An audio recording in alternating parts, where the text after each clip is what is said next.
We are live. We are live. College football peak around the corner. Watch party. Arizona State versus Texas State. We've been talking about this game for months.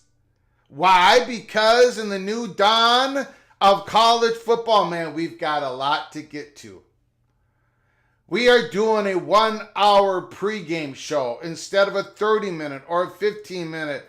We got a lot to talk about what's happened today and the show that we are going to do tomorrow. I think historically is going to be one of the most important live shows we ever do. And we've done quite a few of them. Thanks to you. Thanks for your support. Thanks for your donations. Thanks for keeping the show going. We were there. We gave you the peek around the corner when it came to the PATC and Friends. There is something else that is going on. And we are going to talk about a little bit tonight in this pre-hour show going into Arizona State, Texas State. We got our chalkboard all ready to fire up. Holy smokes. Anyways, we got a lot to get to.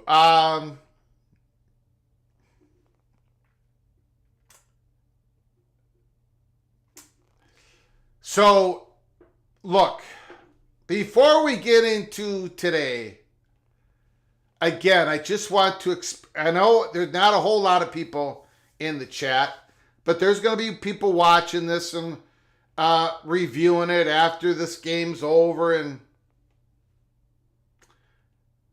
again, we are going to be doing a show tomorrow that is going to be either 10 o'clock a.m. Eastern Time, 11 o'clock a.m. Eastern Time, or noon Eastern Time. I don't quite know what time it's going to be. But we're going to be doing a live show. And I think if you are able to watch it or watch it later on in the day tomorrow, it has to do with North Carolina. So make sure you watch our show tomorrow, either live or after the fact. There's been a lot of going on today. A lot going on today. We did have a live PATC show, Breakfast PATC. If you haven't watched it yet, go back and watch it late tonight. Give it a look. The breaking news that Colorado State, Boise State, Fresno State, San Diego State, all those four schools are now going to be a part of the new PAC conference, the new PAC going into 2026. The question is, who are going to be the other two schools? At least two more programs have to join the conference. We have talked about the candidates. There's been other reports about the possible candidates. We told you early in the week because we knew that this was going to be the big story one way or the other by the end of the week. That's why we've been focusing on PAC2 and Friends. We gave you the peek around the corner. It's not knowable, at least from what we know, who are the next two schools are going to be.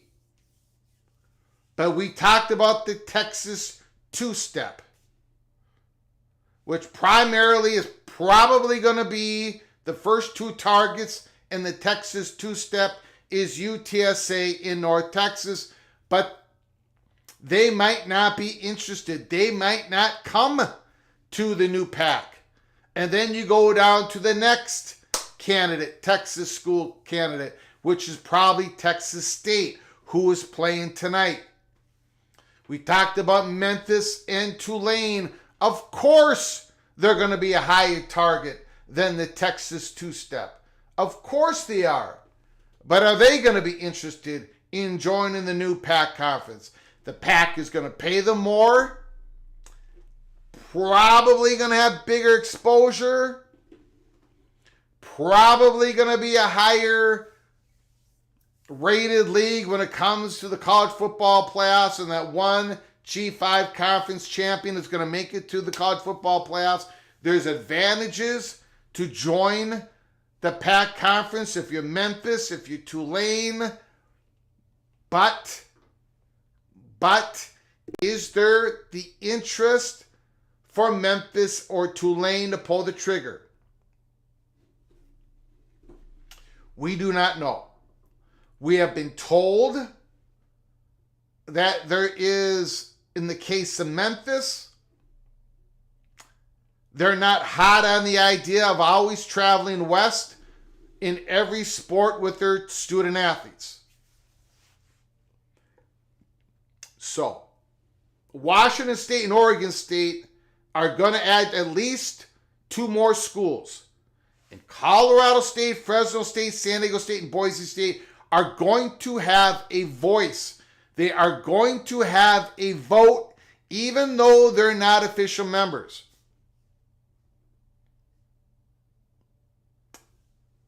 Oregon State and Washington State acquiesced. They gave them partnership powers. The 6 schools are going to decide the future of the conference. Again, realignment never sleeps. Again, relationships are important. Again, the dominoes, the biggest ones, fall or not fall first. The biggest dominoes in all of this, and I'm not even going to put California and Stanford as the biggest dominoes because it's just not going to happen, ladies and gentlemen. Not now. It's not going to happen. They're not coming to the Pac-12 conference. They signed the Gore. It's just not going to happen. So let's go to the next biggest dominoes. Memphis and Tulane. Memphis and Tulane. And then we go to the next biggest dominoes, and it's the Texas two-step. And then the next biggest dominoes, maybe the Mountain West has to go back to the mountain schools and cut a deal. UNLV, Nevada, UNLV, Air Force. That is where we are with that particular story. We've been doing poking and prodding all day long, just like we did last night. And there are even larger and bigger.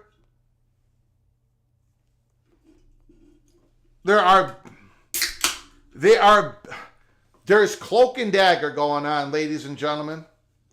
Cloak and dagger going on.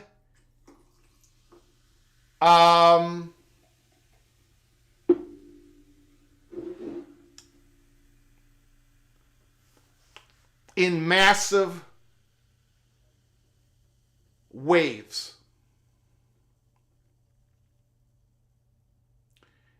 And we are going to pop open one of those tomorrow.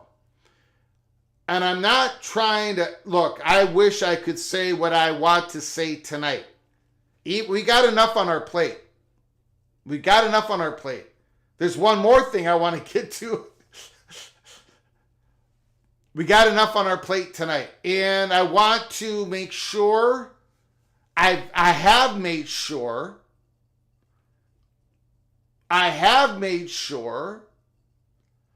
that the information that I am going to present, another peek around the corner, I'm not going to get in trouble. I know I can go this far with it. I want to make sure that I am not able to push it just a little bit more. As you know, I am very, very careful. I want to harvest the field over and over and over again. At this point, hopefully, the PATC community understands how this show works.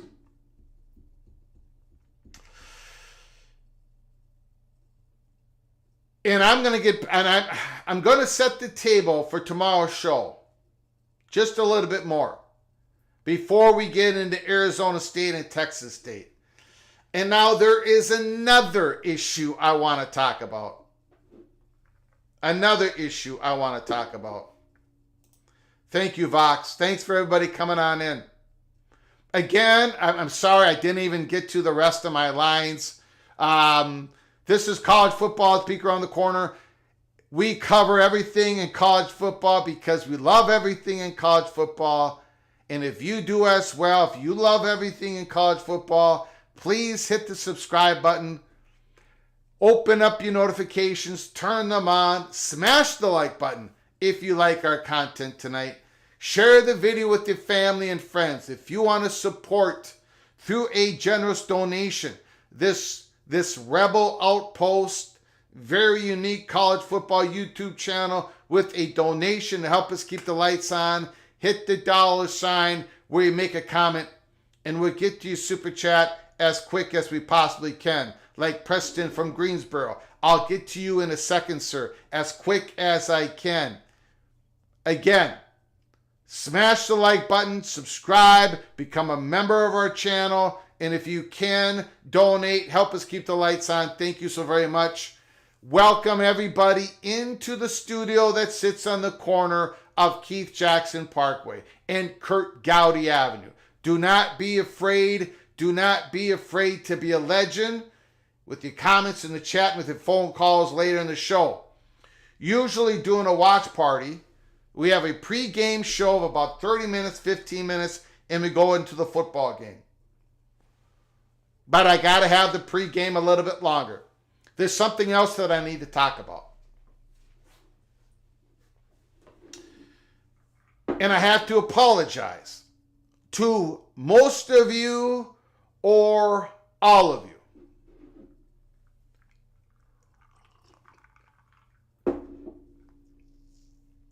Preston from Greensboro, appreciate your channel and wonderful insights you have consistently provided. Thank you so much, Preston Greensboro. Thank you so much for your incredible generosity, helping us keep the lights on. Thank you. It helps, to turn. I'm going to be on the air. I've already been on the air for 2 hours. I'm going to be on the air for another 5.5 hours tonight. So those wonderful donations help me be able to say to the little general, yeah, we can keep doing this. So thank you, Preston from Greensboro. Remember, the little general rules with an iron fist. Okay. Thank you so much, Preston. I appreciate it. Your kind words. I see the Immaculate, Mr. Hawkeye. How about that 6-hour-long ACC president's meeting last night? I want to talk about that.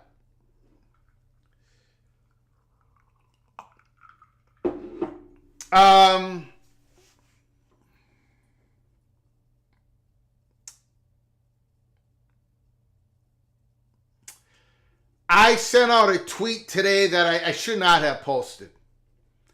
I deleted it. I don't usually send out a post.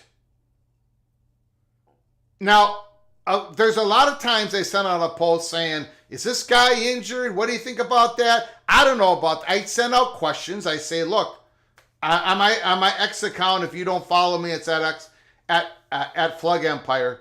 I just put out a comment, question. But when it comes to college football information and things of that sort,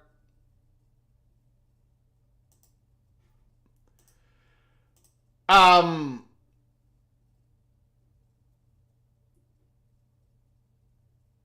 usually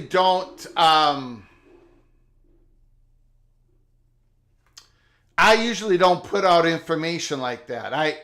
I should not have done it like that.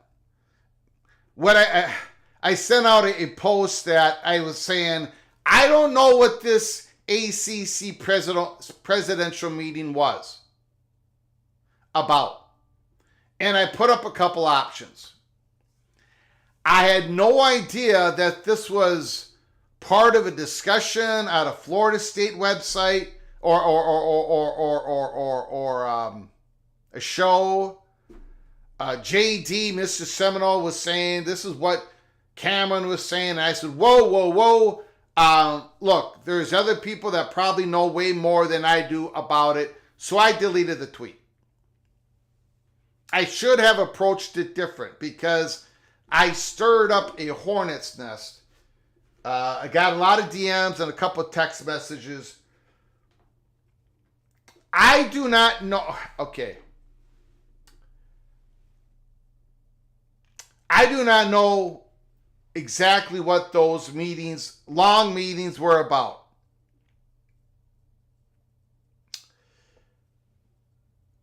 I also got word, and we'll talk more about this tomorrow, but I got word before, and I got word way before Brian Murphy's post went out, WRAL, in regards to the North Carolina Board of Governors meeting, in which the leadership of UNC and North Carolina State were both together at the meetings, plural.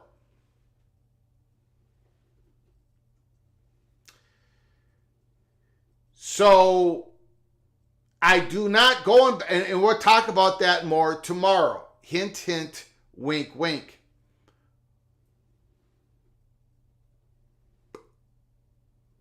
And that's all that Brian Murphy said. We may happen to have more information. Possibly. Maybe.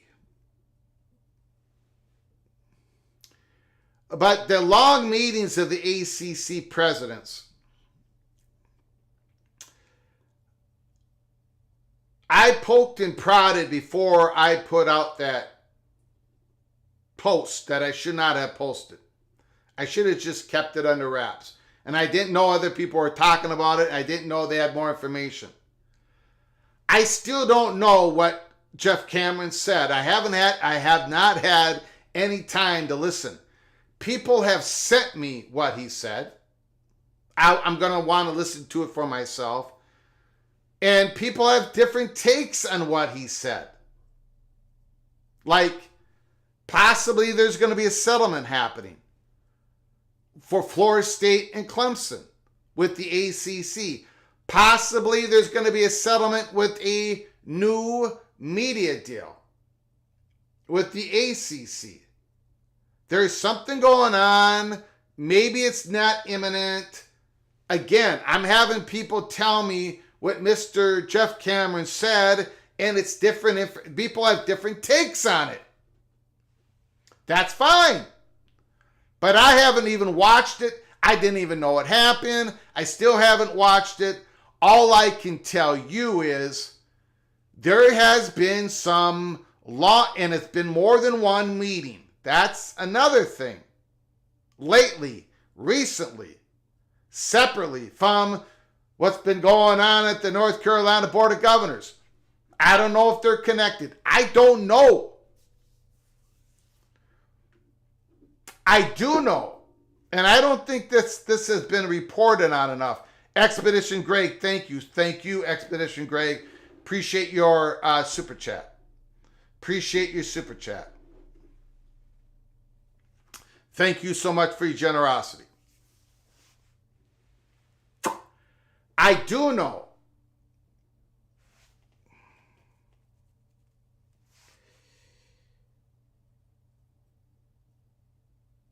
let me Bigger Bowl says spill it. Let me set the table this way. We have been completely honest with you here at Peek Around the Corner.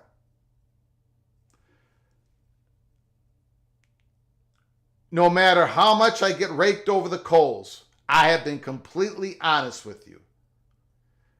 When it comes to North Carolina, the old school Mike Gusowich, the old school, the old chancellor before him was always going to lean the Big Ten. Recently, over the last 8 months, over the last year, we have said that North Carolina has leaned SEC. And we've given you the reasons why. The Board of Governors, the makeup of the Board of Governors, even the change in the UNC Board of Regents, and then we've talked about like no other people. I don't think they touch this, but we know a couple of the players because of Big Ten Man and his associates. We know the couple of the boosters, and they happen to be Big Ten lean. They happen to be the ones who may or may not be orchestrating behind the curtain for North Carolina to have a Division I hockey program by the end of this decade. That's the goal. So we have been saying for over a year that North Carolina has leaned SEC. We've also been, and I hope you all acknowledge this, we've also been very careful. We've been saying the Big Ten's number one targets are Notre Dame and North Carolina. Don't know how many times we have said that. Florida State and Clemson, as valuable as they are, and they are, they're just not the number one targets. North Carolina happens to be the number one target of the SEC. The reporters are not lying to you. They're not. I am not lying to you, okay? I'm just not. Credibility is the only thing I've got on this show. It's not my singing voice. It's not the way I talk. It's definitely not how I predict these games against the spread, Greg the Ice Age. Credibility, my track record is all I've got. North Carolina, besides Notre Dame, North Carolina is at the top of the target list for the Big Ten and the SEC. And the sources who've given this information to all these reporters are not, they're telling you the truth. Leslie Hill, thank you so much. Leslie A. Hill, thank you so much for your generosity. I do appreciate it. Thank you very much. So, we have said that the Big Ten has never given up on North Carolina. The SEC is definitely not going to give up on North Carolina. Okay. I'm going to wait till tomorrow on the North Carolina subject. And it's cloak and dagger, baby. Cloak and dagger. And I'm going to push the envelope as much as I can. And if you don't think I have this story, okay, go ahead and still watch the show. And then rake me over the coals. If you don't think I have this story, I had the USC story. I'm telling you, that was a big move with USC and hardly anybody believed me. I'm telling you, there is cloak and dagger going on. There is third-party talks that are unbelievable. And I want to make sure when we go into this, I want to be able to push the envelope as far as I can possibly push it. But I'm willing to say this tonight. And then we're going to go on We're going to go back to our other stories. And then we're going to get into the Arizona State, Texas State game, which of course I'm fascinated by. I've got Texas State going to the college football playoffs. Jordan McLeod, Ismail Mahdi, Joey Herbert. The offense can score. I just hope Ismail Mahdi is playing tonight. Having said all that, I'm going to say this. As of tonight, Thursday, September 12th, Peek Around the Corner is no longer stating that North Carolina is SEC lean. North Carolina, when the ACC implodes, and it might be for a long time, it might be just around the corner. I don't know what those long meetings were about. I kind of have an idea, but when the implosion happens, North Carolina is up for grabs as of today. No longer a lean. No longer a lean. Not to the Big Ten, not to the SEC, as far as we are concerned at Peek Around the Corner. They're the number one targets for the Big Ten and the SEC. And how that domino falls is going to affect everything, everybody.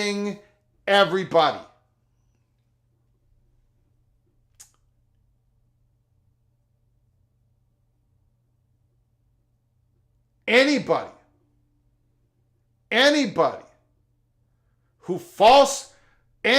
who reports to you, and I'm using that term very loosely, anybody who reports to you that the Big Ten has no interest in North Carolina because of the politics in the state of North Carolina could not be, they are incorrect. I'm going to say that as kindly as I can say it. It's never been true. We have never reported that.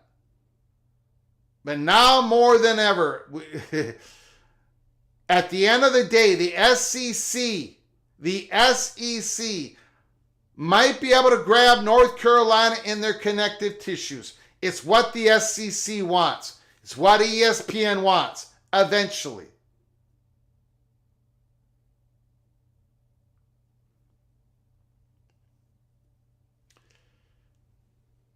But the Big Ten ain't going to give up. And there is staggering, unreported evidence of this to be true. And tomorrow I'm going to push the envelope as far as I can push it.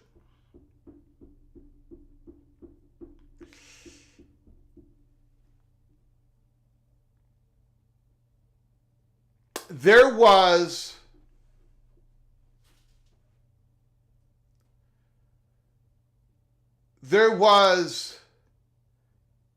now, so the same time, I would say from 11 o'clock Central Time, 11 o'clock, about 11 o'clock, around 11 o'clock at night Central Time to 1 in the morning Central Time. One of the reasons why I could not do a live show last night on the breaking news, because I was poking and prodded. And it was multiple things going on. And at the same time, I can't go there. I can't go there. I apologize. The last 10 seconds scratch. We will get to it tomorrow.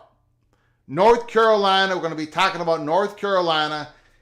There is not a lean either way. They could end up in the SEC. They're going to go for it.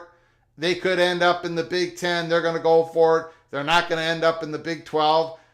This crazy talk about North Carolina Duke in the Big 12 by some other big YouTube channel, that's not going to happen. North Carolina is up for grabs. Both of them are going to be aggressive. Both of them are aggressive. SEC and the Big Ten right now, they are pushing the line. They're gone over the line, allegedly. I don't want to get sued. Anyways, we're going to be bringing more of that tomorrow. So, tonight, Arizona, Texas State. We've had the big news of the Pac-2 and friends. Who's going to be their next two schools? I'm going to open up the phone lines. We are going to go on for half an hour of phone calls or comments, super chats before we get to the football game. But let me tell you something. This is a huge, before we go to phone calls, this is a big game. Kenny Dillingham, Sam Levitt, the quarterback, Scattaboo, who's becoming a legend at Arizona State, against Jordan McLeod, Joey Herbert, Ismail Mahdi. It's going to be a high-scoring game. Arizona State starting the season 3-0. Kenny Dillingham, second year as the head coach. Arizona State in the Big 12, way ahead of schedule. If they go 3-0 to start the season, holy smokes. And Texas State, my pick, to be the G5 representative in the college football playoffs. It's going to be big. Big game tonight. Big pregame. Big show tomorrow.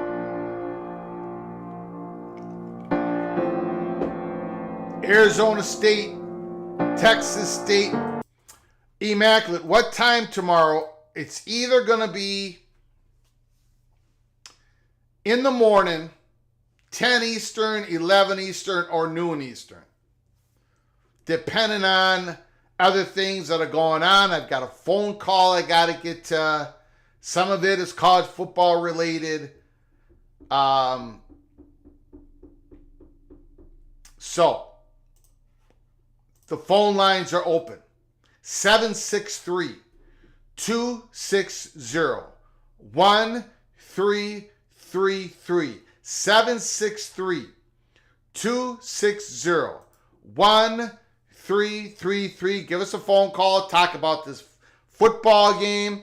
Talk about anything in college football at 6:30, 7:30 Eastern time.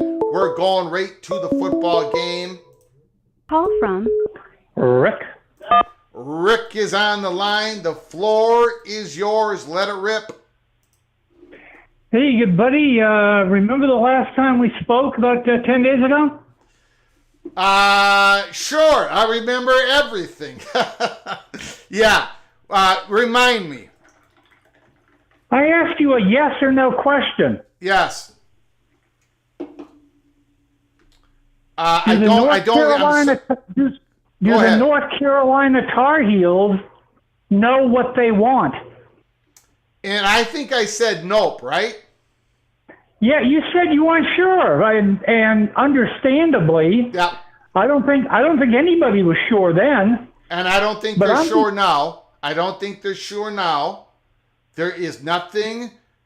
It all depends on who can deliver what. I'm letting that another leak out. Nothing is decided. Nothing is decided. I'm just saying there is already quite the cloak and dagger going on between the Big Ten and the SEC for North Carolina. And boy, this is going to get out. And holy smokes, it's going to be a big story. Keep going, sir. I'm sorry I interrupted you. No problems. I think they do know what they want. Okay, what do they want? The highest bidder. I think you're correct. I think you're correct. There might be a little bit of a caveat there, but I think you're onto something, or you're on something, but I think you may be onto something. Yeah, I think the Tar Heels are players. And they're playing the two big dogs like a Stradivarius. And they're going to pump that thing up to the roof. And once it gets to the ceiling, then they'll say, like the debutante at the ball, I choose you. Yeah. Again, I think you're onto something. The SEC is not going to give up until the very last moment. They haven't even had those official first party talks with the lawyers. That can't happen. It might not happen for a year from now, 2 years from now, 6 years from now. And the Big Ten is not going to give up on North Carolina. People are telling you, I know there's a crowd of people out there that are saying that the Big Ten is not even looking at North Carolina. I'm telling you, those people are incorrect. They have been for a long time, more now than ever. Just going to lay that out there. Go ahead, sir. Oh, I couldn't agree more with what you're saying. Yeah. Hey, let's see what some other callers think. Thanks, Greg. Appreciate it. Thank you, sir. Great call. Great call. Fantastic call.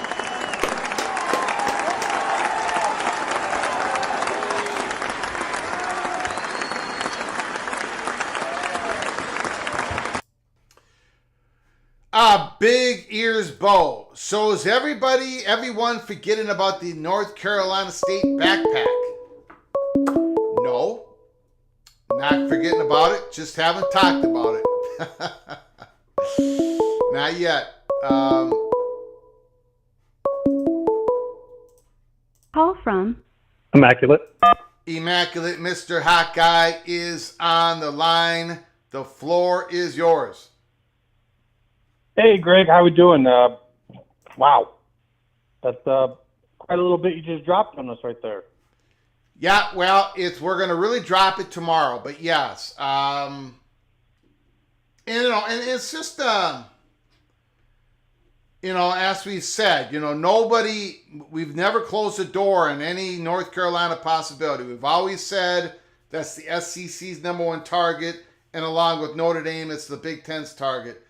But I gotta, it's North Carolina is the big straw that is stirring the drink here. Man, I just got done saying how I thought that there wouldn't be anything with the majors because of the hearing, and then we get a 6-hour meeting from the president, and I don't. No, I'm not saying you're saying that. I think you're still. I happen to believe you're still correct. See, there in everything that I'm saying tonight, I don't think anything is imminent in regards to any of that. There is stuff going on currently that is not only imminent, but it's happening right now in regards to cloak and dagger positioning. But I don't think any decisions. I am not sure. In fact, I've been told that it probably wasn't about a Florida State Clemson settlement about the ACC president meetings. I think it was about something else, but I'm not sure. So I think you're still right, Immaculate. Yeah, and I got no idea what those were about. I just, as I said to some others, the timing of it suggests to me that maybe it was just like, call it battle planning. Like there's something big going on in the landscape right now, and Maybe they've got multiple plans in the future. Like if this happens, then we do this. If this happens, then we do this. And so the stuff going on elsewhere might maybe affect some of those. So that's my read on it, but that could be 100% wrong. What I did though, I just wanted to be real quick with you because you got a short amount of time for everybody before the game. I just wanted to throw something out there. I think you've probably seen it. Maybe not everyone has. I strongly believe that while right now the talking points might be that the PAC's looking to add 2 more, I think logistically, if you're looking to add from the East, just 2 is terrible. I don't think that's the case. So what do you think? I mean, it's entirely possible to find 6 programs from the East that are of equal value to what we're now seeing in the PAC, isn't there? Like if they were to go with, and we're even seeing Commissioner Gould come out and say that they're not tied to just going to 8. So I think, maybe they'll try for 8, but what do you think on the idea of 2 divisions within this conference, largely being regional based and going that big right off the bat, and once again having the Pac-12 back again? What do you think? I think it's an interesting angle on it. I haven't heard anything about it. I haven't heard about, if we're gonna, if it helps us to get 2, if it helps us to get 2 valuable commodities out east, if it helps us to grab 6 of them to get the 2 of them, maybe we should be looking at 2 divisions in the new Pac-12. Yeah. It's interesting. I haven't had anybody, I've had no discussions on that, but it's an interesting idea. Yeah. Just end it with that. I just think you're going to talk to 2 schools and they're going to look at us and go, that's a lot of cost for us. Like, how much more are we going to make doing this? Now, where do you guys open this? And now we're just hearing from the Gould that they've been contacted by a bunch of schools. So, if a Memphis and a Tulane did reach out, and then maybe 2 Texas schools reach out. Now, at this point in time, you're looking and say, most of these schools are going to want to have the ability to have upward mobility. Oregon State, Washington State, San Diego State's looked into it. Like, a lot of these schools are probably not going to be too tied down to this conference. So if that's going to be the way you roll, that means like a USF could be interested, an ECU could be interested, a Rice, Tulane. It opens this up to basically make this a gatekeeper conference to where, we're going to have all the value here, the top value of the G5, and so I say G4 now becomes a gatekeeper. So why not just grab 6 value in the East, 6 value in the West? This is the hard part about realignment, but it gets a little cutthroat. And now, so you've got the Mountain West with Fox, CBS, and TNT, and you've got the AAC with ESPN. There's a lot of potential attention that could get from networks to say, we're open for business. Because, if you're going with the 2 divisions, I remember when some of these conferences only had 7-game schedules. You could have your 5 in division with only 2 going out, the long distance. The cost would go down quite a bit for those Eastern schools if you do something like that instead. So I'm going to get out of here because you don't got limited time. I want to get other people in here, but I just wanted to throw that out there for people to think, like, while the talking point out there is right now is that 8, don't be surprised if that gets expanded here really quickly. Well, let me just show you something that was just reported by Ralph Russo, Pac-12 Commissioner Teresa Gould, on whether there is a target number for new members. Quote, what's more important is that we get the right compilation of member institutions, so we're not by any stretch married to or focused on a specific number at this point. That's pretty much right there on point with it. And Yep. so if they get this 12, if they get their television deals, who's to say they don't have in there something that says who they get fan with? What if they were to then to go, if you're going to go to 16 and have your 8 in each side, you could bring in Air Force, Navy, Army, and UNLV. And now you've got the Commanders Cup. I mean, so there's a lot that they could do with it. Or, they could go in a different direction from there. So I just think that what you're going to end up seeing is a 12-team situation with an East and a West. And I think that's about as good as you can get at this level to go out and get yourself, and even have competition between networks who actually want to, come work with you. And because these are guys, they're going to be willing to play Monday, Tuesday, Wednesday, Thursday, Friday, whenever. Like, this is going to be that conference that says we're open for business. So I don't know. I think if you're those schools, Oregon State and Washington State maybe slightly less, but all the rest, you got to be pretty excited right now. Yep. All right, buddy, man. I'm gonna get Appreciate the call. Appreciate you. Talk to you later. Yep. Beautiful. Hot guy.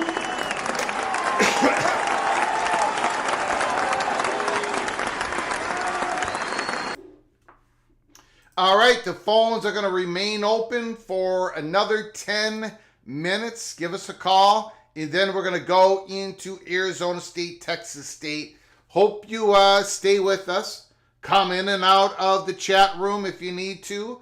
We're going to be watching Arizona State, Texas State here, PATC Watch Party. Dogs and Dubs, GBR. Go Big Red. It's game night when the PATC Jumbotron is visible. Kirk Dominic, thank you, sir. Beautiful, beautiful comment. Beautiful comment.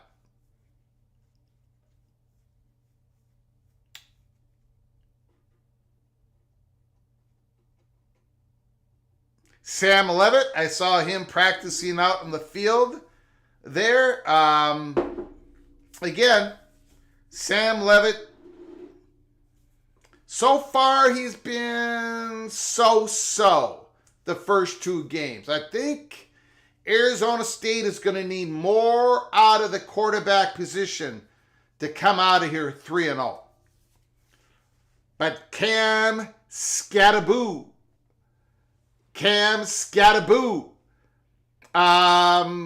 his game last week against Mississippi State, kind of epic, kind of legendary.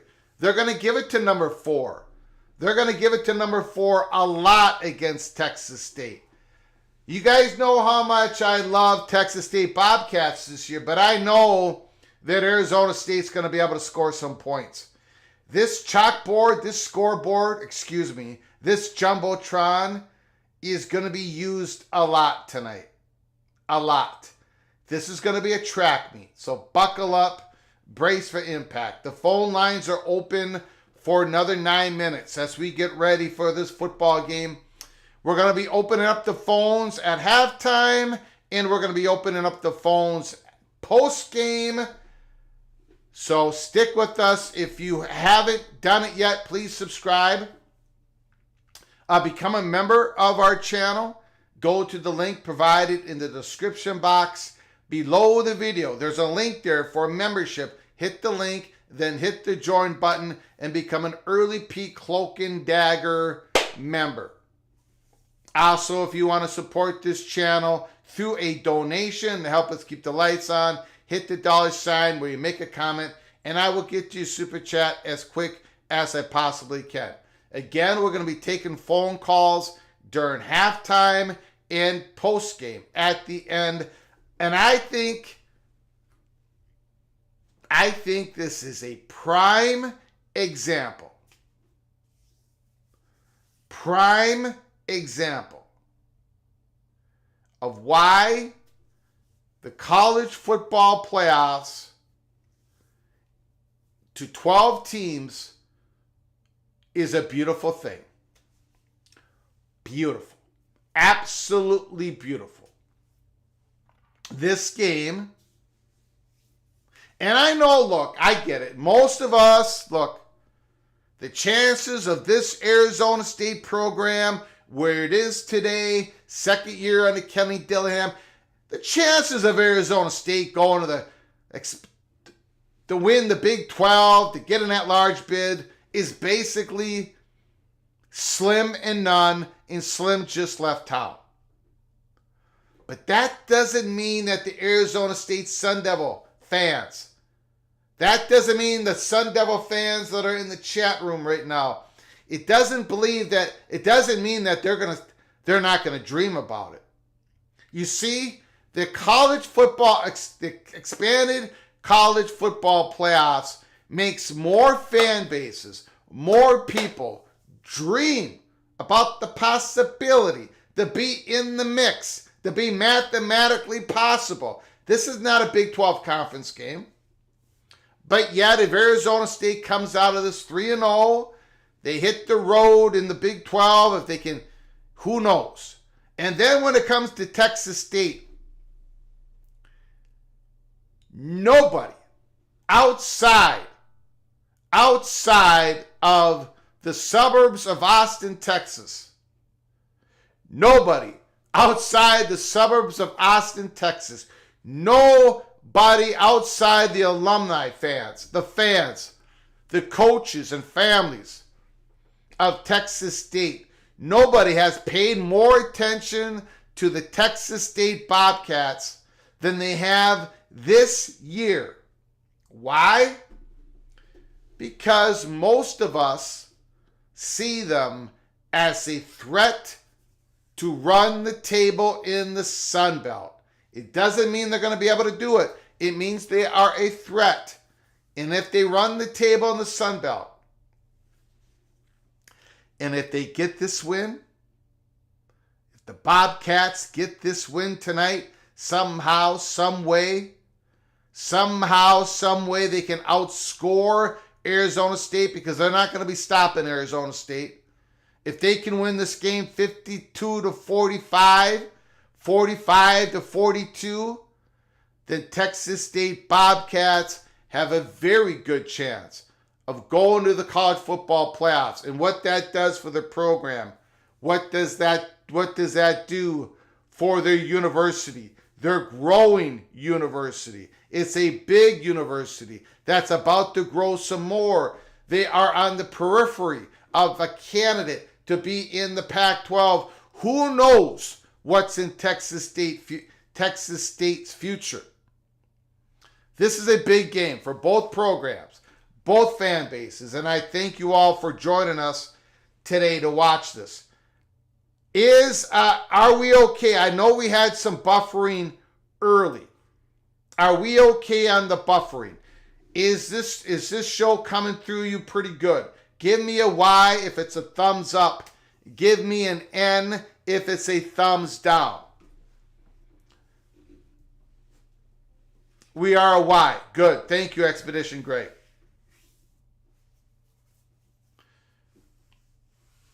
Vox Quindardo. We need a hard reset. We need a hard reset of the Pack Theater's production of New Pack Country. Yeah.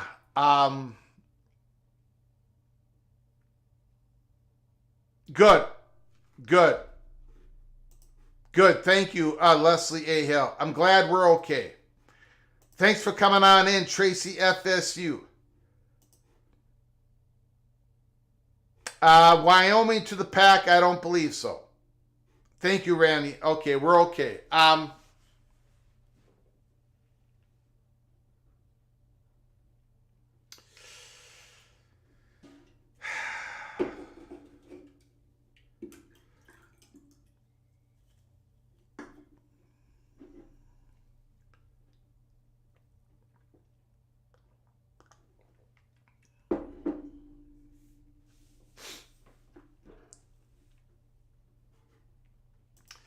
We're not Expedition Greg. We're not challenged. We do not sell cheeseburgers in the Holy Smokes Theater. We sell burgers. We sell burgers with fried onion, with pickles, with jalapenos. If you want a little bit of a barbecue sauce on that, go for it. Some seasoning. We will even put on some nice cold shredded crispy coleslaw on there for you. But there's not going to be any cheese. No cheese is sold in the Holy Smokes Theater. Just in case you put it on your burger. That means there's no cheese for your pretzels.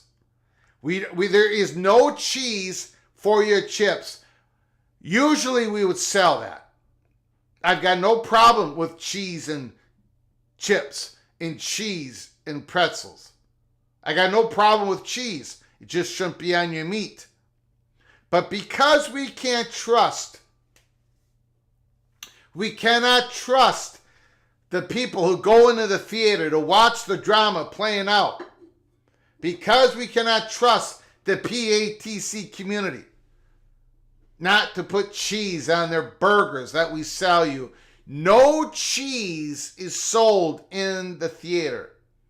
And we also have special designed security gates, security things that if you walk into the theater with cheese in your purse, in your pocket, in your pants, in your shoes, under your hairpiece, wherever you have cheese, it starts bah, bah, bah, bah, and it dings and you get taken out by security. And before we send you into your car, we take a photo of you, and then we have facial recognition software all over the Holy Smokes Theater. And if you try to come in again, it beeps again, bah, bah, and you're sent out. Yes, a cheese detector. That's the actual technical term of that. No, not bring your own. Okay, here we go. Arizona State, Texas State. Again, we'll take your phone calls at halftime and post game at the end of the show. Hot sauce is fine. Hot sauce is beautiful. Dogs and Dubs, I sneak in my own cheese. Well, we're going to have to catch you, Dogs and Dubs. Chips and queso is fine, but not in the theater because we don't trust you, Bill G. We do not trust you. We don't trust anybody.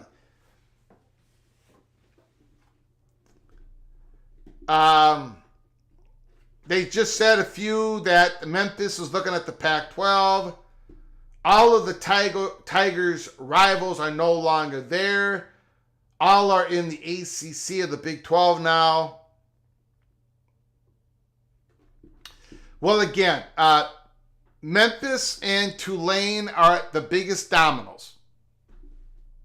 They are. Because Stanford and California are not going back right now. Or ever. But it's not happening now. So the biggest dominoes are Memphis and Tulane. No question about it. And if it doesn't make it work, if it doesn't happen, then the next dominoes, in my opinion, are the Texas two-step. 2 Texas schools. UTSA leading the way and probably North Texas after that. And if they can't get those schools, then you're going back to the Mountain West. Kenny Dillingham, head coach, UNLV, possibly. Jose, news update.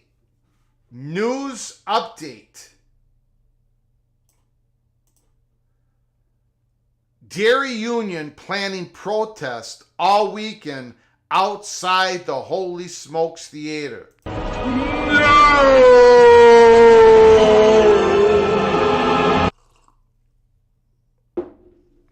Big Ears Bowl. You can't group a bunch of G5 schools together and make a power conference out of it. Yeah, they're not going to be a power conference. In other words, they're not going to get the same playoff distribution. They're not going to get those voting rights. It's not the new PAC is not going to be a power conference. But their goal is, and I think is absolutely reachable. Absolutely reachable. Their goal is to be the most elite, valuable G5, G6 conference in the country, which is important, which can drive its own value. There can be sort of a snowball effect, avalanche effect. You become the highest valued conference. Your team, more or less, most years get to the college football playoffs. You do some damage in the college football playoffs. You get a better media deal. You get a better playoff distribution. Just the same plan as the ACC and the Big 12, but you're starting further behind.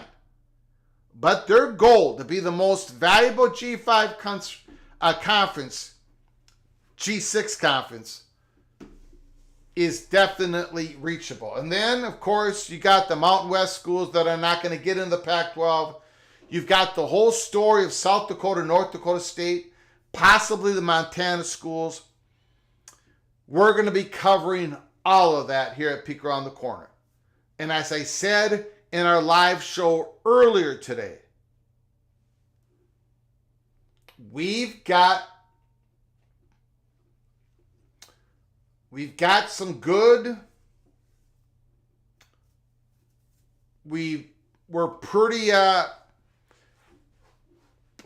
set with where we need to be in regards to information gathering about North Dakota State and South Dakota State. So when I have something, I am going to release it to you at Peek Around the Corner. Skull Ducky, Oregon, do they miss Kenny Dillingham as their offensive coordinator?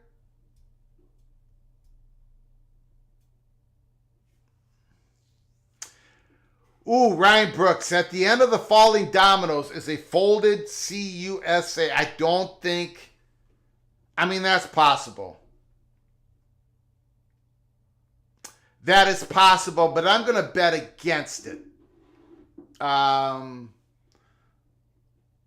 think Conference USA is going to be, well, eventually maybe, but not now. I don't think it's in danger for 4 or 5 years. But if there is one G5 conference that will fold up, it would be that conference. But I think we're heading towards a G6. Now, maybe, as Dennis Dodd said, there's a potentiality of those Mountain West schools that maybe they scatter to the wind. Maybe there's no retrenching of the Mountain West Conference. I'm going to bet that it does retrench. But it might be at the same level as a Conference USA. Right?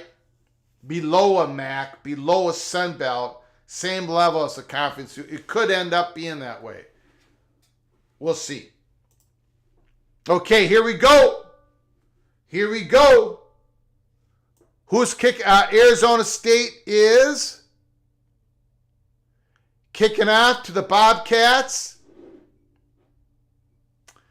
First down and 10. We're going to close up the phone lines.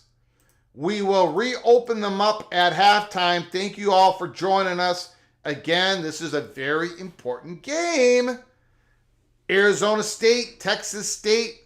For these two programs, it's a very important game.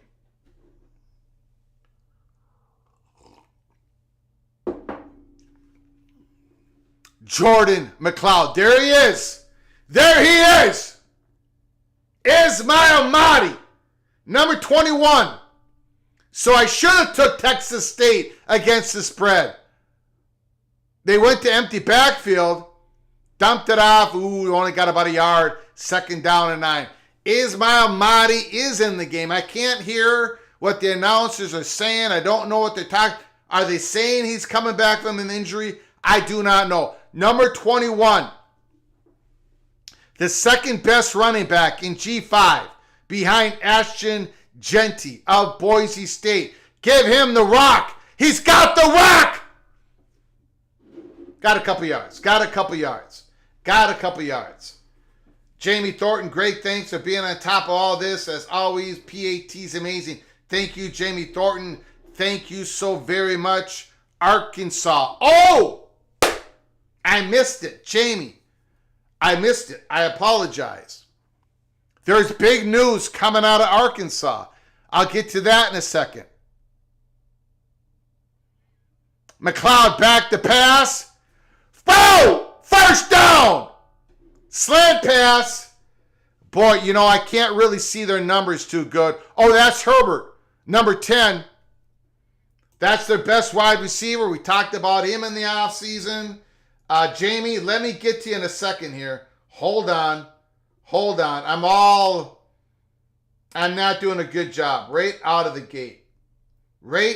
gate, I'm not doing a good job.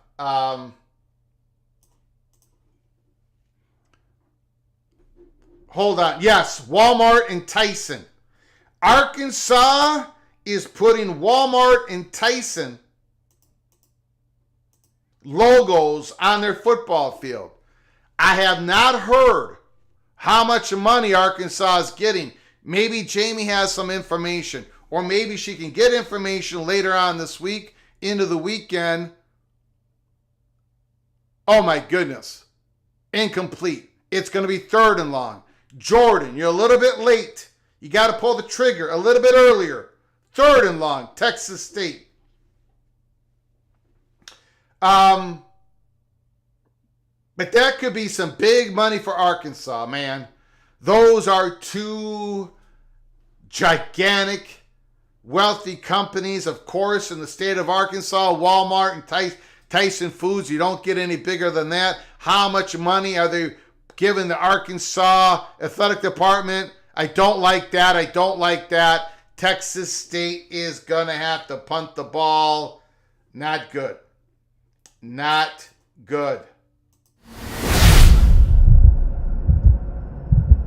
Okay, Texas State, you're going to have to slow them down. Somehow, some way, that defense is going to have to slow down the Wildcats.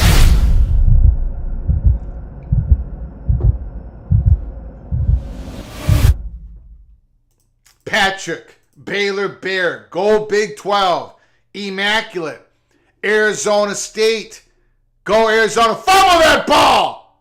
He catches it, first and 10 at the 32-yard line. I'm getting a little worried about my Bobcats. Jordan McLeod was a little late on a couple of those passes. They only gave the ball, Ismail Mahdi, he carried the ball once. I hope to see him out there again in the next possession. I'm still worried about his health. There's something going on, and I can't hear the announcers. There he is. Cam Scataboo. Ooh, Texas State shuts him down, 2nd and long. Financial figures for the sponsorships were not announced per the University of Arkansas. Thank you, Jamie. Thank you so much. Did I call them the Wildcats? I'm probably going to do that again. Sun Devils, 2nd and 9. Shotgun. Scataboo behind Levitt. Sam back to pass. Boom! Perfect throw. Holy smokes. Big play. Big first down. First down, Sun Devils.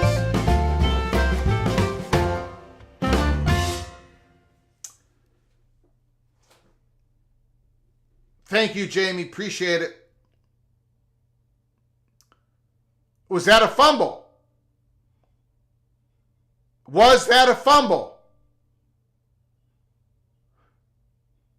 No, it wasn't. Or maybe it was. What happened? Look down to you, Illini Ted. Go ahead and review it. Go ahead and review it. Let's go. I paid the refs off. I looked down there, but let's get another view of it. Let's get another view of it. Desperate times calls for desperate measures.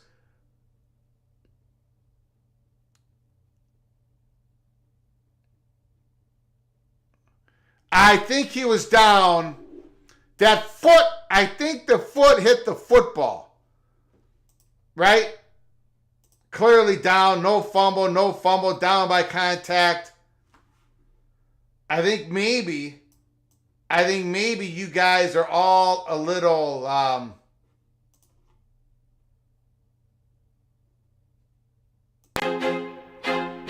feel like I'm losing my mind. Is everybody in the world blind? Please, Lord, give me a sign, a sign. I feel like I'm losing my mind. Is everybody in the world? Yeah, he's down. He's down. He's down. I try to make a miracle happen. Dogs and Dubs, we are honest. Patrick says down. Bill G says I think he's down. Forks up Greg. Okay, all right. He was down. He was down. First down and 10. Sam Levitt. Shotgun.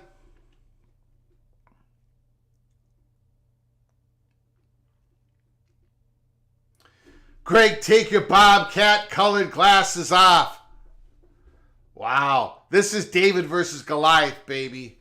And I'm always with David. I'm always with David. Unless the Gophers are playing Rhode Island or Nevada. That was stopped.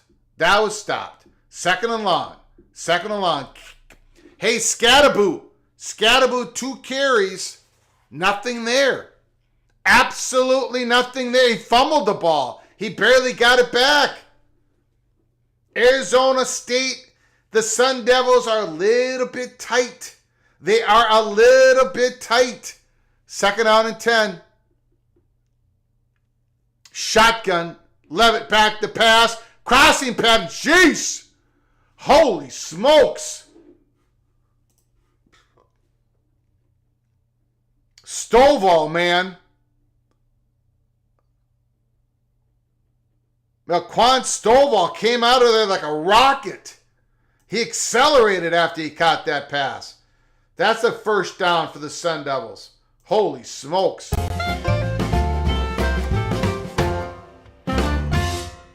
Shotgun. Handoff. Scatterboo. Scatterboo! First down. He's getting loose.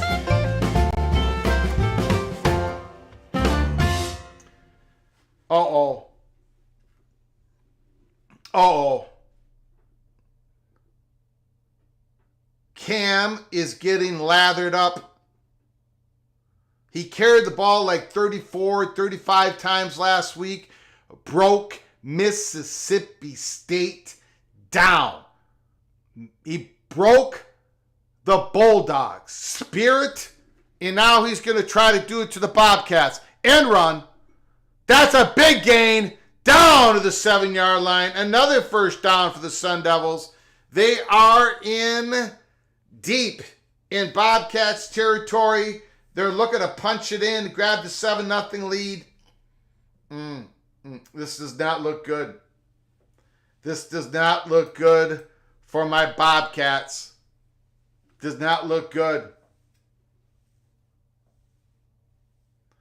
Does not look good. First and goal. Cataboo. There's a flag. Holding. Call holding.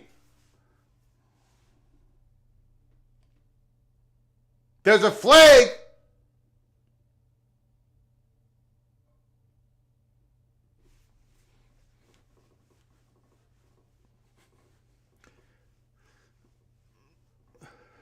Oh, jeez.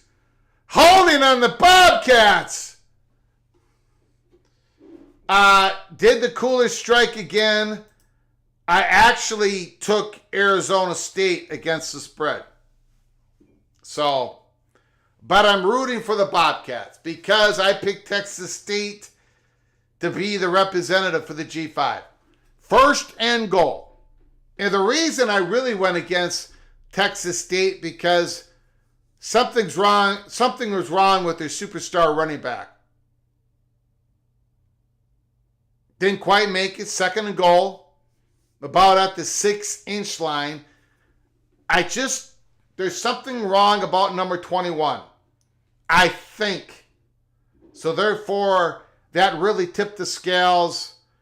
A healthy Scatterboo versus a nicked up Ismail Mahdi. 2 points. Minus 2 points. I took the Sun Devils. Oh, he got stopped right away. Holy smokes. It's third and goal. Third and goal.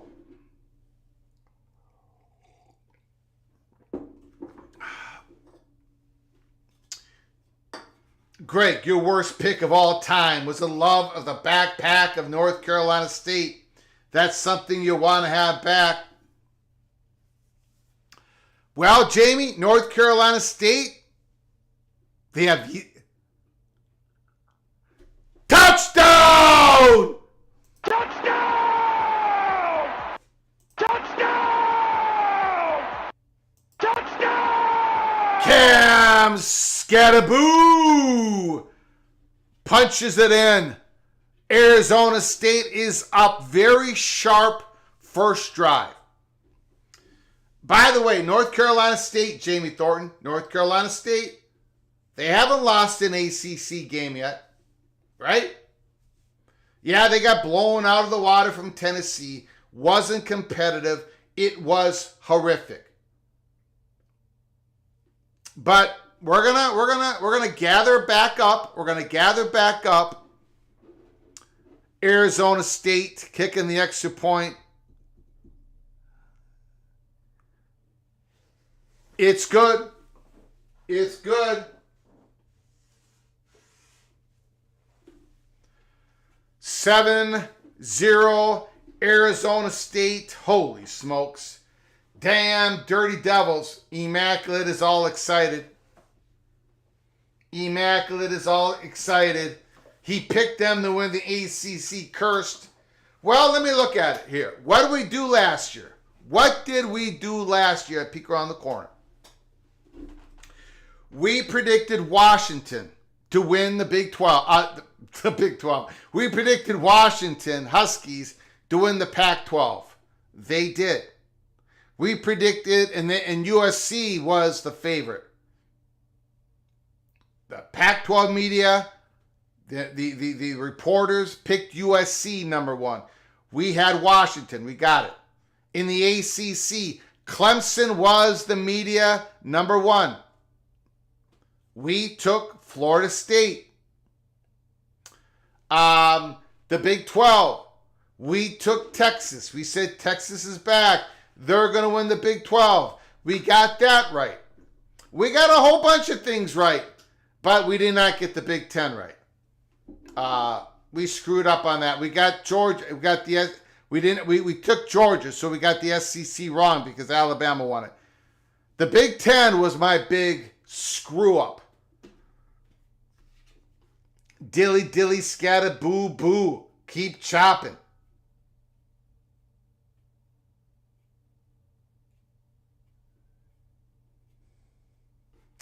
Dilly is a legit head coach.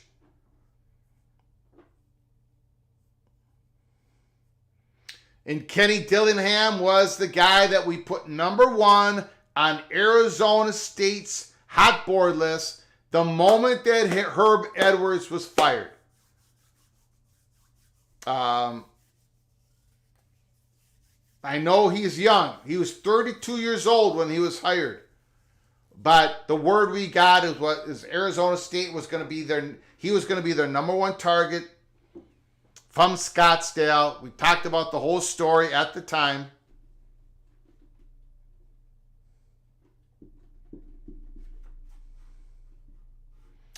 The players love him.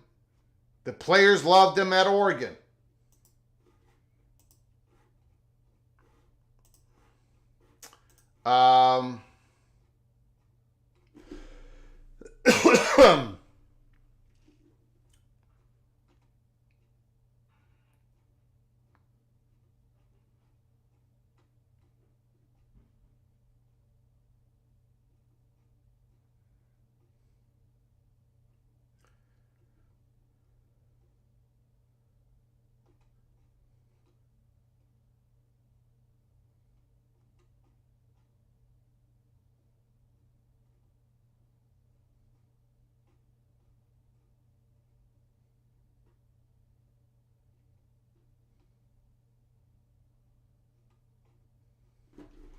Kicking it off. Here we go. The PATC Titanic is dodging icebergs so far. We went 6-6 in week 2. We are going 10-2 this week. It's not Greg the Iceberg. It's Greg the Goal. And it starts tonight, unfortunately, with Arizona State.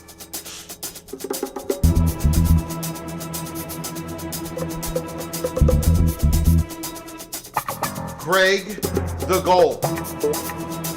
Not Greg the Cooler, Expedition Greg. Greg the Goal.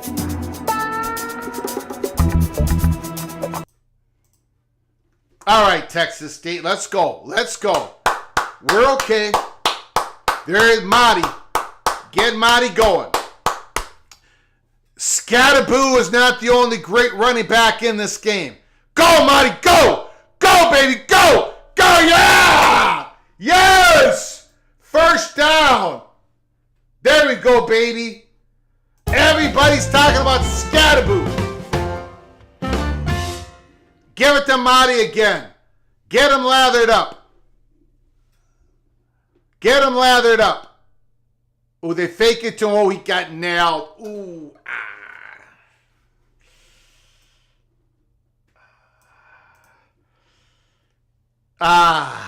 Oh. He got crushed. He got absolutely crushed. He may never be the same again.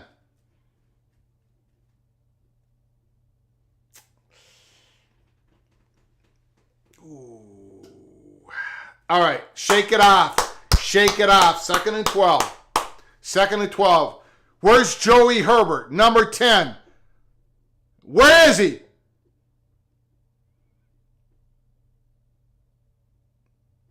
There he is, baby. There he is. No, that wasn't him. That was number 11. 3rd and short. 2 down territory. 2 downs. 3rd and 3. You got to get this first down. You cannot put your defense back on the field. You got 2 downs to make 3 yards. 2 downs to make 3 yards.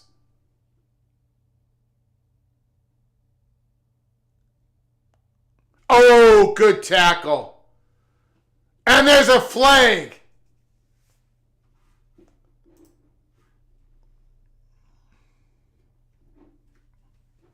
Lincoln Parr.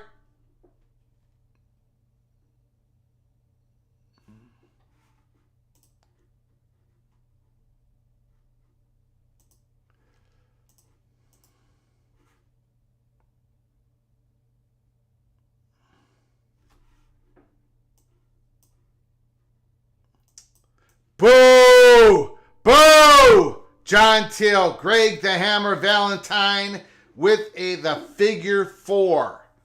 Thank you so much for the super chat, John Till. Appreciate it so very much. He first warmed me up with the hammer blows, John Till. First warmed me up with the hammer blows. 3rd and 11. Very tough situation.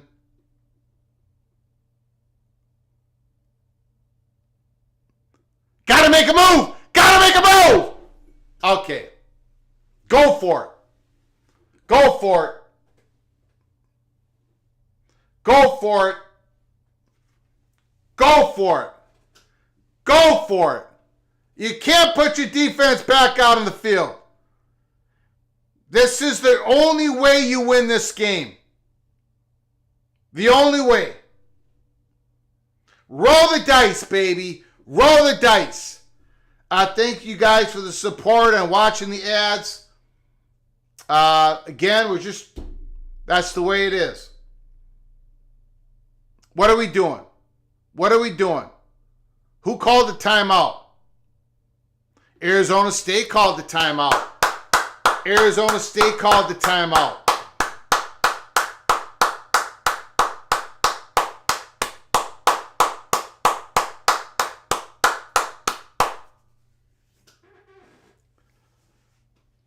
Get Marty back in the game. Get him back in the game. You can give the ball to Marty 25 times, 30 times. I know he's not built like Scatterboot, but the guy, he was the workhorse last year. Well over 1,000 yards. The guy's a beast. I'm afraid he's a little nicked up, though. They definitely held him back in week 2. The game against UTSA, which ended up to be a blowout. They took him out of the game. Illini Ted. Thank you, John Till, for your generosity. Illini Ted, if they don't make this 4th down, this could get ugly quickly.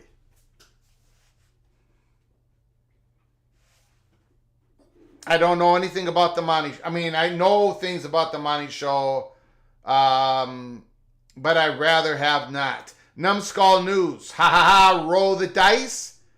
Roll the dice. Oh, making a joke?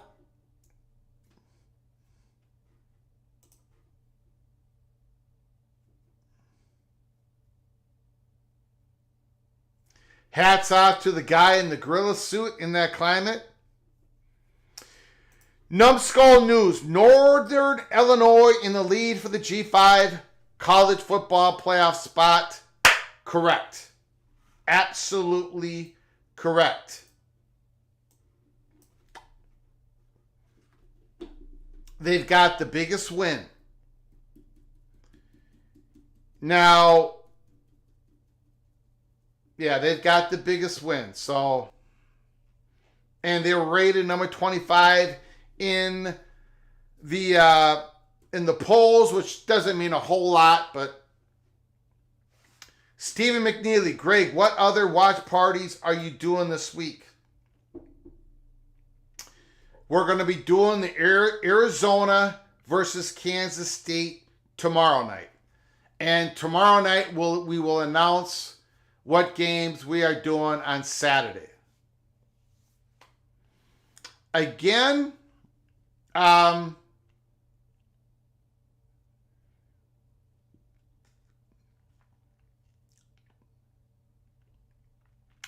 it might be a double watch party for the noon game. Alabama and Wisconsin and another game. Unfortunately, in the afternoon, I'm going to be watching the Gopher games with friends. And so the afternoon, I'm not going to be doing a watch party. I did a watch party during the Gophers game last week. But this week, I'm going to actually watch the game. And then later, Saturday night, I'm going to be coming on and doing a post-game late night show, talk about everything. But I think we're going to be doing a double watch party in the noon game. There we go. First down. First down. Wide open. Beautiful.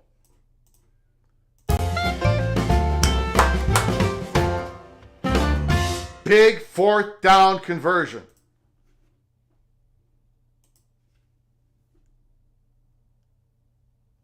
Nothing there. Ricky, I'm the other Rick. Thank you for the super chat. I appreciate it. You're the other Rick, so you are not the Rick that called. Is that what you're saying, Ricky Tungate? Thank you for the super chat. 2nd down and 10.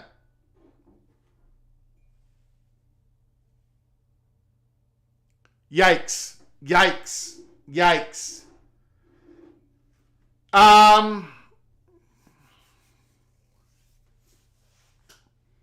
3rd and long.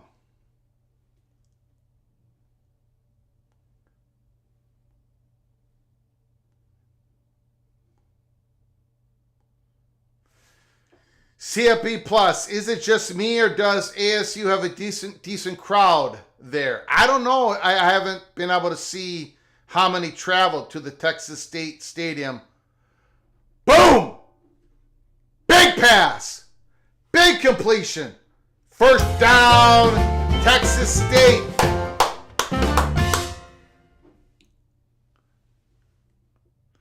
That cat's on the helmet. Infamous.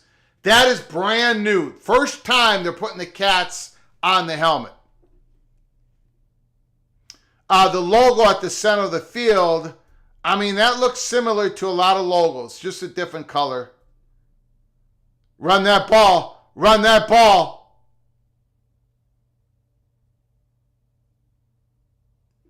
See, Marty is not getting the ball like he did last year, like he normally would.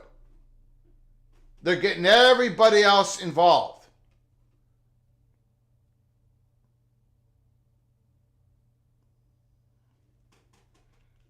Jordan McLeod, he keeps it. He can keep it. 2nd and 5. Arizona State, 32-yard line. They're going to run it again. Big yards. Big yards. Another first down from Texas State, and that is my Almighty. Do you see the acceleration?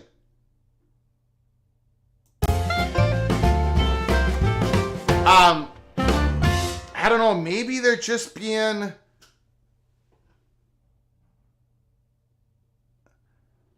Maybe they're giving him there's Marty again. Maybe they're going to get him going here. See, they're taking him out again. This is not what they did last year. I don't know. Maybe it's just a different strategy. Maybe going to more running backs. Interesting. Very interesting what Texas State is doing here. Empty backfield. 2nd and 6. Jordan, back to pass. You can step up, son. He steps up. And he gets another first down at the 4-yard line.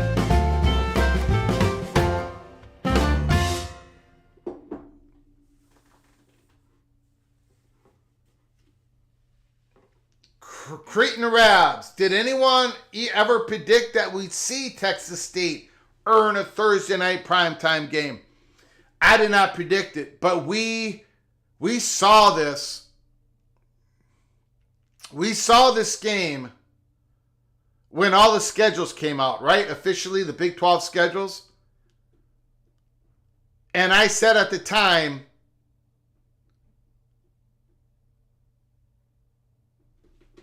touchdown! Bobcats! Touchdown! Touchdown! Touchdown! I said at the time when the schedule came out months ago, when we saw that Thursday night game, and it was the only game like we knew was going to be on ESPN, ESPN2, we are doing a watch party for Arizona State, Texas State. We said it months ago. We've been saying it like anytime I talk about watch parties. Because we believe here at Peek Around the Corner that Texas State is in the mix. And Arizona State, they are on the rise. This game, we were not going to miss this game. We are the true sickles of college football. The people in this chat room watching this are the true sickles of college football, and I'm proud to be a part of you. Arizona State, Texas State. Boom! 7-7. 7-7. Preston from Greensboro calling everybody sickles. Immaculate. Texas State O-line handled it quite well. Texas State has some hogs on the line. AMAC, Sickle Brotherhood. Dogs and Dubs, omitted Sicko here. Keep chopping, Mr. Rutgers. Big 12 shootout style game. Mob Prop, it's going to be a game. Well, Texas State, they had to go to that fourth down conversion. They got stopped cold the first time they had the ball. The second time they had the ball, they had to work some fourth down magic. But on that play, that guy was so wide open. That was a pitch and a catch. Now, can the Bobcats slow down Arizona State at all? Is Scatterboo just going to get the ball 45 times and run for 242 yards?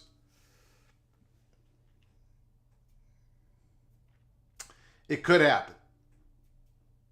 Texas State needs some turnovers.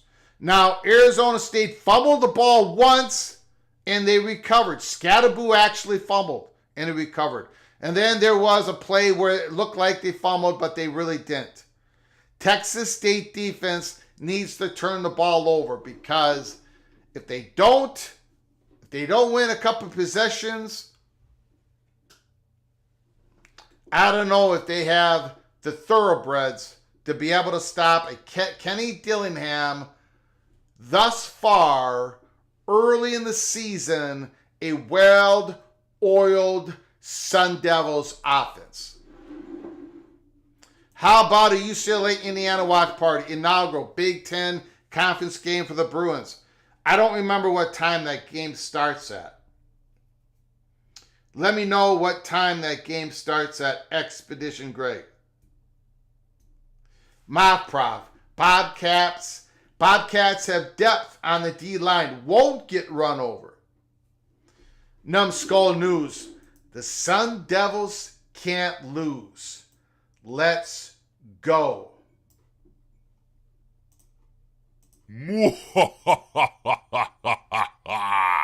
Are you sure about that, Numbskull News? Are you sure about that?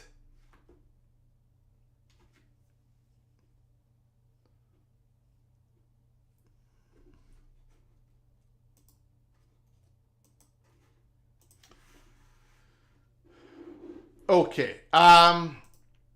Let's see if there's any reports about this game that are interesting.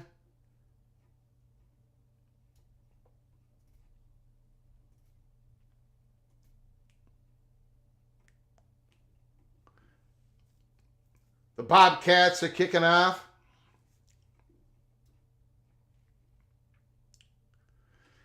The Mountaineers uniforms for tomorrow's game. Let me show you a better picture. There is the Mountaineers uniform versus Pittsburgh in the backyard brawl game. There it is. Blue pants, white jerseys, white helmet.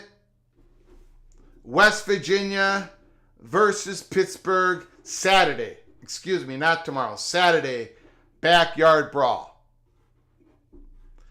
7:30 Eastern time. We're going to be doing a post game on it. We're going to be talking about it. We're going to come on live about. We're going to come on late in the evening, Saturday night. We'll talk about that game and every other game, and that game will probably still be going on as we come on live. Keep chopping says Indiana's going to spank the brakes off of UCLA. But Dogs and Dubs says, I think UCLA has a shot. 1st and 15. Screen pass. They closed that down pretty good. It's going to be 2nd and long. The Bobcats have an opportunity here. Delay of game after a kickoff. Not good. Numbskull News, a generic West Virginia uniform. 2nd and 13.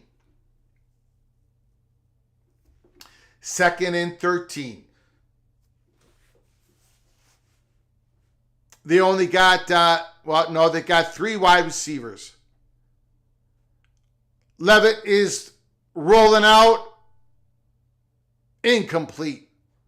3rd and 13. Again, we talked about it. A lot of things going right for Arizona State early in the season, except Sam Leavitt's accuracy has not been on point. He's been about a 50% completion quarterback thus far. It is the one thing, the chink in the armor. He's got to elevate his play. Back to pass, Leavitt rolling out. There he goes! Oh, incomplete. Arizona State's going to have to punt the ball.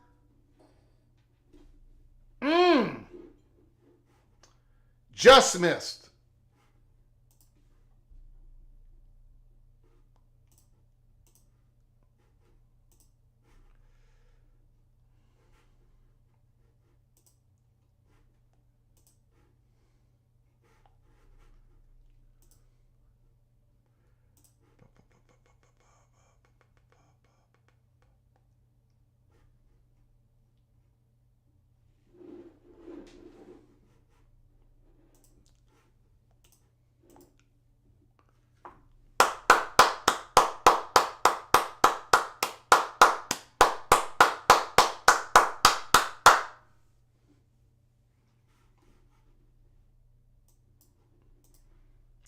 The Sun Devils fans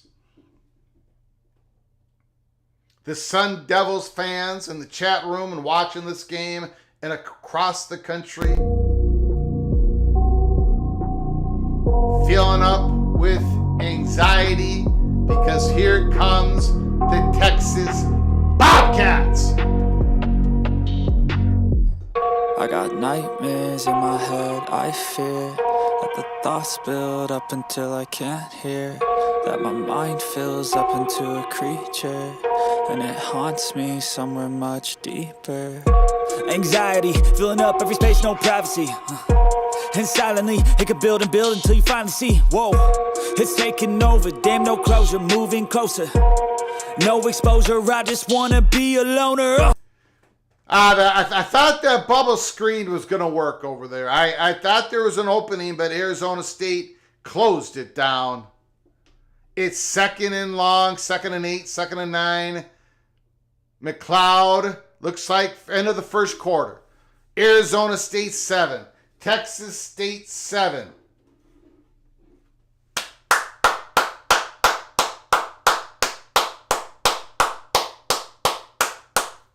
Solid crowd for the Bobcats.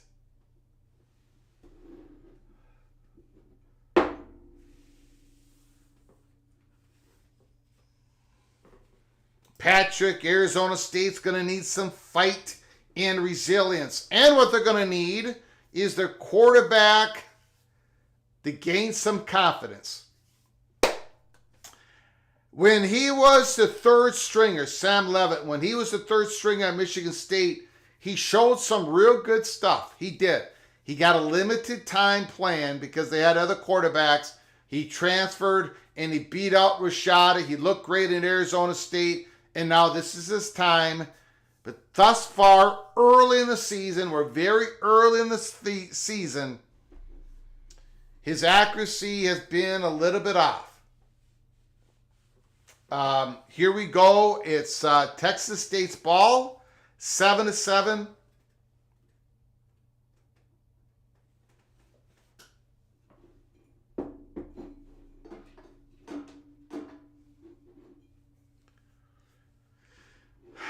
Immaculate.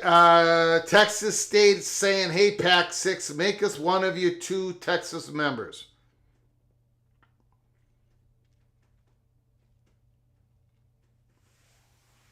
For that to happen, there's going to have to be quite a few schools that quite can't make it happen with the PATC. They're just not interested enough. And we believe at Peek Around the Corner, we believe that North Texas and UTSA are ahead of Texas State. But they have been mentioned. We talked about this couple days before the real announcement, the official announcement came about what happened today. So we're not just saying it today. We said it yesterday and the day before. We did a live show. Part of the title was Texas Two-Step.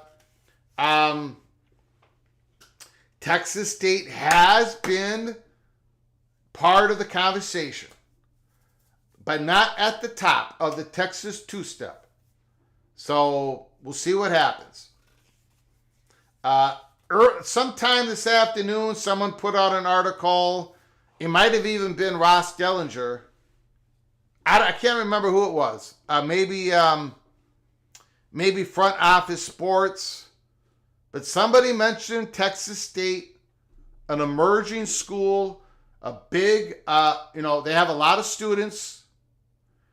But again, and they're probably, and the thing about Texas State, if they were offered, even if it was half, if they were offered anything, if it came down to Texas State, if the dominoes fell to where Texas State had an opportunity, Texas State would say yes. We don't know about UTSA. We don't know about North Texas. North Texas will probably say yes, but we don't know about UTSA at all. But they're the number one Texas school. If the dominoes of Tulane and Memphis, if they decide they don't want to travel west for most of their sporting events, here we go. Here we go. It's a suburb of Austin, Texas, Immaculate. That's where Texas State is. Highly populated area.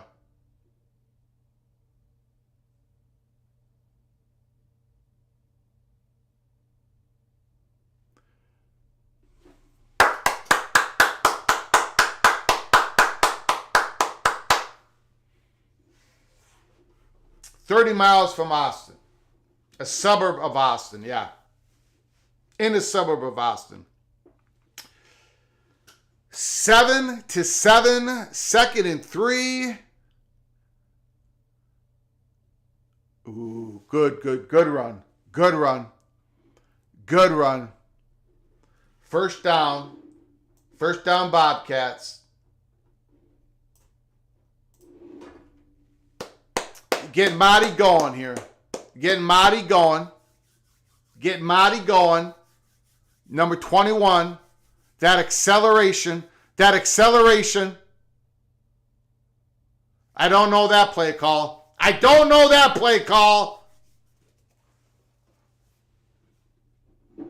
Second and long. There's a flag.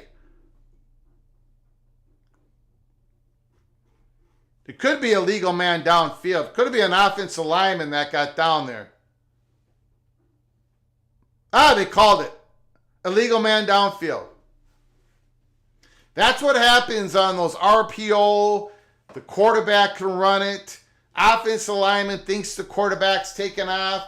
They take a couple steps farther down the field and bam, the flag gets thrown. I don't like this.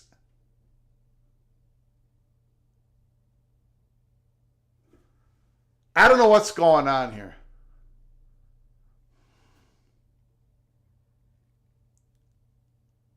Second and 10, I guess.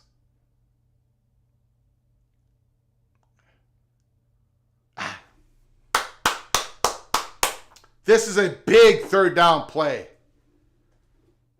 I don't believe this is 4 down territory. 7-7, early in the second quarter. If you don't make it, you got to punt it. Unless you get within a yard.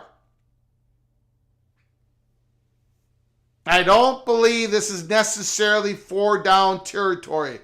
Not where we are in the game.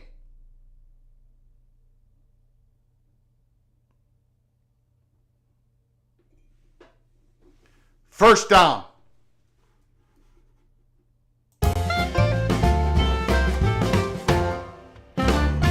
Is Marty.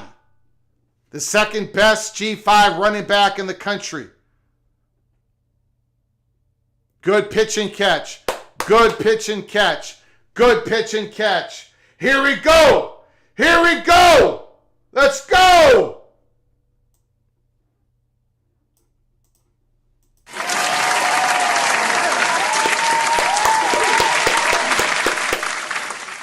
Second and 1. They've got nobody out wide. This is a jumbo package. Jumbo package. Jumbo package. They're running the ball in the jumbo package. There's a flag. What are you going to call on Texas State again?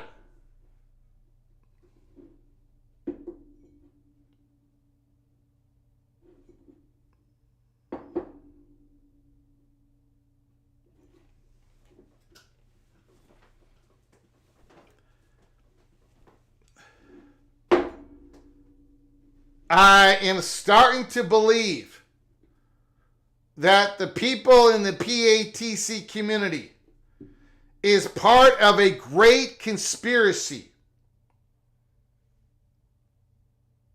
You've all put money into an envelope and you've given it to this referee. That is exactly what's happened.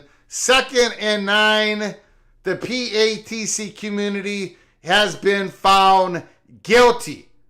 Oh my goodness, they're getting pressure. Get rid of it! Get rid of it! Ah! 3rd and long.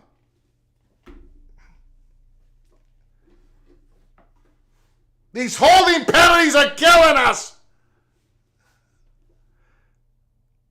Ah, they got tripped up. Probably an ACC crew. Preston from Greensboro, probably a PATC community crew. 3rd and 14.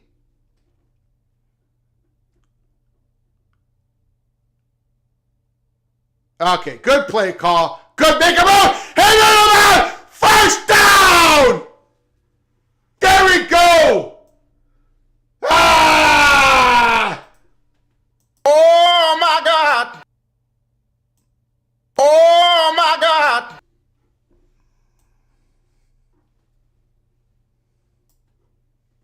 It's 1st and 10. The nation, the college football nation, is finding out tonight why Texas State is going to be the G5 representative in the college football playoffs. No!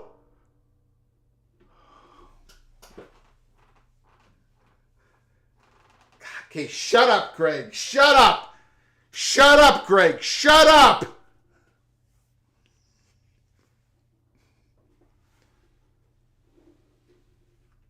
God. Okay, got to tamp down the iceberg. Got to tamp down the iceberg.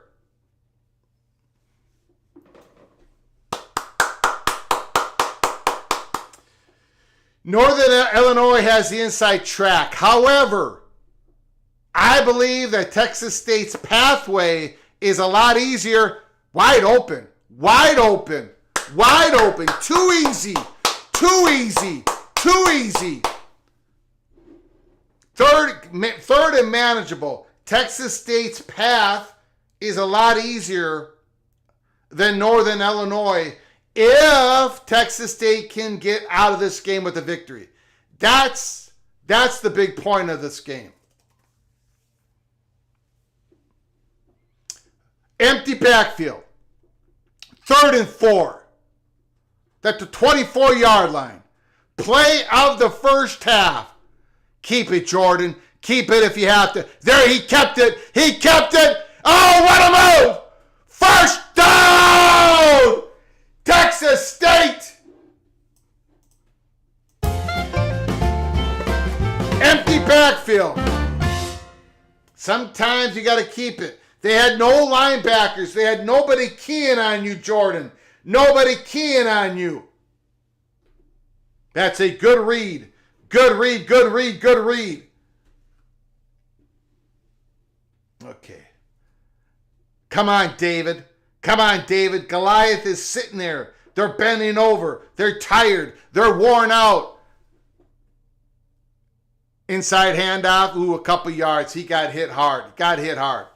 It's going to be second down. They can get a first down.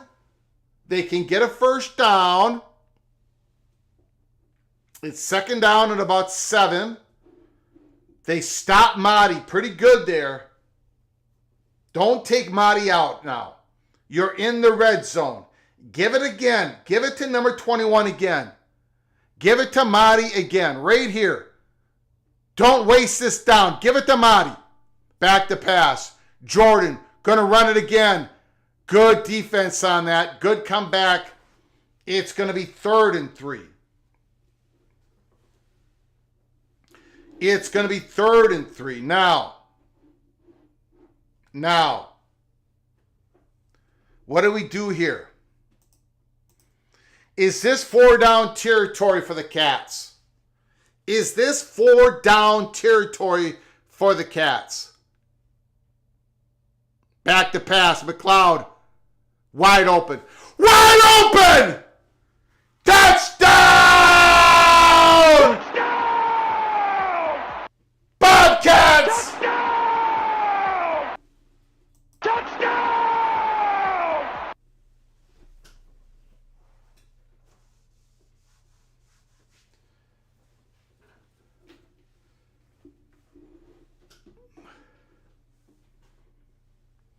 Wide open.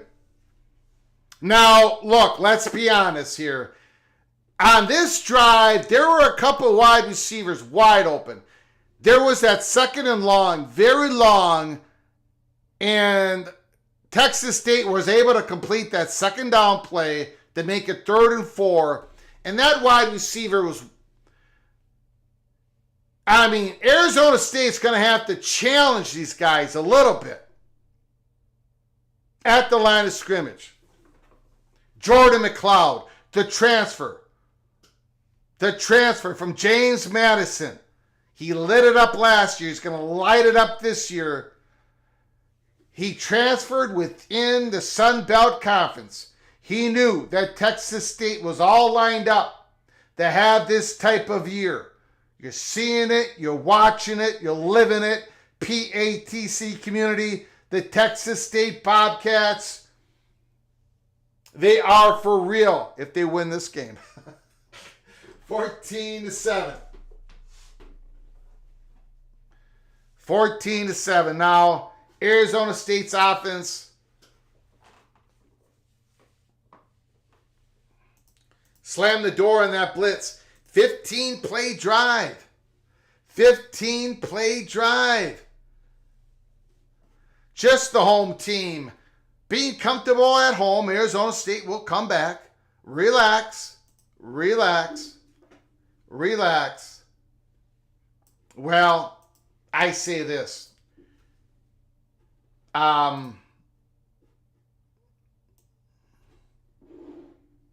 This game is far from over. Far from over. But Bobcats, show no mercy. No mercy, baby.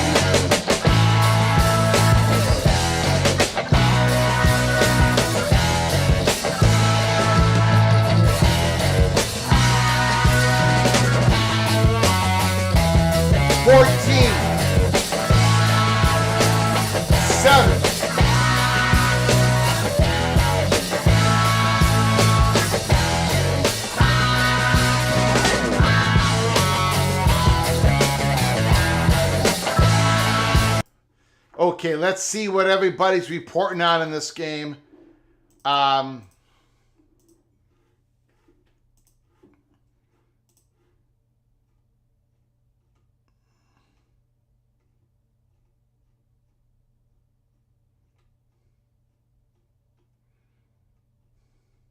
There is this thing called an NFL football game that is going on right now.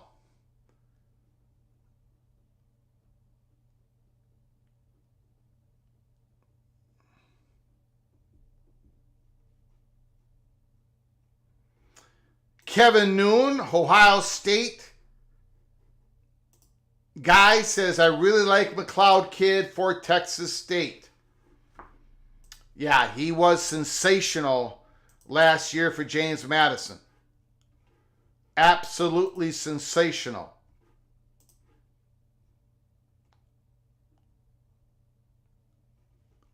The kickoff. The return. He goes nowhere. Arizona State will start at about their 17-yard line. 17-yard line.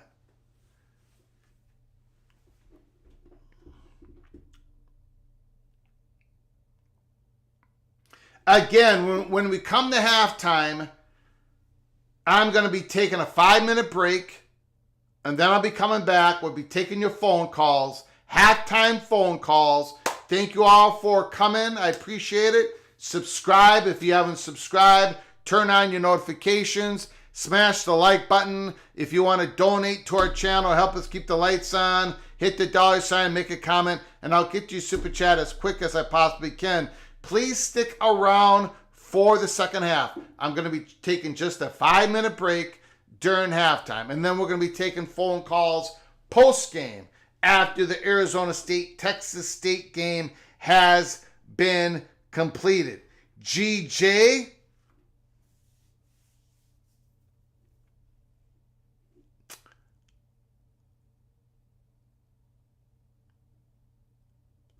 back to pass, sacked, 7-yard line. It's going to be second and long. Arizona State, that looked like it was going to be a short screen pass. I thought maybe they caught the Bobcats, but there was confusion. It's possible that Sam Levitt was looking the wrong way. He thought Scadaboo was going to be on the right side, not on the left side. Some confusion on that play call, I believe. 3rd and 20.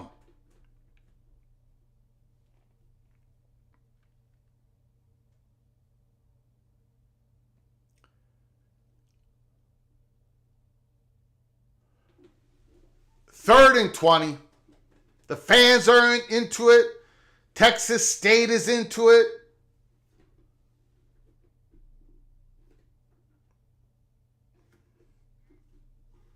Oh, geez, again.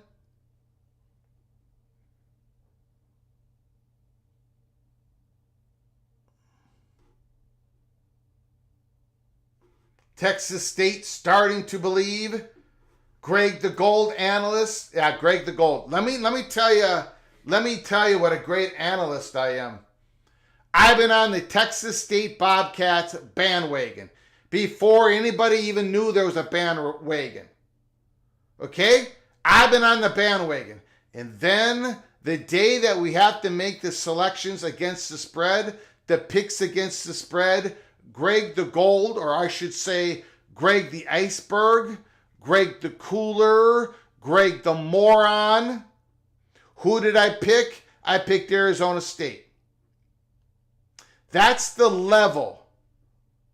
That's the level of idiocy that we're working here. I mean, my goodness. Why didn't I just take Texas State? I'm the guy that's been on the Bobcats. And then the big game of the year, just because I was nervous about Marty not being able to play a full game, I took Arizona State. Let me tell you something. Again, this studio sits in the middle of Loserville City, and your host has been reelected mayor. So there is your Greg the Gold analyst, Mr. Louisville Cardinal. Holy smokes. Holy smokes. It wasn't even hedging. It was me being a moron. Period. Greg needs term limits. Oh, God. Don't be so hard on yourself. Long way to go. Well, I'm rooting for Texas State. I'm the only guy who could screw this whole thing up. Honestly. Cheddar slices, $5. Oh, Greg needs a Texas State hat or something. Somebody buy me a Bobcats hat. Okay. All right, here we go. All right, here we go. Everybody settle down. Everybody settle down. Everybody settle down. 3rd and 20. 3rd and 20. I don't know what Arizona State. I would just hand it off to Cam Scattaboo. I don't know. You got to be careful here. Sam Levitt is not playing at a decent level right now. Early in the season. Okay, that's what they did. Scattaboo got the handoff. Good play call. Arizona State's going to punt the ball. Texas State's going to have very good field position. Very good field position.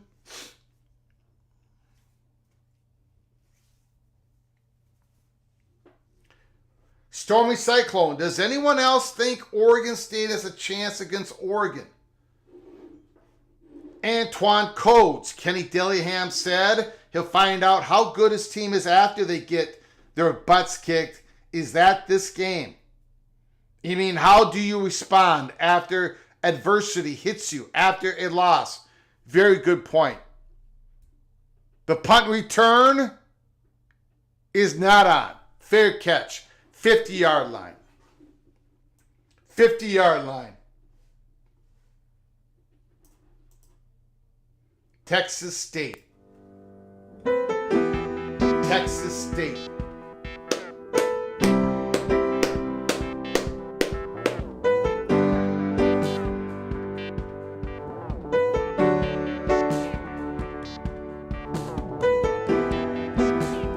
David versus Goliath. Sunbelt. It's either going to be Texas State or App State.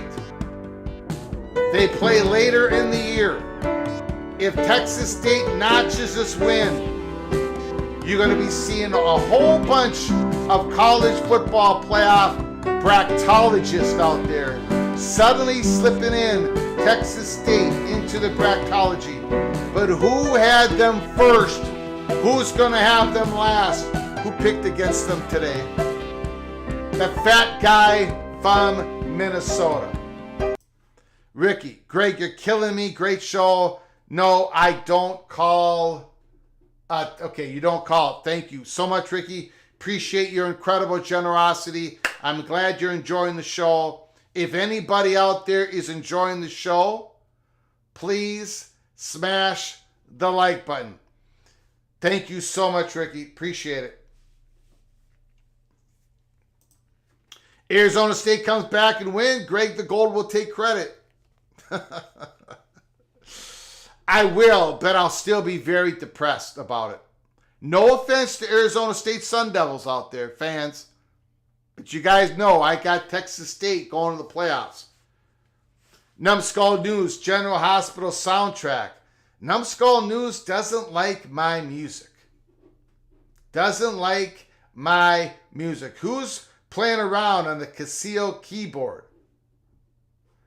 Did I say proctologist? I might have said that. Bracketologist. Whatever it is.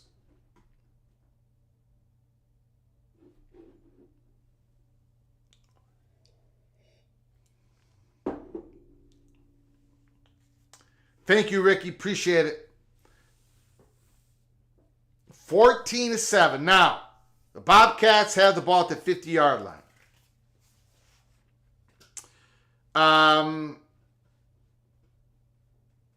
Run that ball. Run that ball. Arizona State defense wasn't off the field for a very long time. Texas State has had a 15-yard drive, 15-play drive. They've had 2 long drives.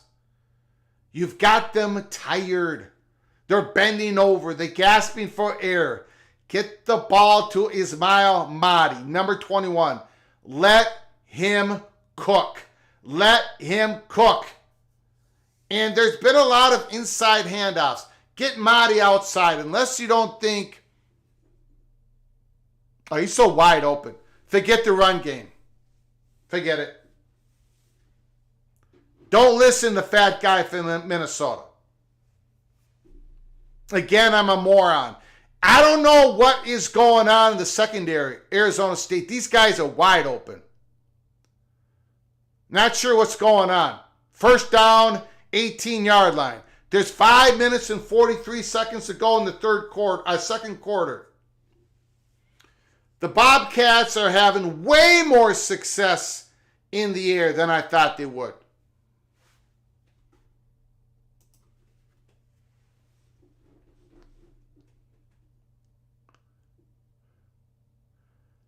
Shotgun, McLeod. What is going on?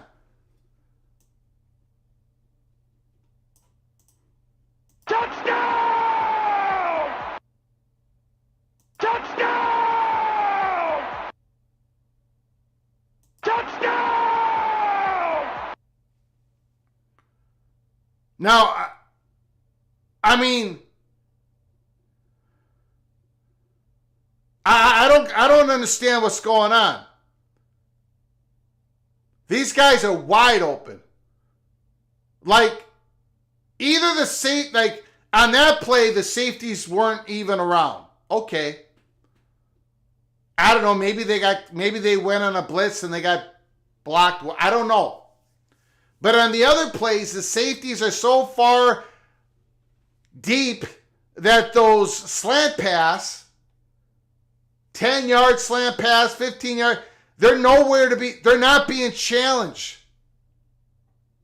The wide receivers are not getting hit until 3 seconds after they catch the ball.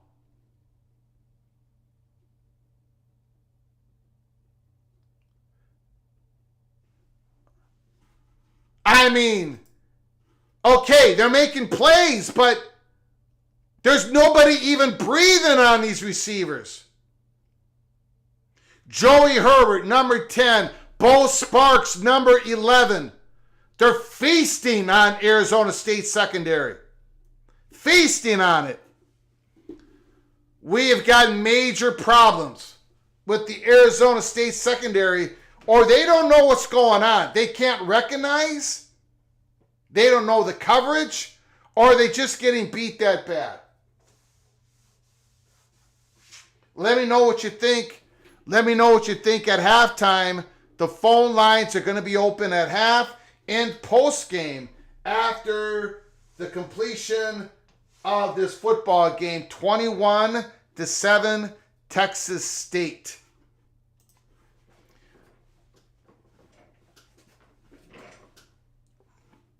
Touchdown, Texas State. Looks like Pac-12 ball. At this point, Benny the Beaver has to respect Boko. GJ may be the offensive guru. Defense is sleepwalking.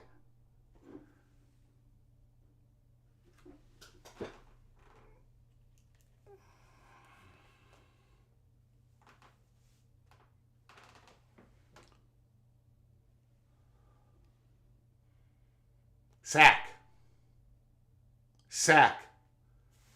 Texas State is going to get the ball back. Arizona State's got to get a first down here. 2nd and 21. It's a complete breakdown. There goes Sam Levitt. That's a good gain. Now you got to make this third down. If you don't make this third down, you're giving the ball back to Texas State. Arizona State's defense, the Sun Devils defense, is getting crushed. It looks like they don't know what's going on in the secondary. They need to get to the halftime. They need to get to halftime only down 14.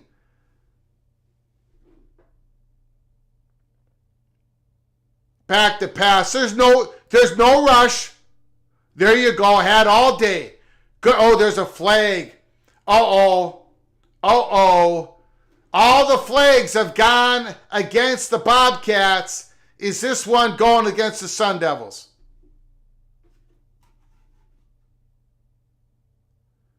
Oh no. Oh no. No, no, no, no. The Speedy Stovall is down. Stovall is down. Speed, speed, speed, and more speed. He's down. What are they saying is the flag?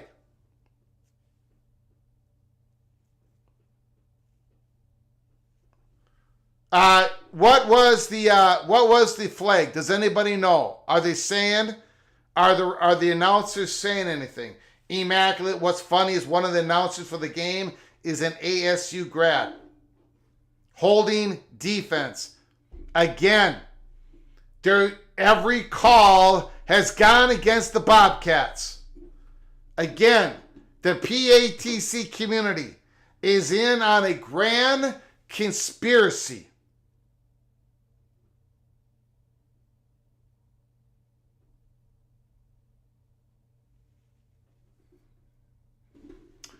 No pressure, good throw.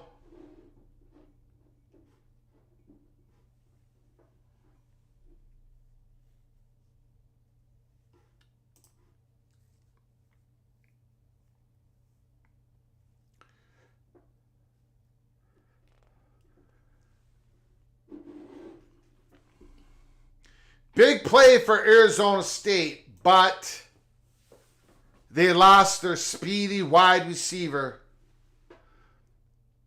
Melquan Stovall. It looks bad.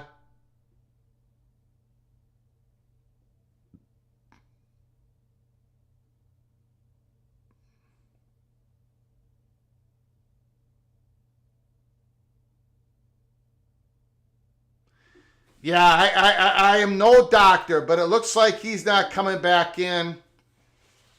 That's a big loss for the Sun Devils. Big loss. No, it's not an evil space badger conspiracy. It's a PATC community conspiracy.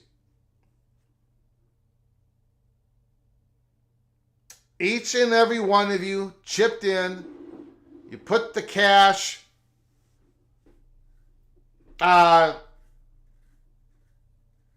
bunch of dollar bills into a vanilla envelope, and the referee has it. First down and 10. Sam Levitt rolling out, plenty of time, no pressure. Big pass.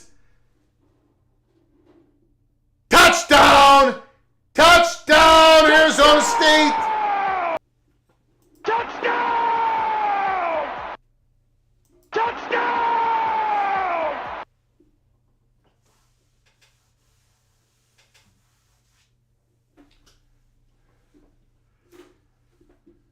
Wow.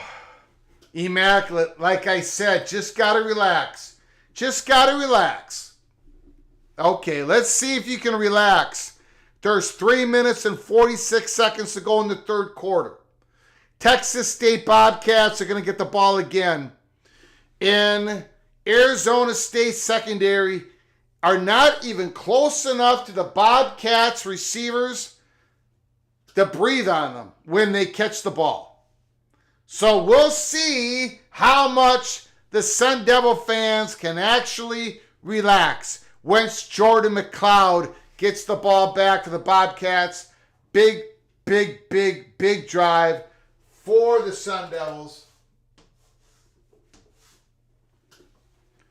21-14. 21-14.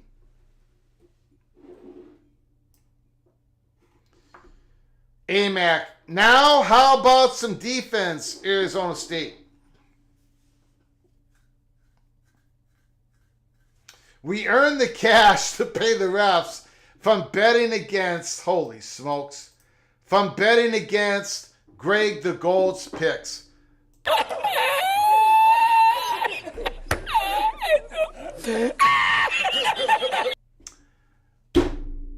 Good point. Preston from Greensboro. Very good point. Arizona State going to kick the ball off. Now, come on, Texas State. We got to score again. We've got to score again. Come on. Come on. Come on.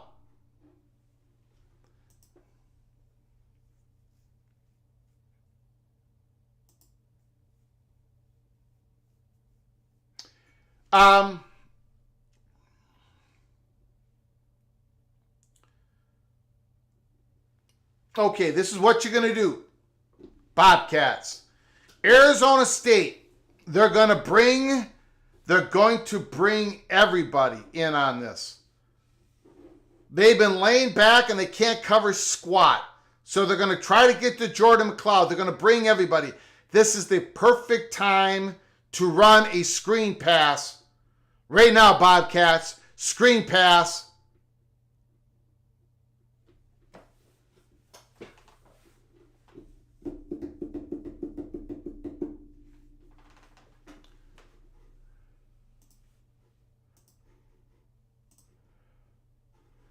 Good call, ref. Good call. Yeah, good call. I'm about to blow my stack. Roll out. Wide open, but he missed him. Again, wide open. Arizona State has no idea who they're picking up.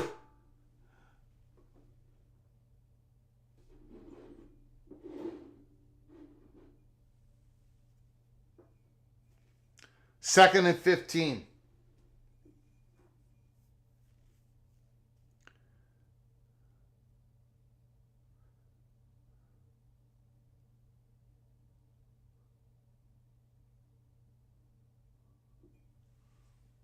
Very good. Flag.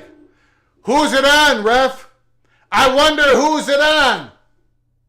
Who's it on, ref?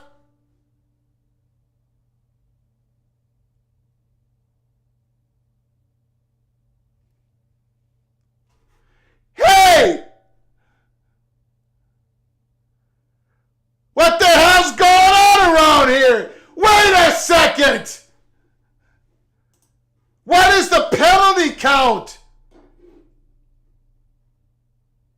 They're not putting the box score up here.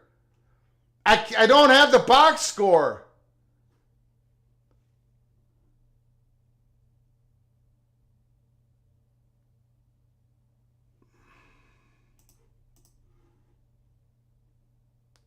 It's like 10 penalties to 0.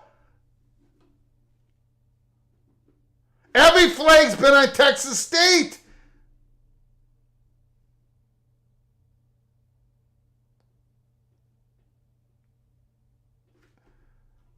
The umpire has a stack of cash from all of you in the chat room.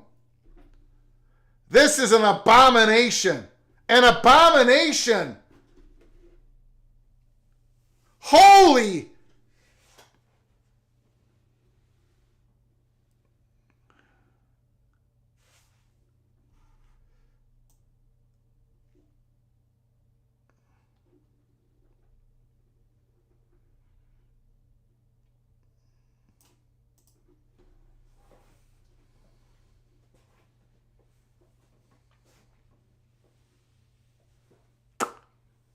Third and 25. Time to do the quick kick.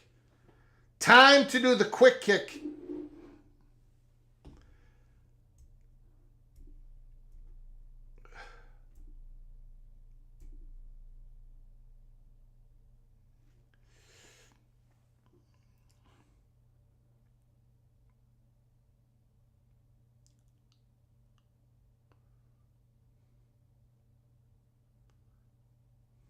God. Arizona State playing a perfect first half. No holding, no nothing. Except for maybe that downfield penalty.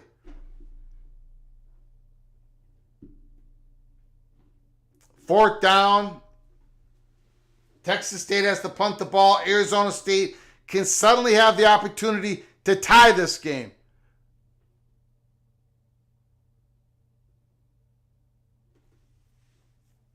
Huge stop for the Sun Devils.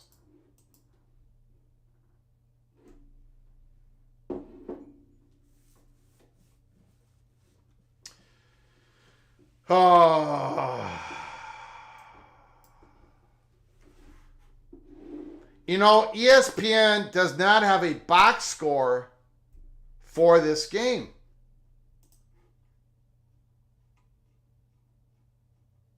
They do not have a box score for this game. Arizona State, 1st and 10 at their 43-yard line. Good. I like that play call. I like the play call. Cam Scataboo. About 8 yards. CBS Sports does. Okay, let me...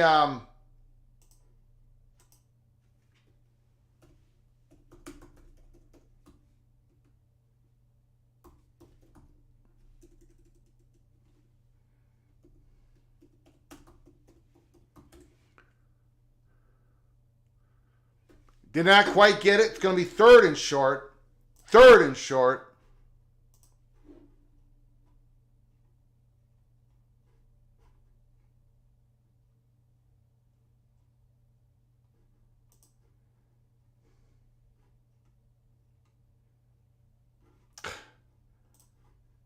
I tell you, CBS Sports, this is just... I got so much... I can't even look at that. That screen is so busy. Can't even look at it.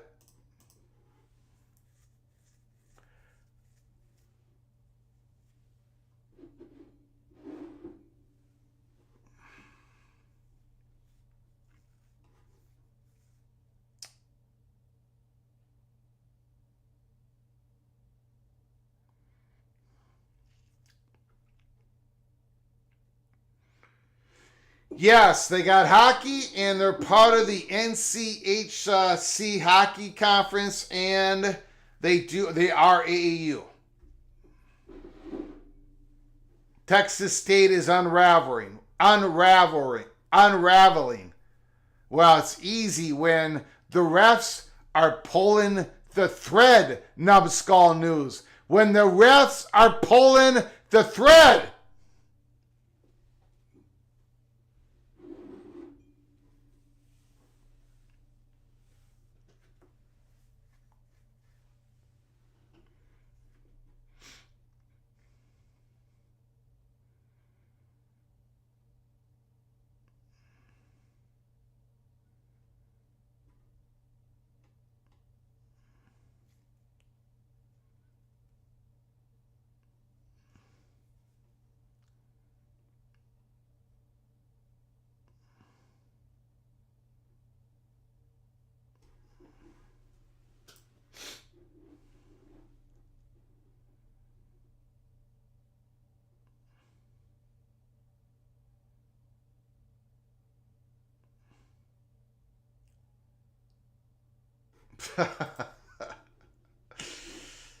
Those Texas State boys are learning a valuable lesson right now. Life ain't fair. Deal with it. Jeez.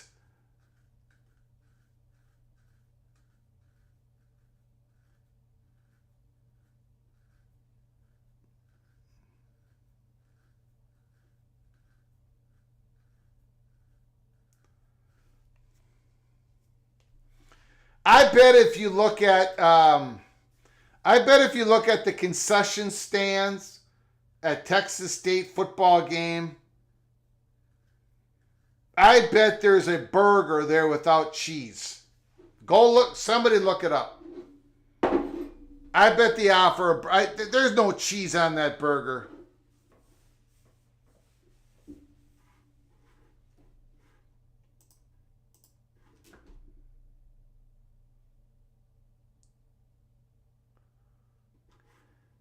There's probably a taco there that doesn't have cheese on it. Yeah, I bet there is. Yeah, good point. Okay.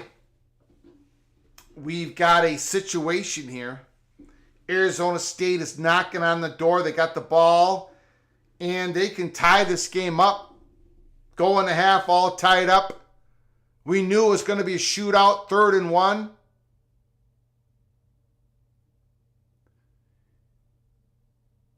It's been Cam Scattaboo on 1st down, Cam Scattaboo on 2nd down, and then Cam Scattaboo on 3rd down, and it's 4th and short. Texas State Bobcats rose to the occasion. 1:42 to go. 4th and 2. Arizona State has taken out Cam Scattaboo. They're going for it. They got an empty backfield. Now Sam Levitt does have the legs to get this. Watch Sam run if he needs to. Good completion. Wide open. Good slant pass. Beautiful play by the Sun Devils.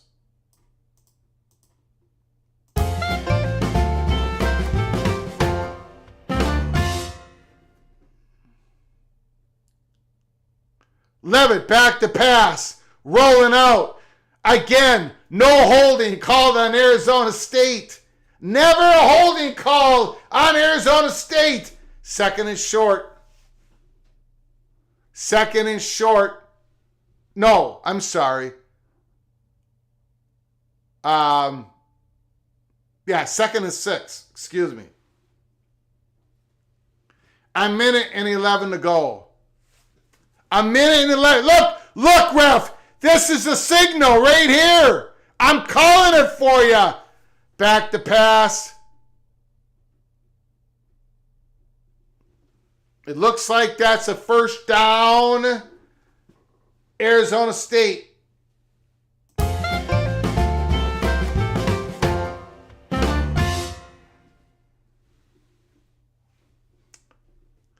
$25-yard line.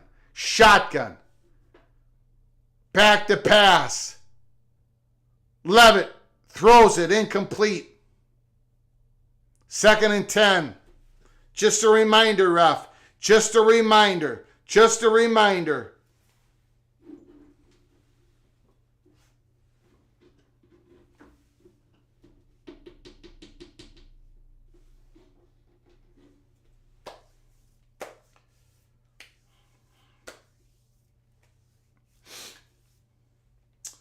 (21-14). This is going to be a fantastic game in the second half. 53 seconds to go in the second quarter.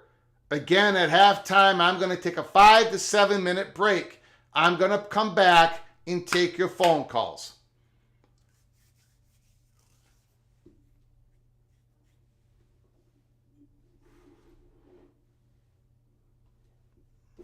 My prof is a genius.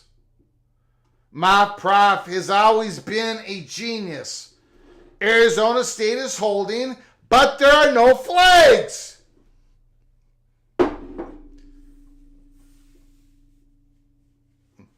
Numbskull News, is that light at the end of the tunnel or a freight train headed your way?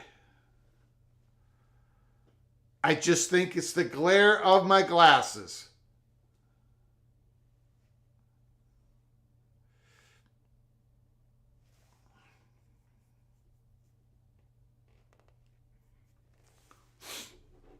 Second and 10. Sam Levitt has started to warm up.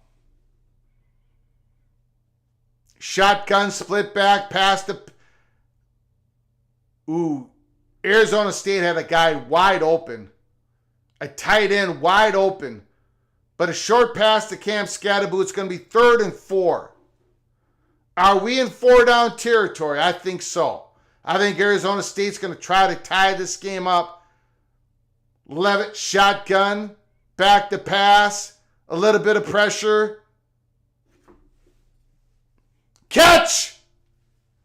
That was completed. 1st down. Arizona State 1st and goal. Are they reviewing it? Or no, just an injury?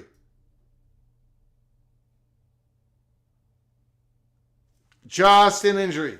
Beautiful line blocking. I wonder. I truly wonder. That's a catch. That's a catch.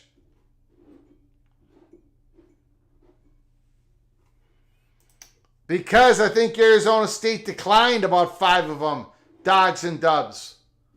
Remember, if you decline them, they won't be listed as a penalty.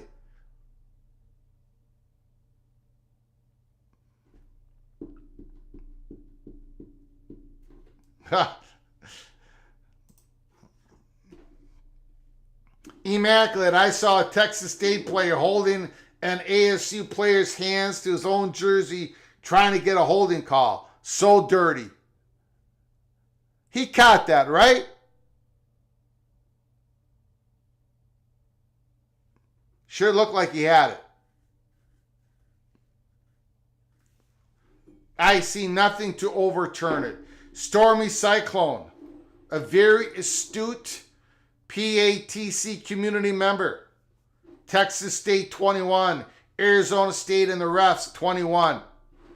You got to tip your cap to the Sun Devils. They've come back. They're about to tie this game. First and goal, 26 seconds. They still have 2 timeouts. They're about to tie this game. A pitch to Scattaboo. He gets rocked. Call timeout. Call timeout. Call timeout. Jeez. Second and goal. Man, that timeout should have came out earlier. You cost your team a couple seconds there.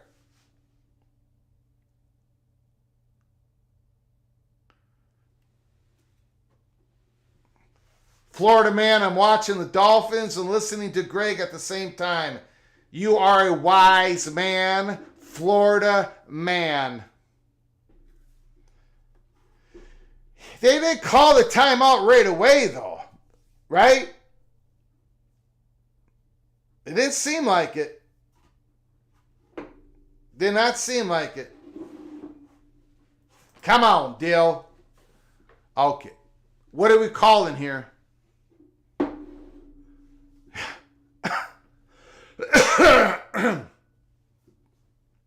Of course he got some seconds back. Jeez. You guys must have sent him two manila envelopes filled with cash. Unmarked dollar bills. Second and goal.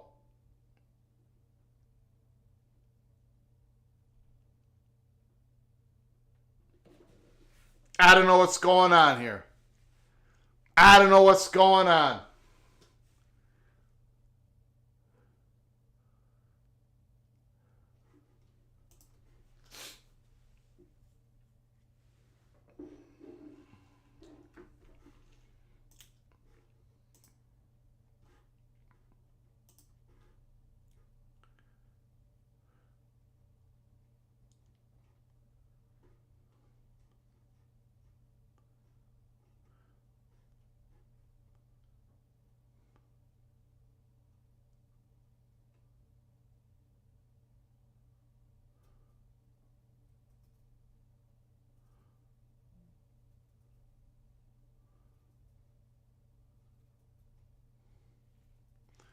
Second and goal.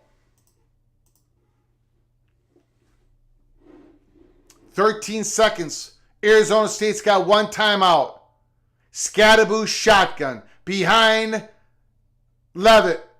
What was that? Flag. Throw that flag!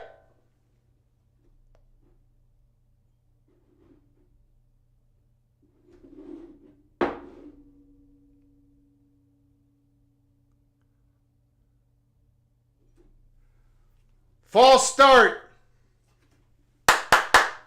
False start. We got a penalty.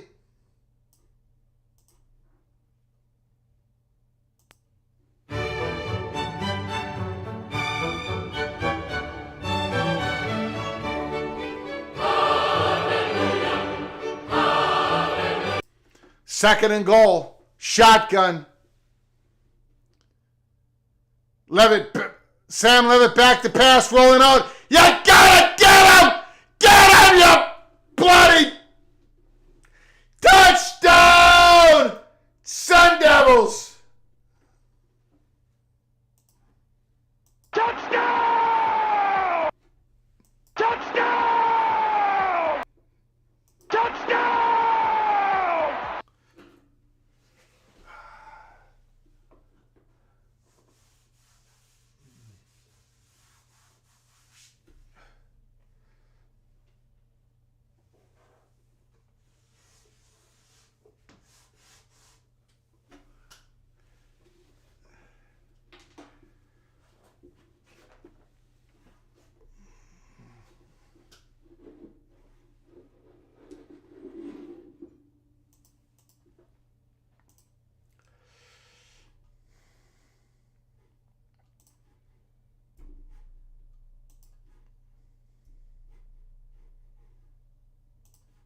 Very poor dancing by Sam Levitt after the touchdown.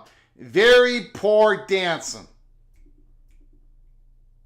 A point should be taken off the scoreboard because of that horrific performance, that dancing in the end zone. But yet, it still remains 21-21.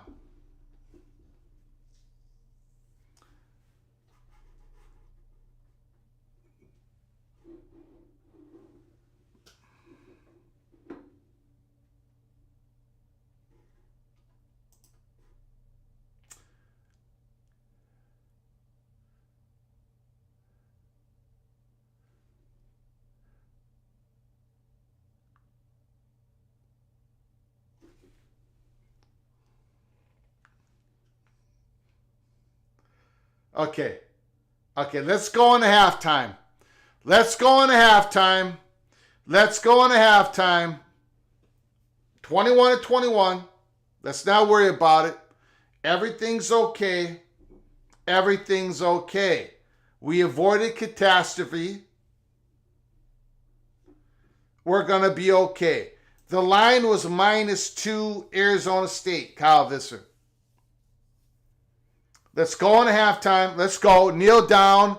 Don't try anything. Kneel down.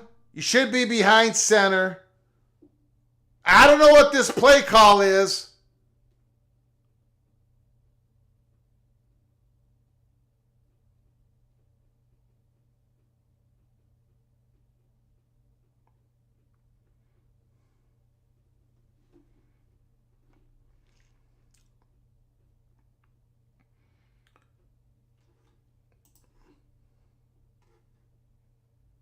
What is Dillingham saying over there? Hey, Dilly, let's get to halftime. You're working the refs all game long.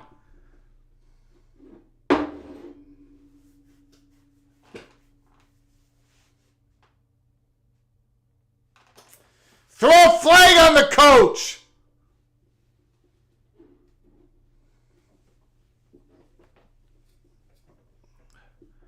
Kneel down on it. What is going on? Kneel down.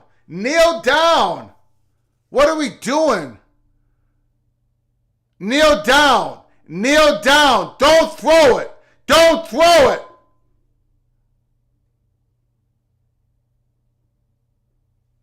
All right. Okay. We're at halftime. 21-21. I'm going to take a short break. When I come back, we're going to open up the phone lines. Give us a call, talk about the game. I hope you come back for the second half because it's going to be epic. No question about it. I'll see you in a little bit. Thank you for all showing up. I appreciate it.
Okay, we're back. We're going to open up the phone lines. Phone lines are now open. 763-260-1333.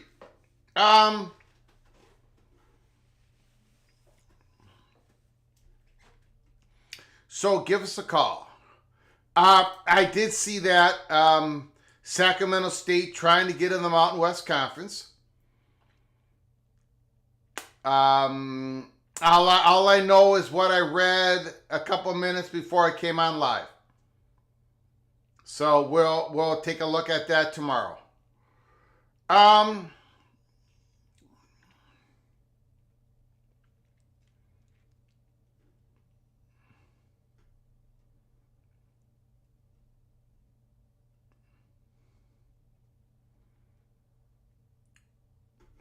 I'm not sure. Me versus Echo Chamber, you seem to be on a warpath here tonight.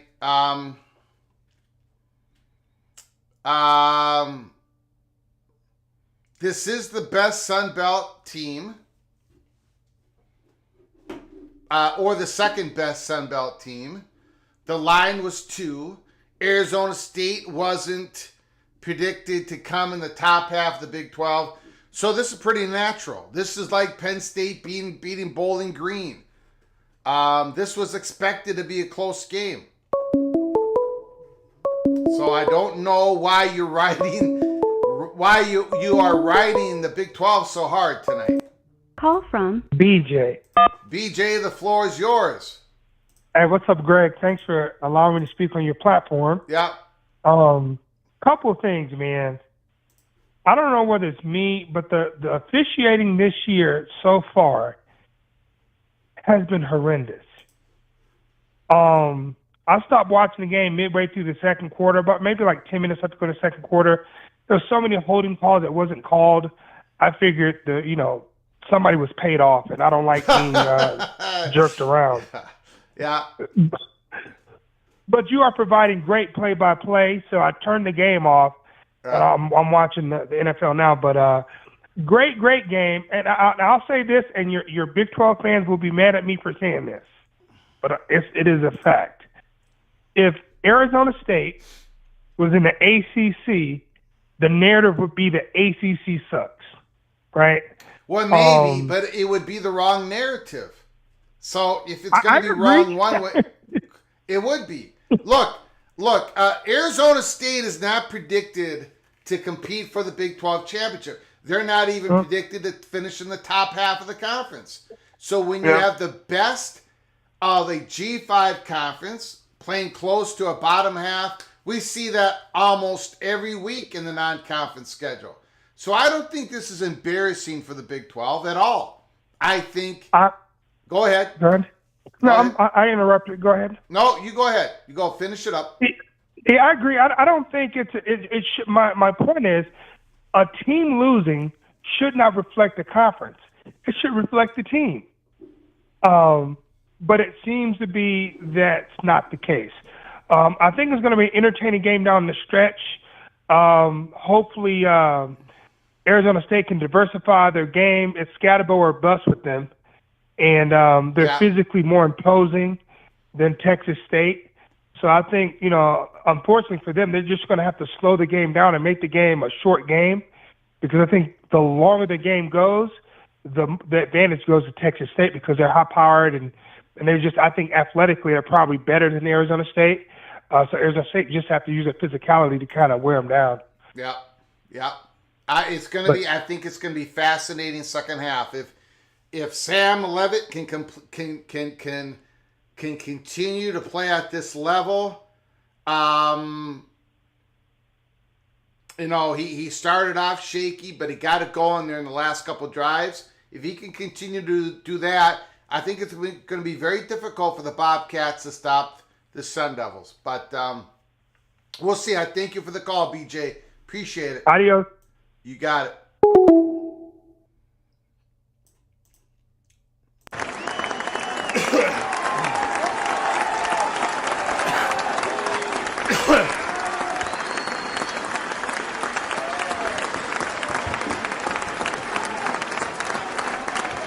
And we've talked about this. Some of these G5 schools, some of them are all geared up for this year. Another example of it is Memphis, who's going to be playing Florida State. Memphis top receiver, Rock. He's a senior. Their running back is a senior. Their Hennigan, their great quarterback, is like a 6-year senior.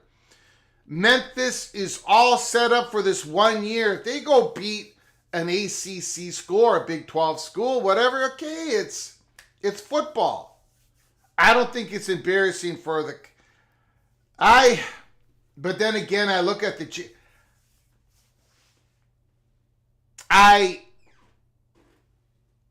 there are opportunities in every year for a good G5 school to come up and beat a more powerful power conference school.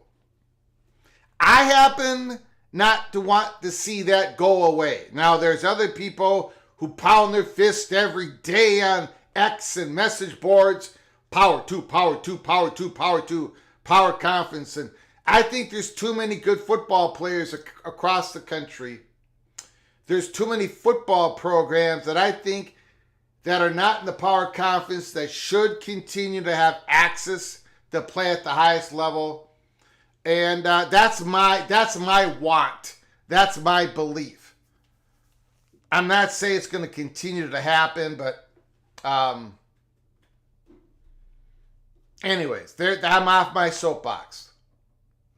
That's why you play the game, Herm Edwards.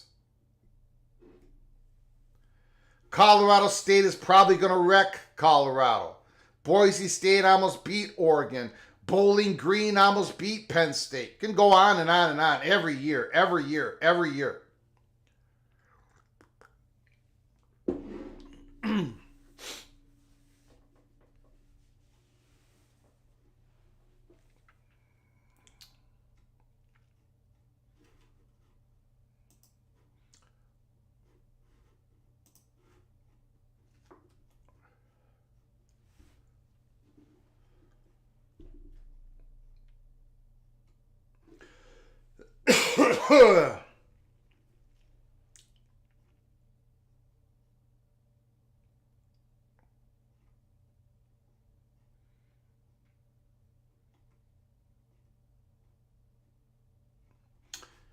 Phone lines are open. We still have a time for one more call. 763-260-1333. Minnesota almost beat North Carolina. Good one, Mr. Brooks. Good one.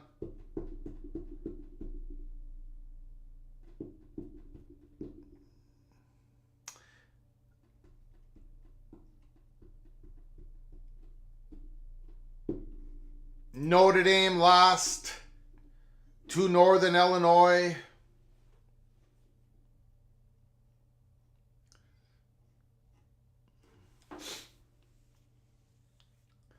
Kansas beat themselves.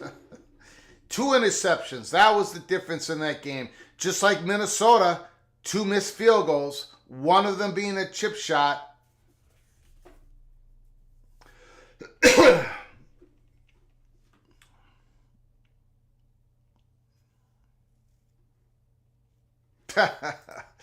Michigan would have beat Texas if all these false allegations didn't get Connor Stallion fired.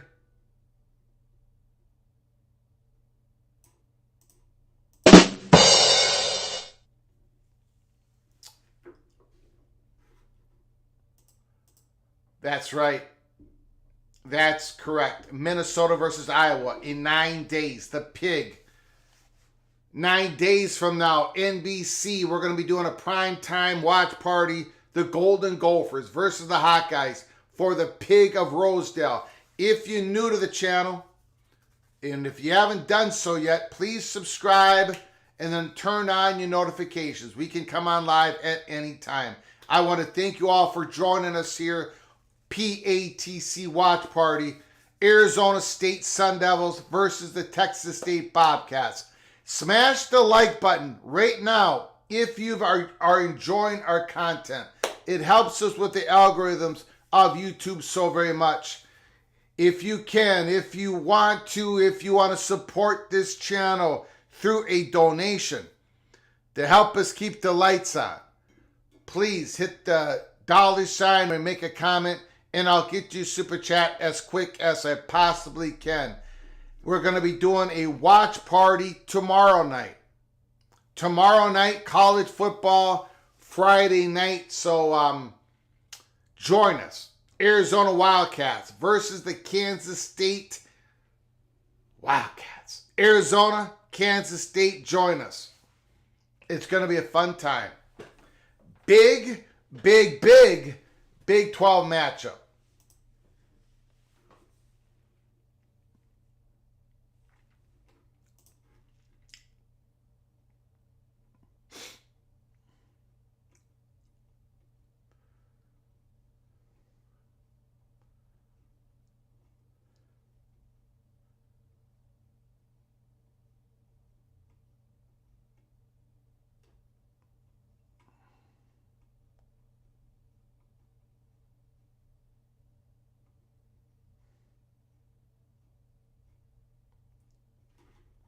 Okay, we got kickoff. I'm going to turn off the phone line. Thank you, BJ, for the call. Here we go.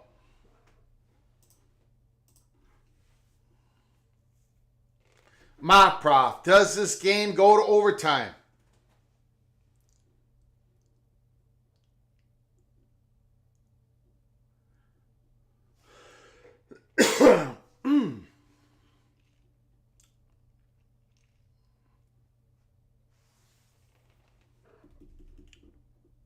First and 10, Arizona State, their 25-yard line. They were down 21-7. They've come back and tied it up 21-21. Back to pass. Sam is feeling it, and he gets sacked.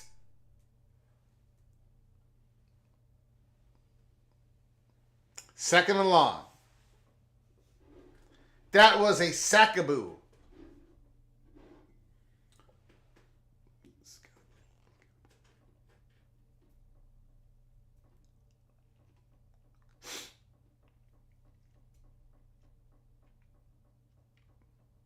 Second and 20.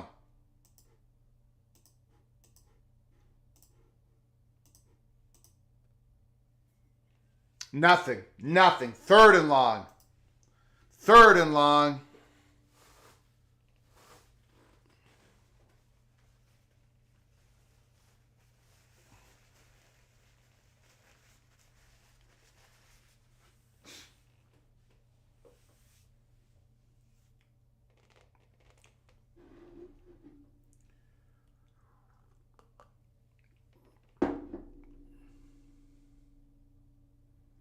Levitt back to pass, rolling out, got flushed out, going deep.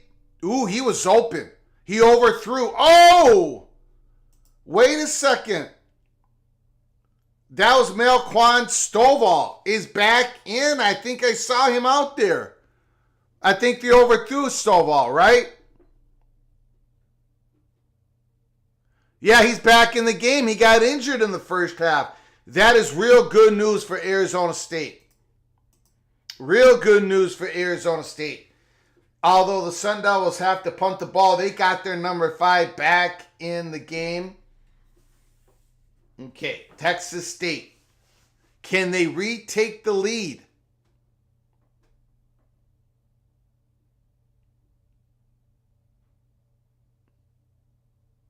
They're finally going to have a good field position. Starting at their 43-yard line. Jordan McLeod.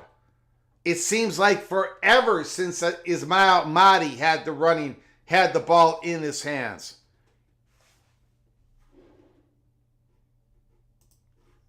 Again,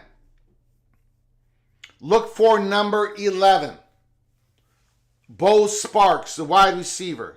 Number 10, Joey Herbert, wide receiver. Number 21, Ismail Mahdi, the great running back. Set up next to Jordan McLeod. Man in motion, no. He sets. Man, that play, okay. These little, those plays aren't working. Throw those slant passes. Arizona State hasn't gotten close to stopping the slant.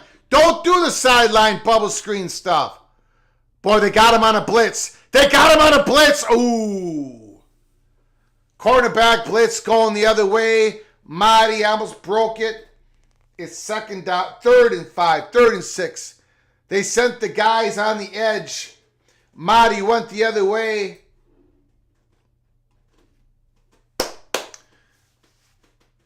At the 40, it's 3rd and 5. Shotgun. Man in motion. Jordan McLeod. Nope.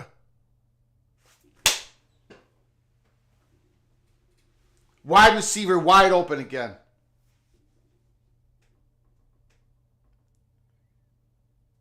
Overthrew him. Wide open. Arizona State is not covering people out there. Okay, punt the ball. Punt it down there. Crucial special teams play right here.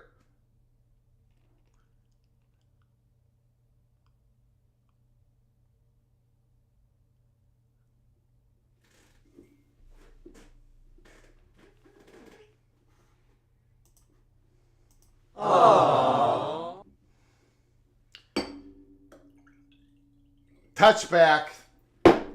Arizona State starts it at the 25, 21 to 21. Greg, guess where Jim Wacker got his coaching reputation? Well, it was a couple places in Texas, right? TCU, I'm guessing he went to Texas State or Southwest Texas State before he went to TCU.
In our tradition here at Peek Around the Corner watch parties, in the middle of the third quarter, if it's a competitive game, we play the mariachi music.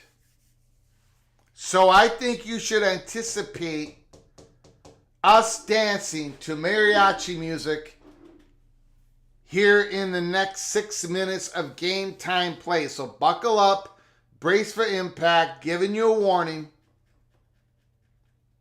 Per our tradition, watch party tradition, it's going to happen. It looks like it's going to happen. Unless Arizona State scores a touchdown here and then a pick six in a matter of a couple minutes.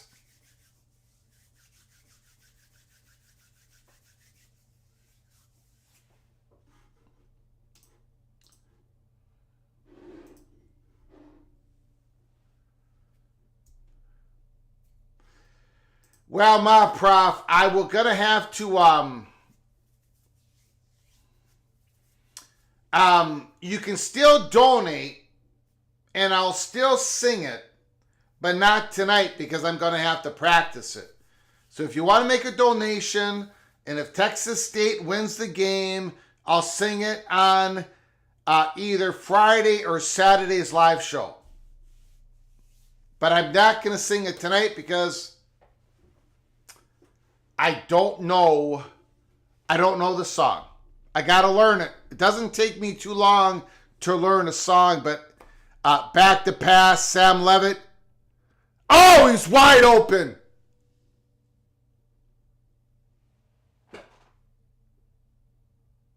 I'm telling you. Interception on a wide open receiver. Now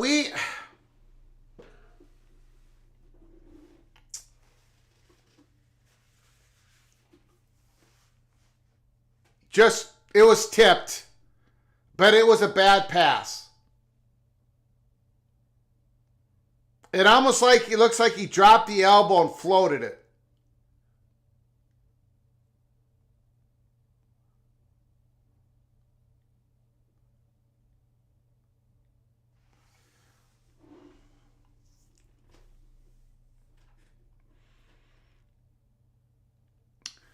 Texas State takes it over at Arizona State's 47-yard line.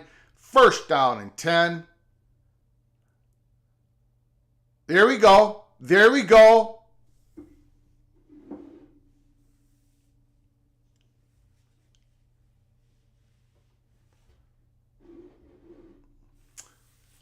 Good completion. Second down is short. Second and 2. Second and 3. Drag down. Third and 1. Run it again. Third and 1. This is 4 down territory. Do not get cute. Don't get cute. Third and 1. Run this ball 2 times. If they stop you, tip the cap to the Arizona State. Do not get cute. Do not chuck this ball downfield. Run that ball.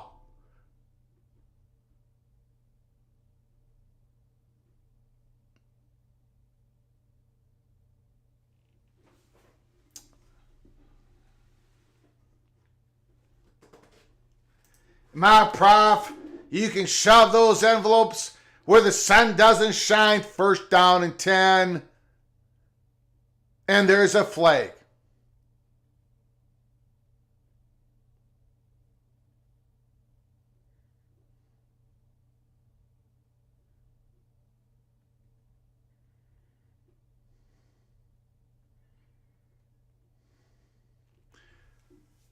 These pre-snap penalties are killing us.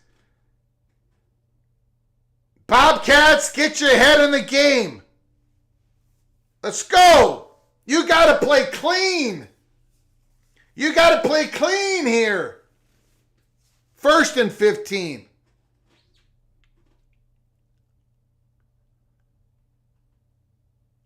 That was a nice little cutback for 3 or 4 yards.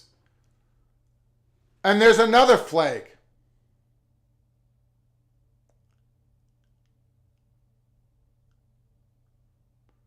Did number 4 lead with the head? Did number 4 lead with the head?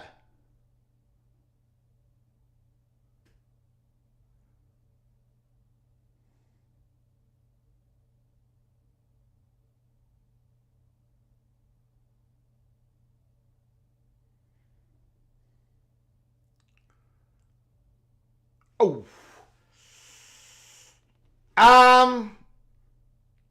I don't know. You look like you got him from the side, right? I don't know. I have no idea what a targeting is anymore. Did he lead with the crown of the head?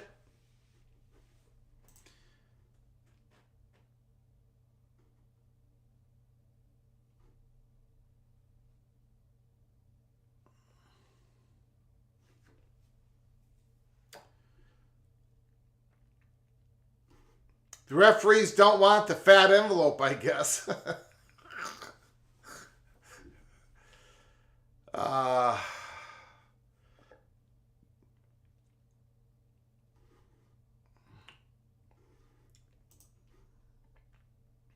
Did he hit him with the crown? Stormy Cyclone.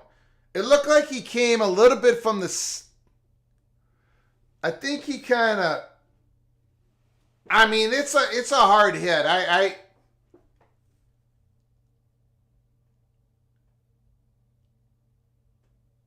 I've seen worse. I've seen worse. I don't know, guys. I don't know. I don't know if he got him exactly with the crown.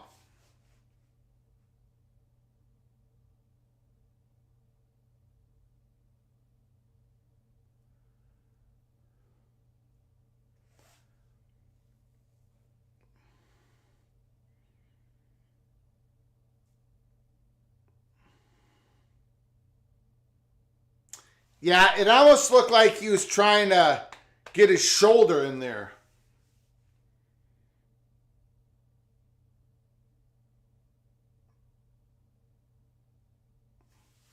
I think that's a good call. I think that's a good call. I don't think that was targeting. 2nd and 13. Back to pass. McLeod has to get rushed out of the pocket.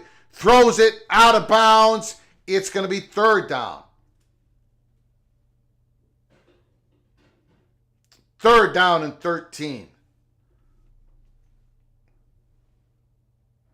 Refs back on the payroll. Manila envelope has arrived.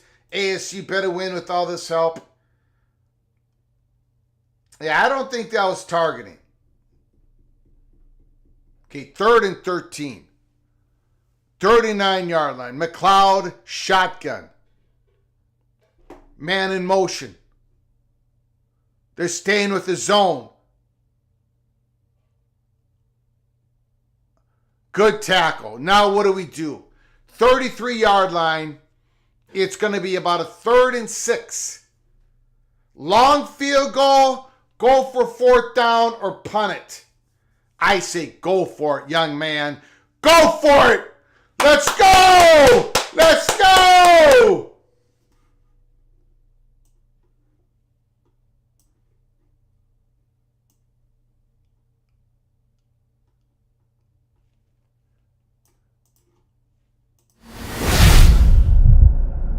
Back to pass.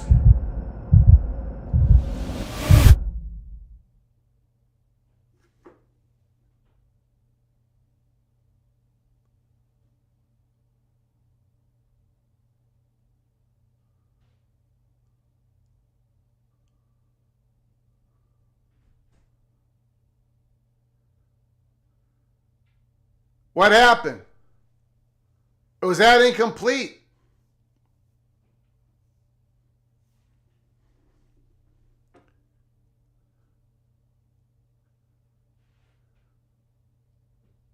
Oh, he dropped it. I didn't even know he dropped it. Ah! Both teams has had the ball 2 times. And neither has scored 2 times here in the 3rd quarter. Arizona State is almost as bad as Minnesota. Kick the points, it would have been a long field goal. Did you see the ref putting grease on the ball before the play? No, I did not. Arizona State's getting some pressure on McLeod, man. They're sending people. They're sending people.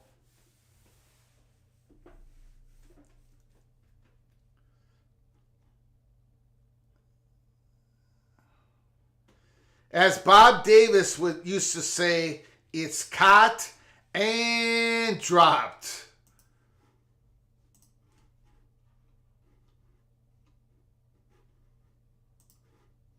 I want to thank you all for joining me tonight. Watch party. A lot of fun. We're going to be doing it again tomorrow night. Doing it again Saturday. So keep your head on a swivel. Follow us at Flug Empire and X. But I'm very, very humbled that you all selected to spend your valuable time Thursday night watch party here at PATC. I appreciate it. Thank you. You know what? It is. It is time for that. Let's go. Let's go.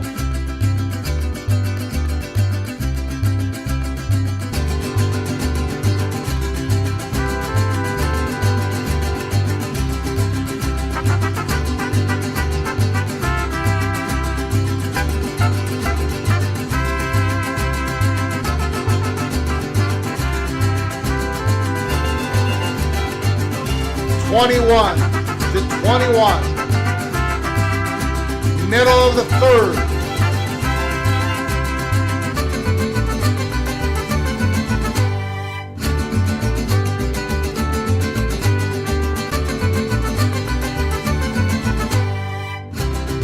Jose. Mexico.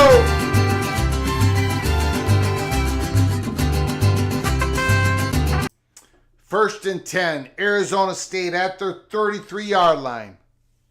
21 to 21.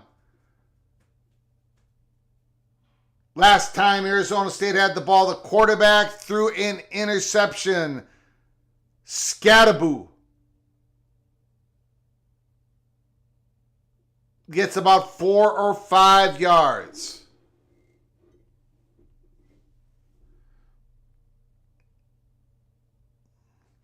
Second down. I think they're going to give the ball to Scattaboo again here. Get him lathered up. Get him going.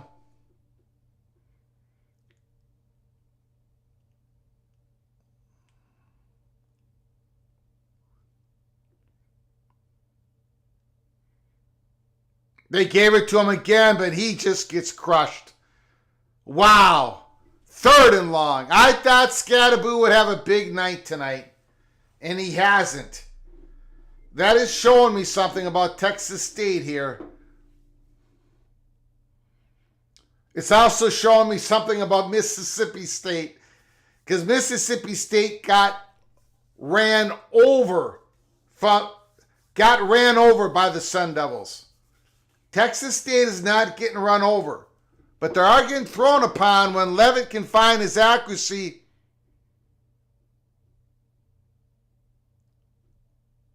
Wow, good play. Good play. First down, Sun Devils. Holy smokes.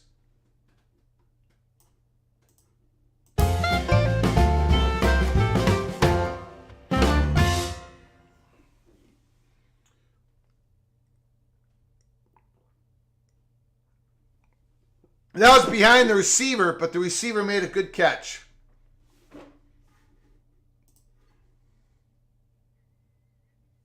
Oh, I should say tight end. The big tight end made a good catch. What do we got here? What's going on? Why is there a timeout? Oh, there's an injury. There is an injury.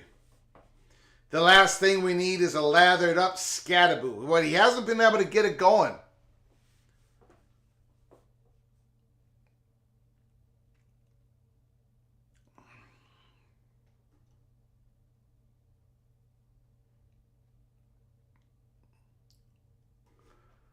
My prof, what did I say about the Texas State D-line?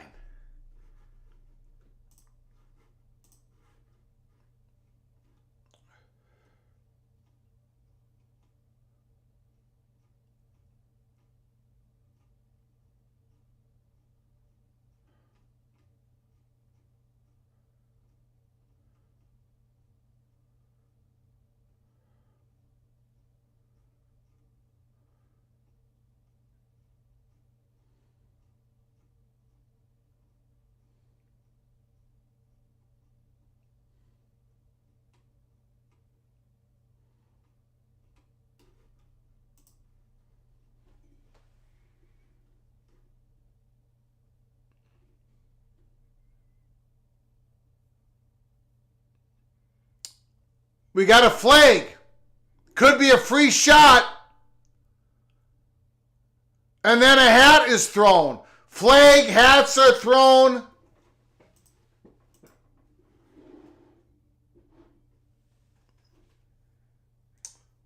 I mean, they might have lined up offsides, Texas State. They might have lined up offsides.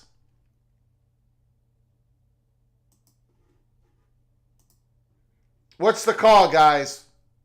Both of them on the Bobcats, I'm guessing.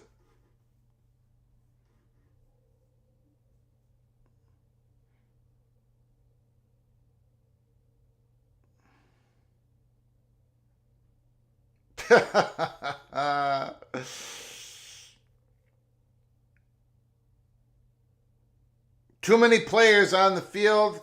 The guy did not get off. That was a good recognition by Sam Levitt. Good recognition by the coaching staff of Arizona State. That was a free play. Took a shot downfield and got a bigger penalty. Texas State, look, you're playing a little sloppy here. I had fun about all your penalties, but I cannot defend you anymore. You got to clean it up. 1st and 10, 38-yard line.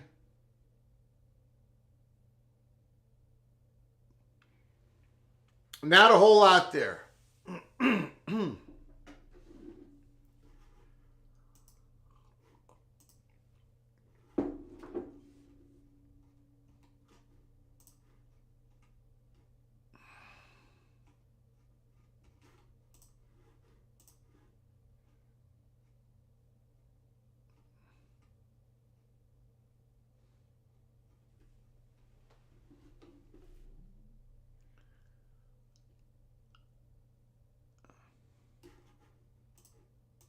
2nd and 8. Shotgun. Pitch. Going nowhere.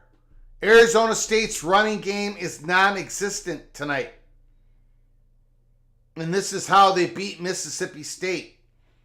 It's 3rd and long.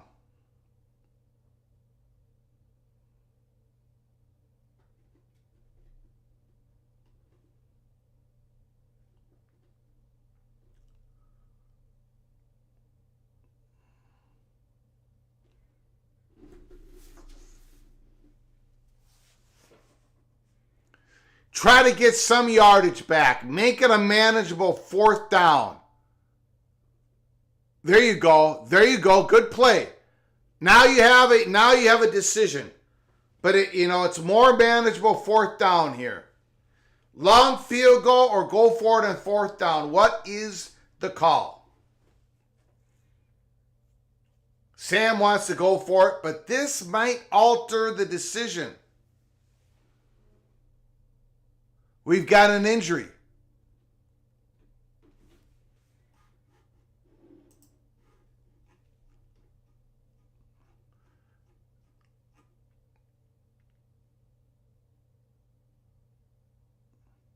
That might be Cade Briggs on the field.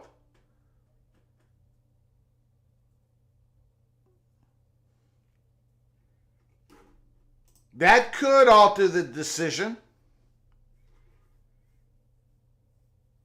I don't know how good the kicker is. Good question. That is Briggs who was injured.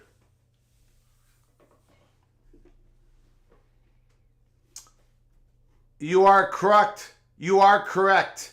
Dogs and doves. Is it a coincidence that the flags appear to be cut from the same cloth as the Arizona State uniforms? Cloak and dagger, cloak and dagger, cloak and dagger. They're going for a long field goal. Going for a long field goal to take the lead. 6:30 to go. The snap, the hold, the kick. It is no good. Just missed wide. Still no scoring in the 3rd quarter. 6:20 to go, 21-21.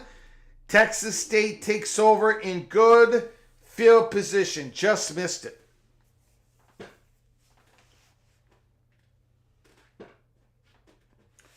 No muy bueno. No good.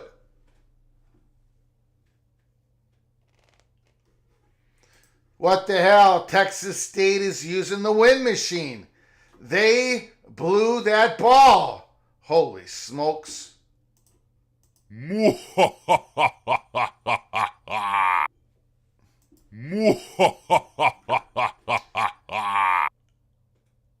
I smell OT. Florida man.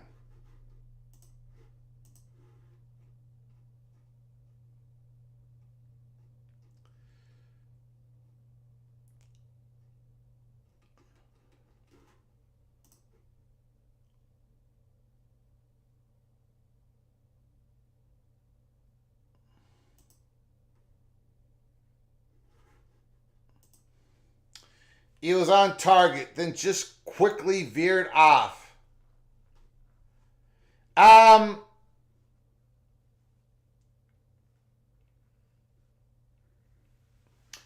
that doesn't help me, Dogs and Dubs. Because I took Arizona State and they're favored by 2. So I would not win both ways.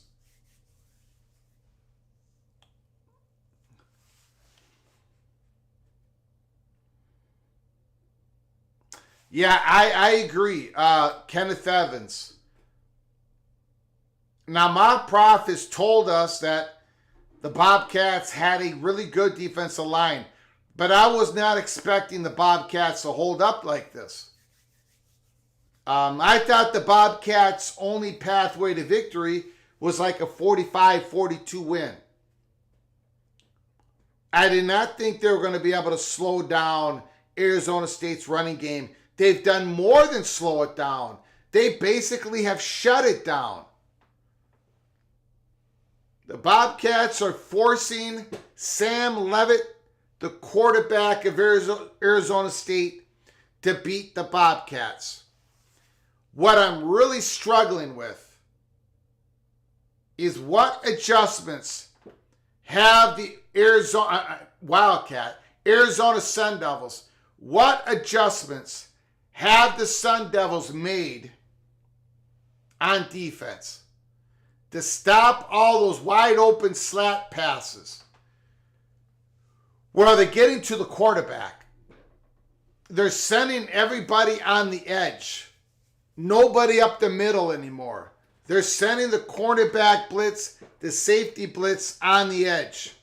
They're making Jordan McLeod have to roll out, and they're shrinking the field on the guy.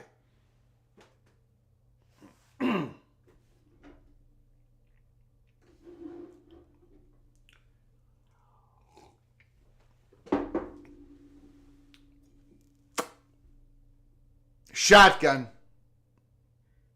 Shuttle pass. 4 yards. Man, Arizona State is really sending guys here. Bobcats cannot figure it out. 2nd and 6.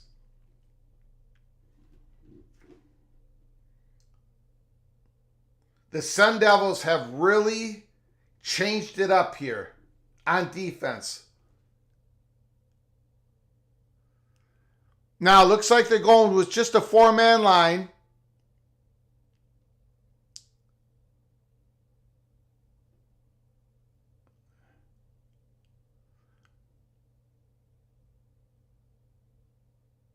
No blitz. No blitz. No blitz.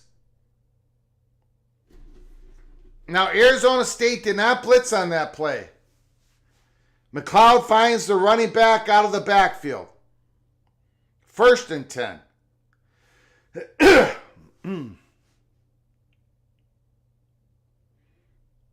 Deep. Incomplete. 2nd and 10.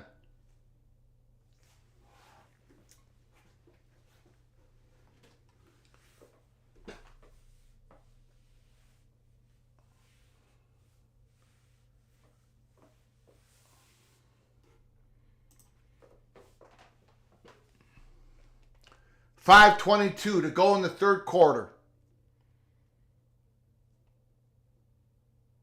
Shotgun. Good sharp pass. about an 8-yard out pass. It's going to be third and about 3, about 2. Third and 4, excuse me. My bad. Third and 4.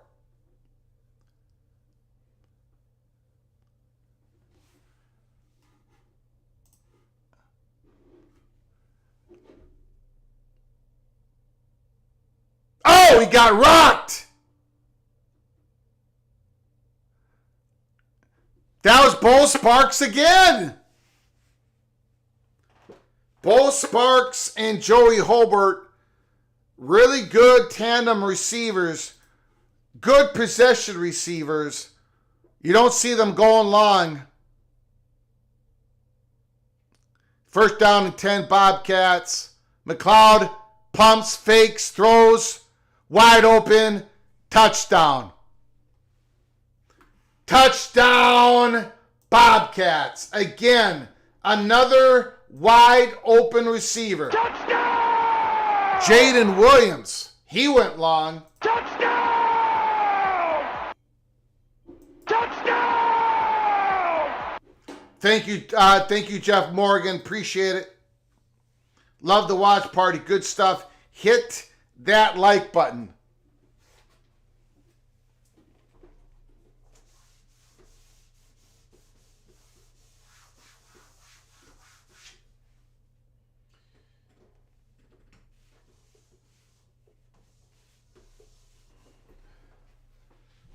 Well, that's the problem with with missing a long field goal, right? You gave Texas State good field position. They were able to make a third down conversion while their receiver got absolutely rocked. And then, again, Arizona State wide open. There's been too many plays where there's no challenge on the pass. Like there's nobody there. And they got to Jordan McLeod early.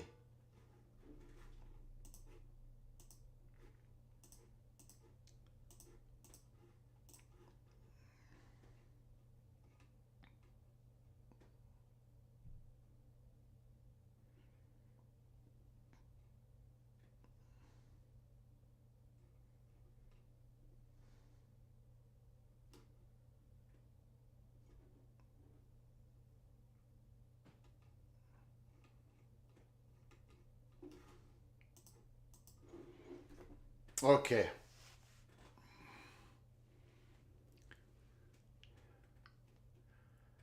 Can the Sun Devils answer back? Can they answer back? McLeod, 24-35, 225, 4 touchdowns, 0 interceptions.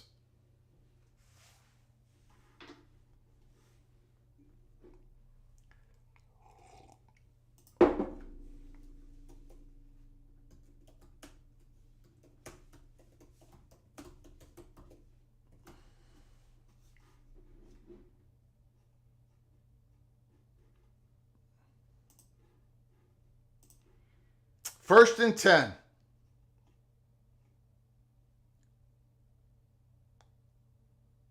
All right.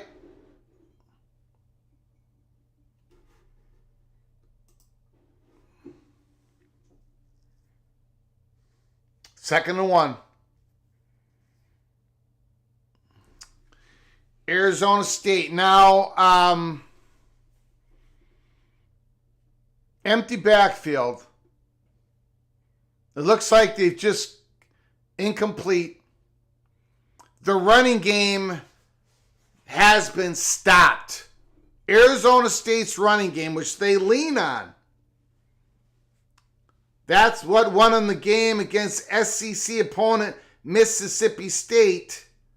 But they have not been able to run the ball tonight. Third and 1. Scattaboo's back there. He's got the ball. And he got it. First down.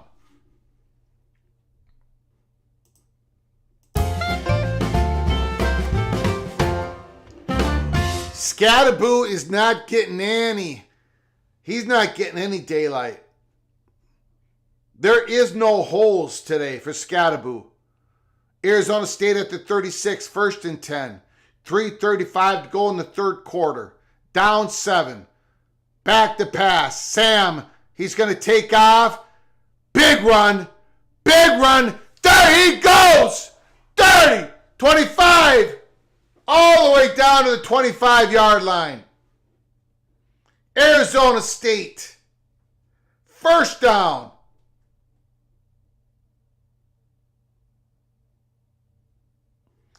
Big run. Big run. Huge play. That was a 3rd and 1.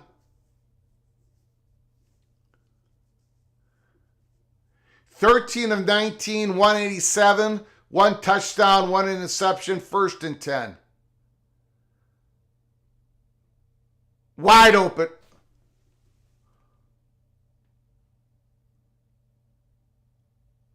Should have been a touchdown. The guy falls over or he had to dive for it. I don't know. 1st and goal.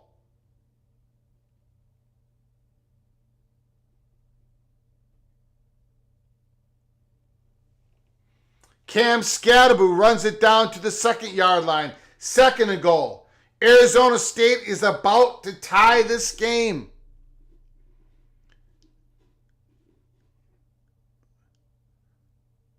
Touchdown! Touchdown! Touchdown!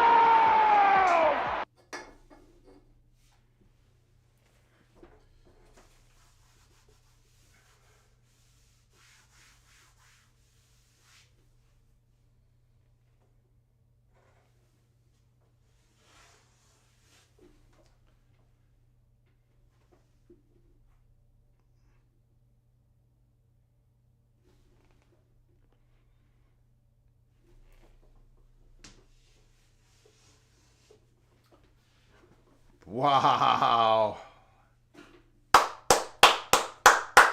What a game. Thursday night, college football's PATC. Scatterboo, touchdown, 28-28. Now can Texas State answer back? Florida man still smells OT.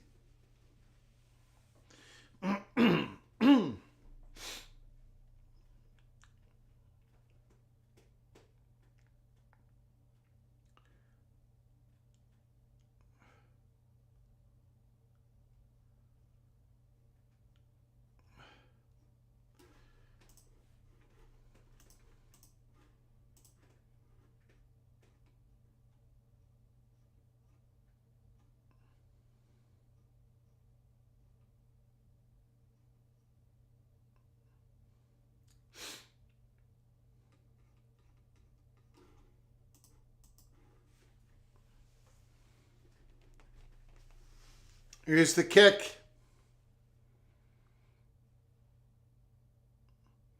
The return is set up. The return is set up. There he goes. 32-yard line. Good run back. 1st and 10, Texas State. We got 2:11 in the third quarter. Stephen McNeely's in the house. Great game so far. Eric Ruby, Arizona State can answer. Can answer.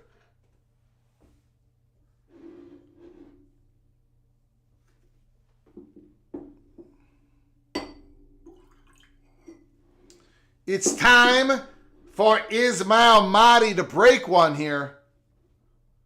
It's time for Mahdi to break one.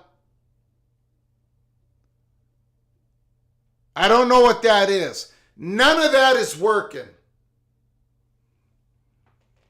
None of those sideline, none of those line of scrimmage plays are working. None of them. The bubble screens, when you go out wide, Arizona State, the speed they're getting out there, none of it is working. Stretch the field downfield. Incomplete, way off. 3rd down and 10. Dallas Marquez, thanks for coming on in. Let's go, Sun Devils.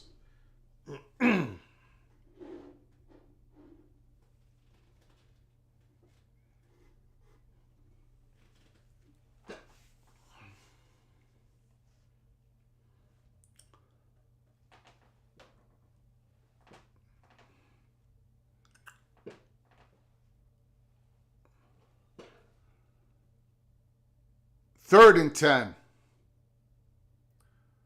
That's not going to work. Oh, boy, they come close. Fourth down and about 1.5 yards. Good, strong run by Ismail Mahdi. He's got so much skill. But again, he really hasn't got going. He's had some good runs. What are you doing, coach? What are you doing here? 4th and 2. Are they going to try to catch him off sides?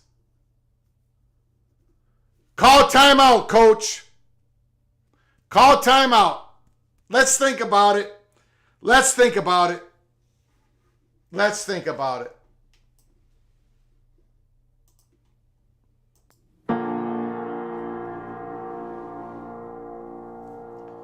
"54 seconds to go. Third quarter. Arizona State 28. Texas State 28. Both teams going into this game 2-0. Arizona State predicted to finish at the bottom quartet of the Big 12 Conference. But they're riding pretty high. They beat Mississippi State at home. They go on the road against Texas State. But this is the year for Texas State to rise up. They take over the Sun Belt. 4th and 2.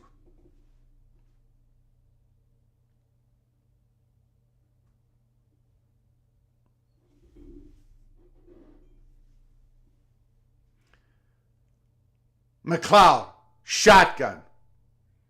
They're rolling the dice. Back to pass. The rush is on.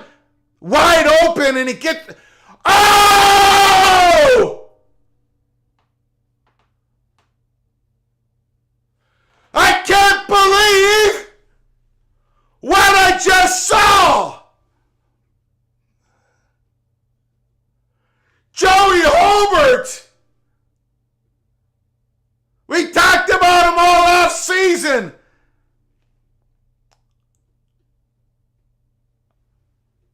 I'm absolutely stunned.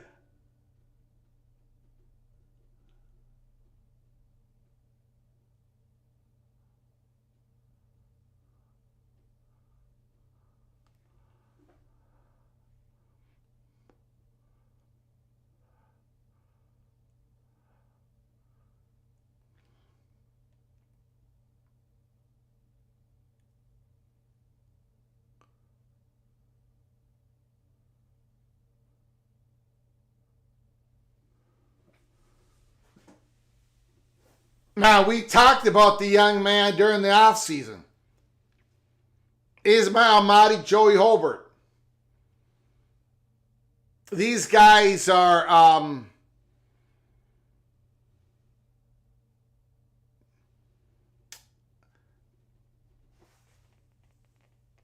and the way they have stopped this...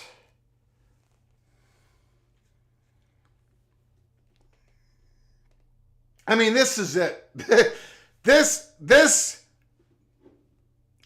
Look, I get it. Memphis,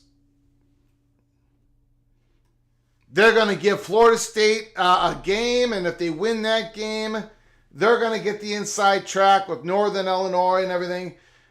But this is Texas State's, this is their swinging gate game. They get beyond this game, they're going to be favored in the rest of their games. Hold on a second. Hold on. I think there is...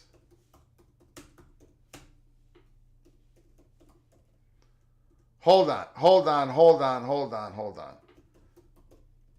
They got somebody else here.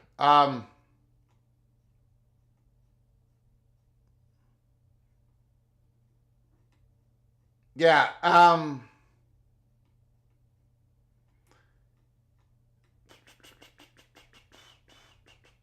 They play South Alabama at the end of the year, and that's in Hancock Whitney Stadium. That's in South Alabama. They play on the road at Old Dominion. But yeah, pretty much, man, I don't know, guys. I don't know. I don't know if they can. They just got to figure out a way to win this game.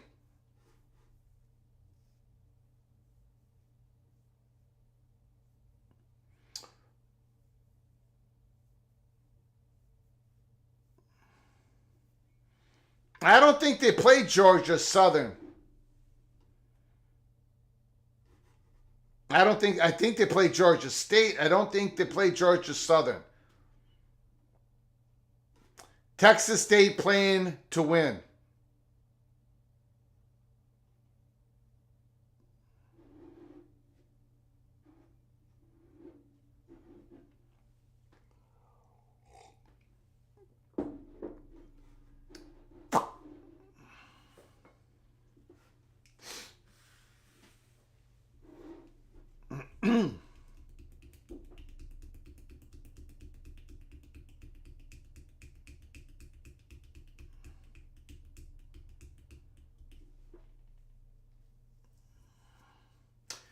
Look, these teams have put on, it's a fun game. It's been a fun game, competitive.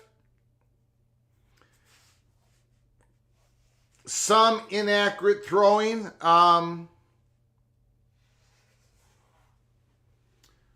hard runs. It's been some Arizona State's deep, like Joey Holbert was wide open again, wide open. You know how you catch the ball and there's a guy that's a half a step away and just a good play by the receiver.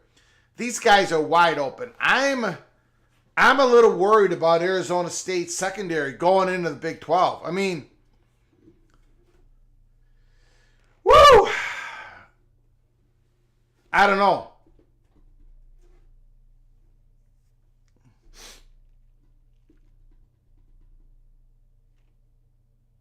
McLeod back to pass. It looked like we got some coverage there. 3rd and 9. Greg always speaks too soon. Good coverage. Ooh, almost had that. Great coverage. Finally somebody in the secondary makes a play on the ball. They haven't been around the ball the whole game. 3rd and 9. 35-yard line. McLeod. Ooh, they closed that up. Okay, you got to punt it. You got to punt it. You can't go for it here. You got to punt it. Now, their punter has not been able to stick one. The Bobcats punter keeps putting it in the end zone. You got to punt it.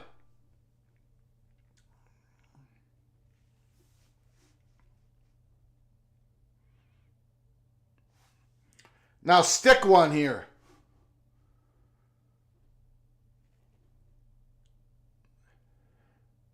Come on, man. Good punt now. Good punt.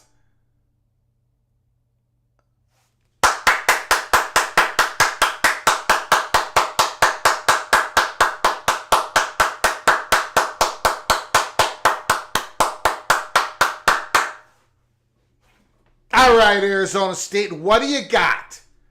What do you got? If you drive down the ball, if you drive 98 yards and put it in the end zone, tip of the cap, you deserve the game. You have proven that you could rise above one of the best G5 teams in the nation, win on the road. You're you're at the 3-yard line, 97 yards away. Scatterboo is in the backfield. Quarterback under center. The handoff to Scadaboo. He just can't. Oh, he broke a tackle. There's a flag.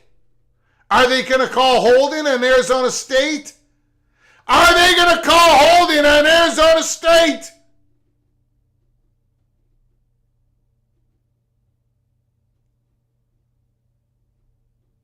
They did!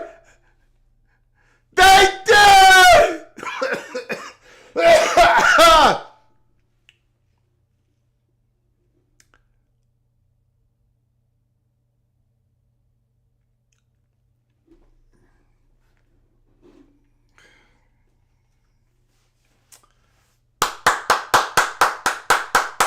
First and 11.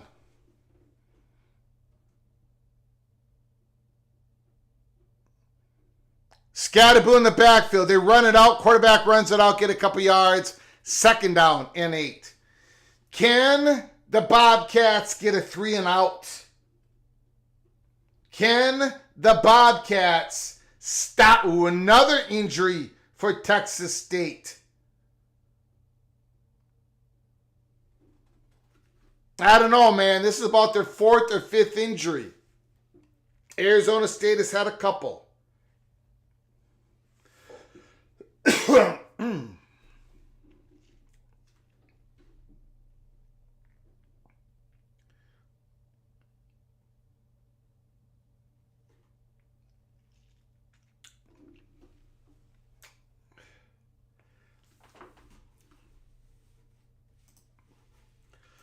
Again, if you're new to the channel,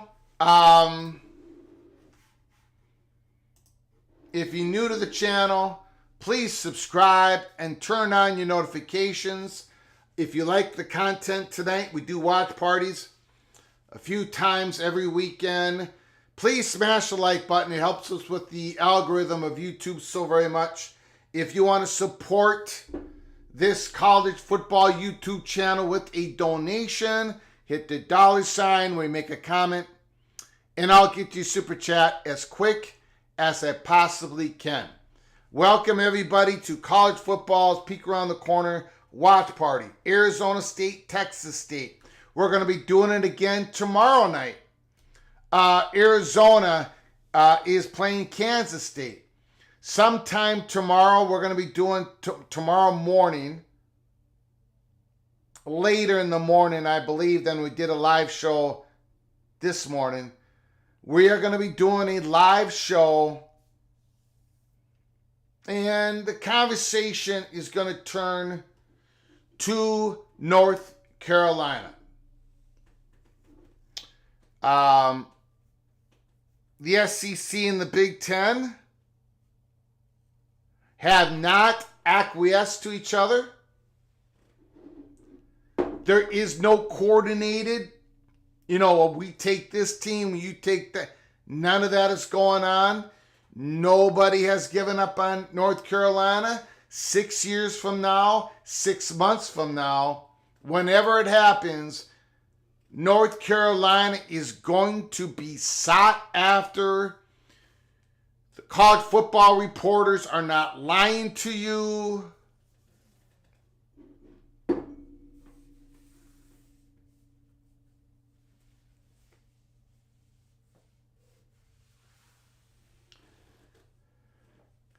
I don't know what you mean by check out Colorado. What am I supposed to be checking out?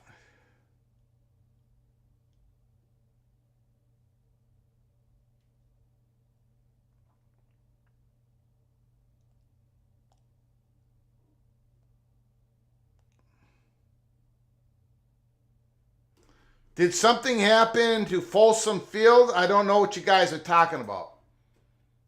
Send me a link if there's some breaking news on my DM. Okay, here we go. Send me a DM on it if anybody has it. 2nd and 9. Flag on the field. Yes, a guy running from the cops drove his vehicle out on Folsom Field. Did that happen tonight? Did that just happen?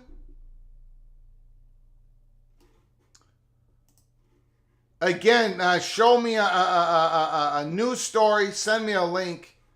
I'm not seeing anything. Appreciate it, guys.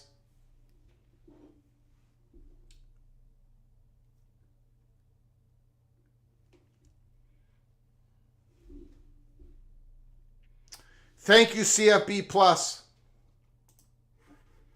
Appreciate it. That's a good run. 3rd down and 3.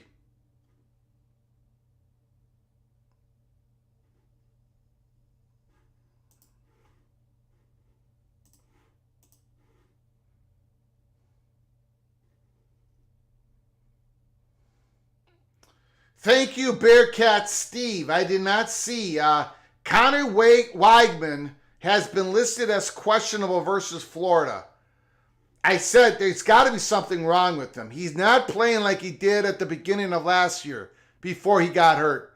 First down. Big first down. Arizona State.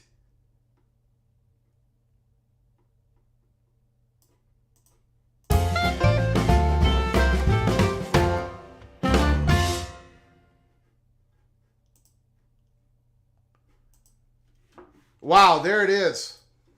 Somebody drove his truck on Folsom Field, Colorado. Holy smokes. Look at that. Looks like he drugged up some of that turf there.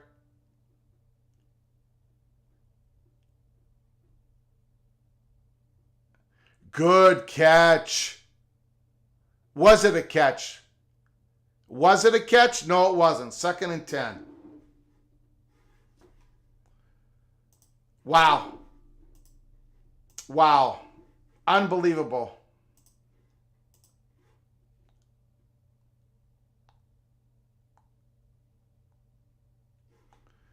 Unbelievable.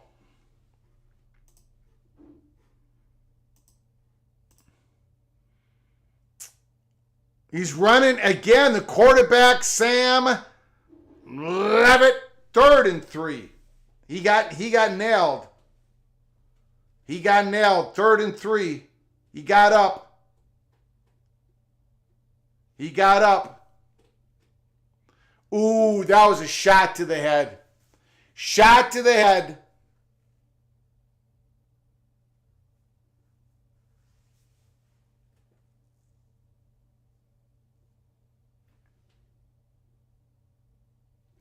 That is a targeting, ladies and gentlemen. Crown of the head, that's a targeting. That's going to be first down, Arizona State, 15 yards. Big, big play. I think that call is going to hold up.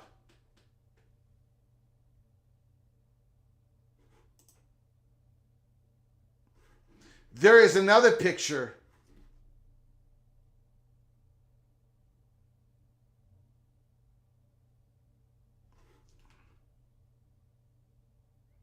Of the guy in Folsom Field.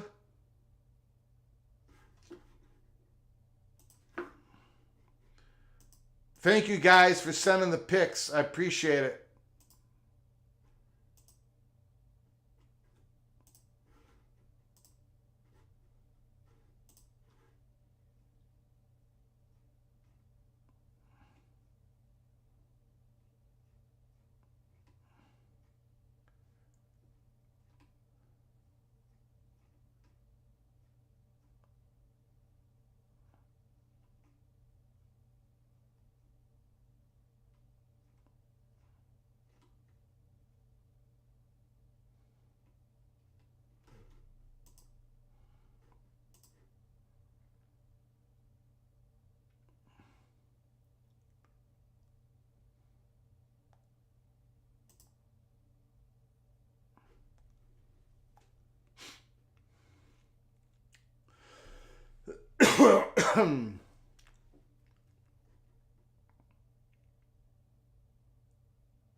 11:20 to go, 28-28. Arizona State started this drive on their own 3-yard line. Now they're at their own 40. 1st and 10. And Cam Skattebo just got met at the line of scrimmage again. It's 2nd and long. There is confusion. I don't know what's going on with Arizona State's offensive line. But their run blocking has been atrocious. 2nd and 9.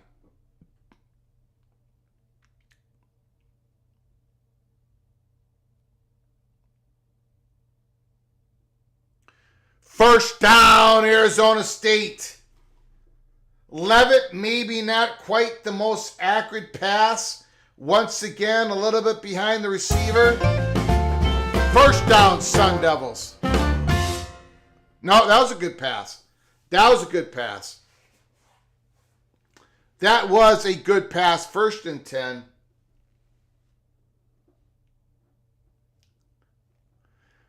Texas State, 36-yard line.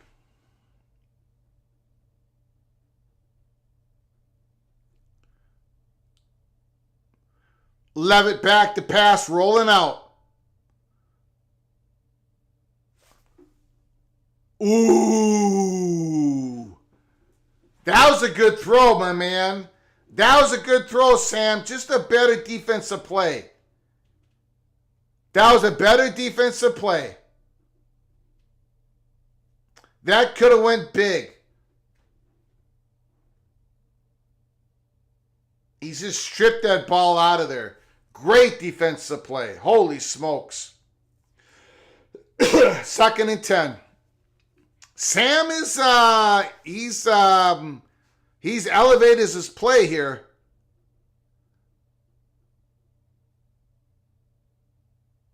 Third and 10.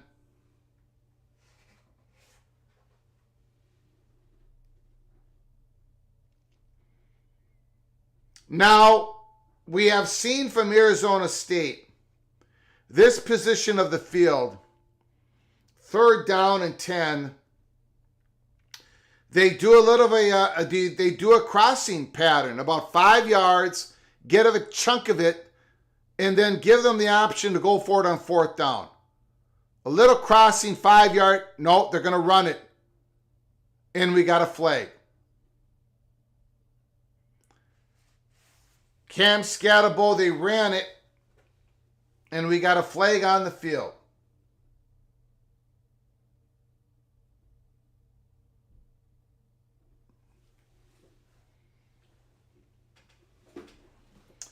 It's going to be 3rd and long, I believe, for Arizona State.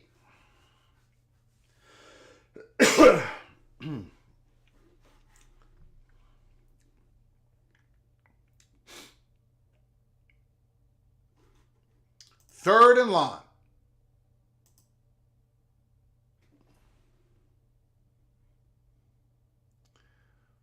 They blitz, corner blitz. Sam, I don't, cornered from the right side. It's 4th and long. Arizona State started this possession at their own 3-yard line. They drove the ball. They flipped the field. They at least flipped the field.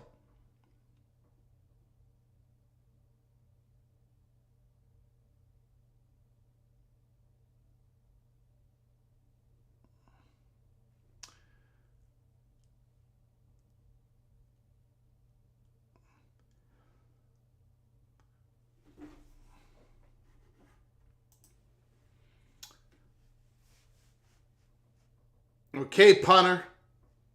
Let's see what you got.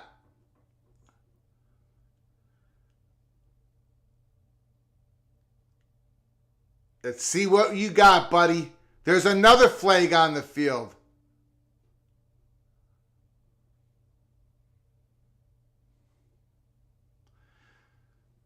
If this is against the Bobcats, Arizona State will decline, and the Bobcats will start at the 1 yard line.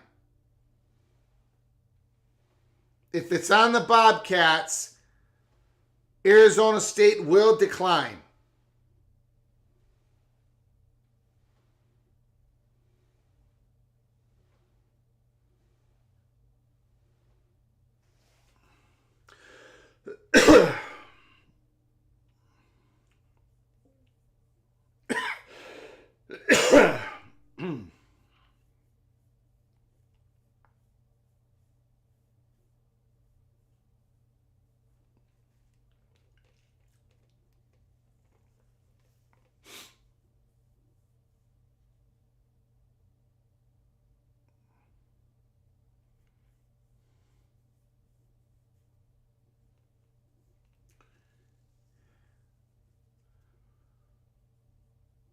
What did they call, guys? What was the call in the field?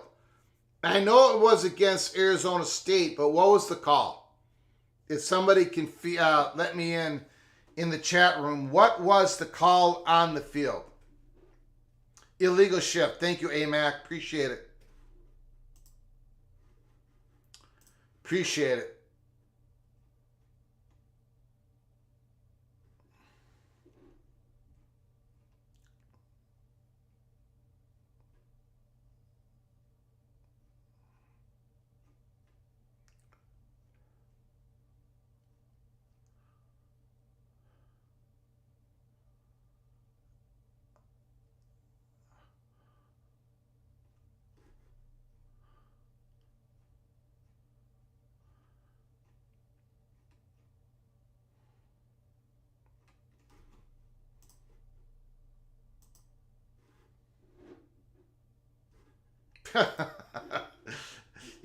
Immaculate.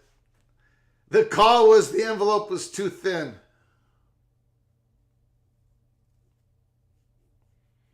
Well, I think they do have to re-kick, right? I mean, obviously they're going to re-kick, right? I mean, the Bobcats are not going to take the ball at the 1 yard line.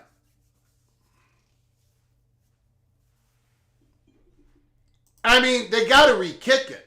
Are they just add it to the end of the... No, they got to re-kick it. I'm confused. I'm utterly confused. I don't know what's going on. Why are they putting the ball at the 6?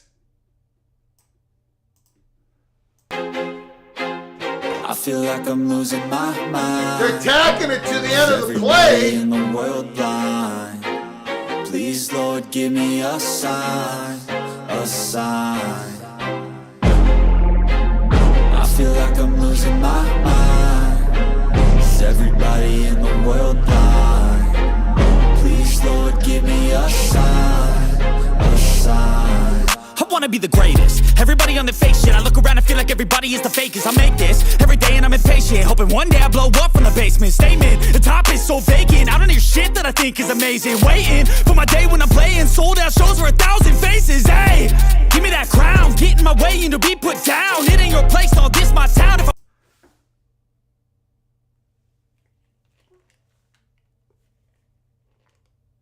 Wait a second. Wait, number one.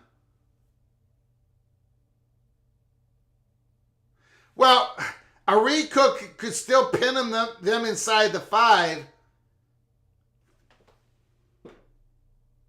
Okay, they are re-kicking it. Yeah, jeez. I mean, none of that made sense. Okay, re-kick. Of course, you can't just tack it. Okay, well, I'm not even going to comment. The punt is up. Okay. All right, here we go.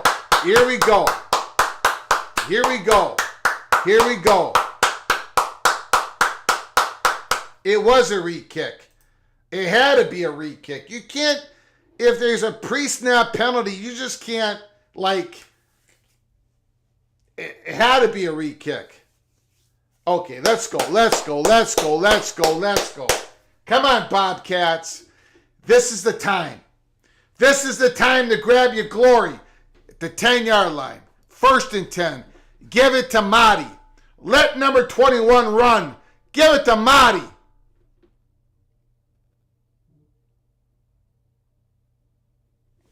No! I jinxed it!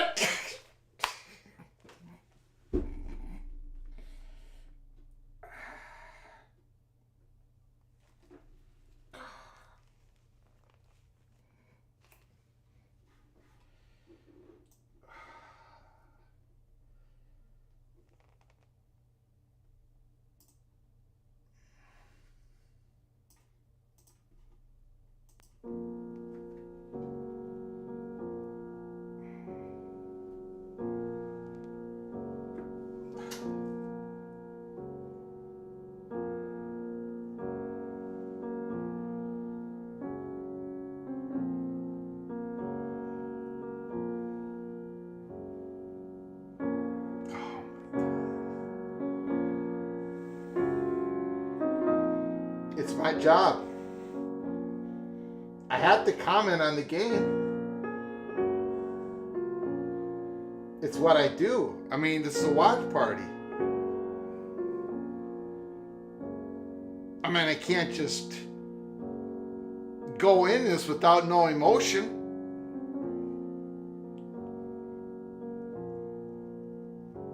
I mean, why am I so cold? What has the college football gods got against the fat guy from Minnesota?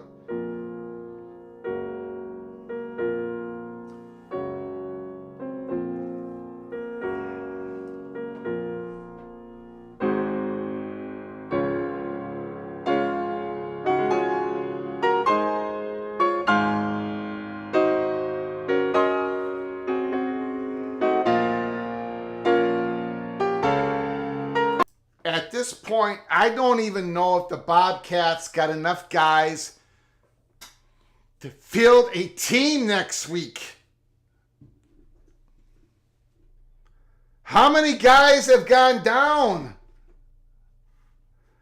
I know I picked ASU, but I want Texas State to win.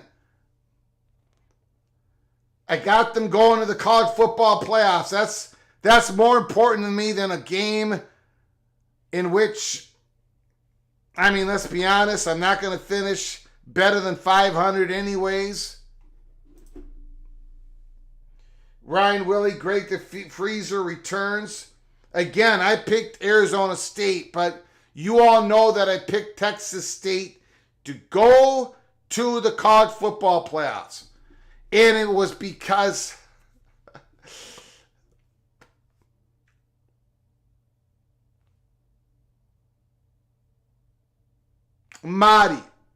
Ismail Mahdi fumbled the ball.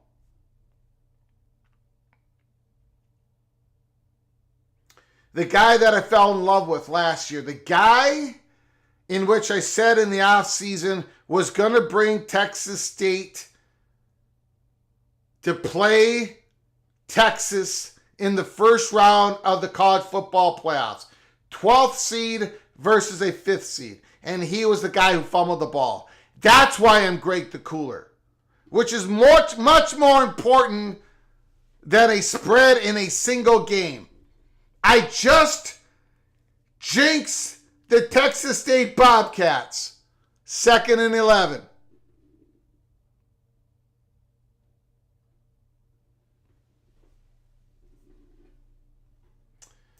Yeah, they could, Florida man, but they're going to have to. Thank you, Ryan Willie. Thank you so much for the generosity. Oh, the irony.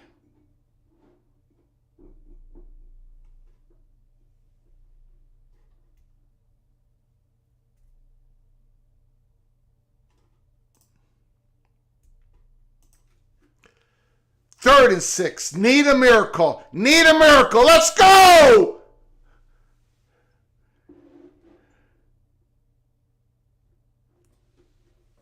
Oh!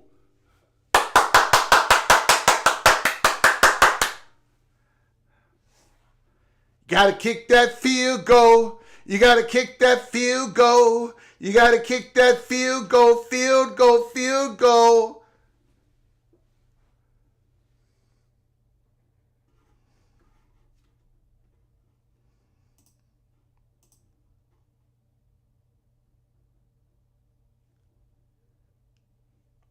Block it. Block, block. Hook, hook. Bad snap, bad hold.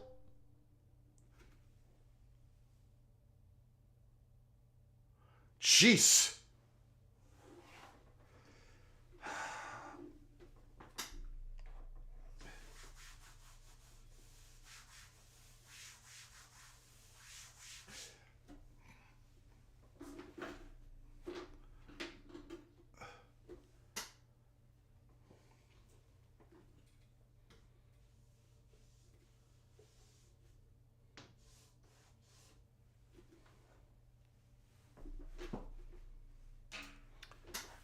Okay.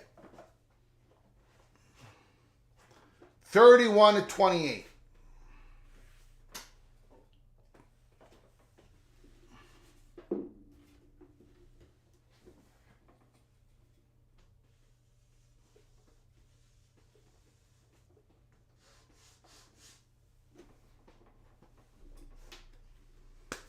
Okay. We're okay. The defense stepped up. Now, this is where you're going to watch a 6 to 7 minute drive. Touchdown. You're probably going to give it a little bit of time left over to Arizona State. They're going to call some timeouts. But this is where you're going to watch a meticulous drive down the field. Jordan McLeod, he's going to run it a couple times. He's going to use his legs. Arizona State's going to over pursue. Let's go. Let's go. Let's go.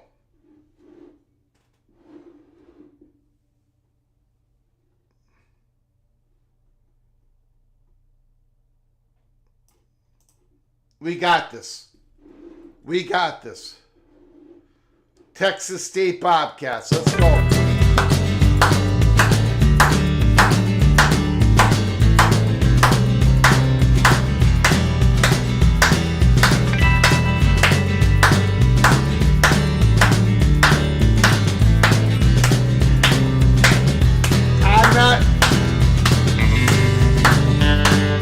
I cannot possibly jinx the Bobcats twice. That's not how it works.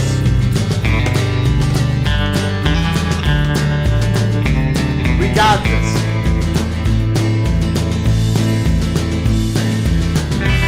Texas State has got this.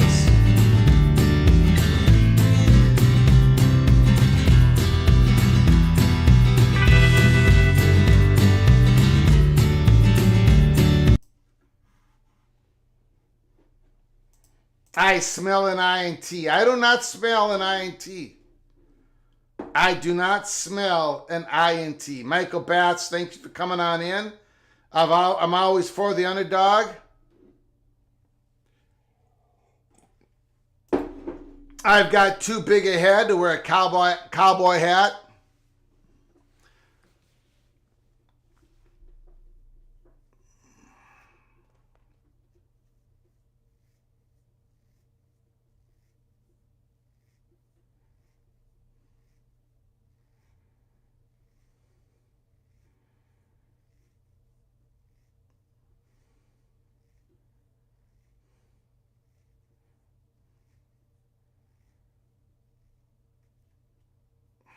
Okay.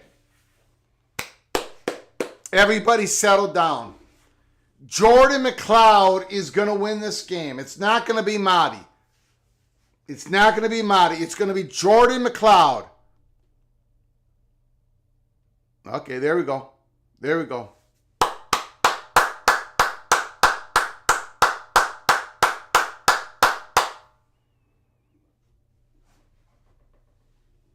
Watch, listen, learn. Jordan McLeod leading the Bobcats to victory. Jeez. What the hell was... All right, settle down. You don't throw that! Good Lord! Just, you... God. All right, settle down. Settle down. 2nd and 16. You're not going to make another bad decision.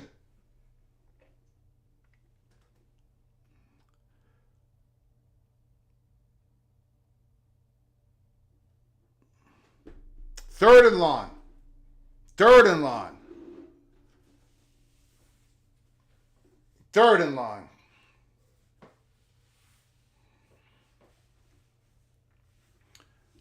They're going quick. They're going quick. They're going deep.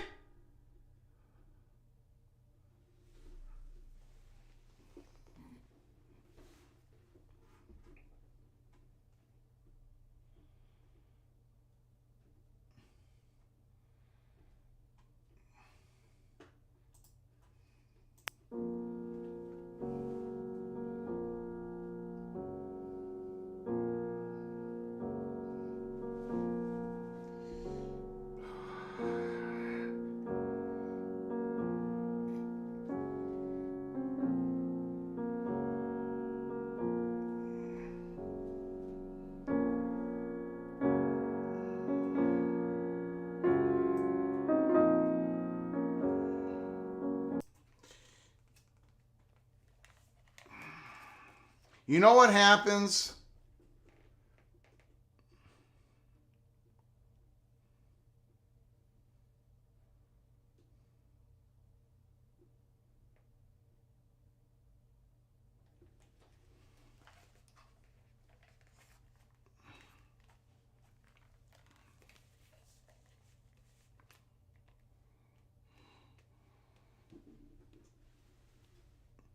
You know what happens when I turn to a family member, when I turn to the little general, my wife, when I turn to Terry Nord, Jeff Olson, Daniel Leonard, my guys, my friends that you sometimes see in the chat. You know what they say when I turn to them and I say, the studio is in the middle, sits in the middle of Loserville City, and I've been reelected the mayor. Do you know what their reaction is? Do you know what their reaction is? Nothing. Can't even crack a smile. There is no reaction. It's just like me saying, good morning. This is the reason why.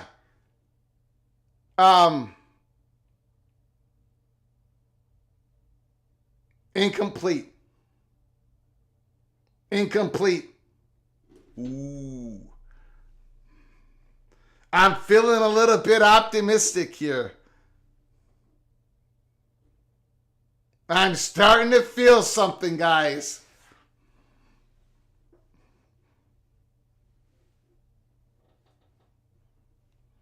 $3:45 to go. That was the break. That was the break.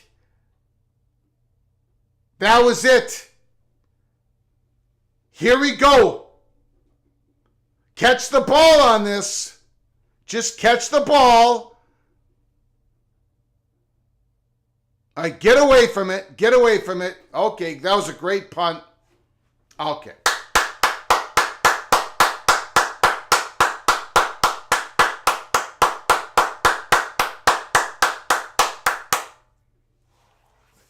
Okay, here's the problem. Jordan McLeod, he's not accurate going long. It cannot be quick passes. Boom, boom, boom. But they've taken away the slant passes. Jordan McLeod, you got to roll out now. You got to roll out. Give an option to run the ball. You got to win it on your legs. You got to win it on your legs. There we go. There we go. It's got to be on your legs, Jordan McLeod. It's got to be on your legs. Let's go. Let's go. 3rd and 2. Keep this, McLeod. Keep it. Keep it.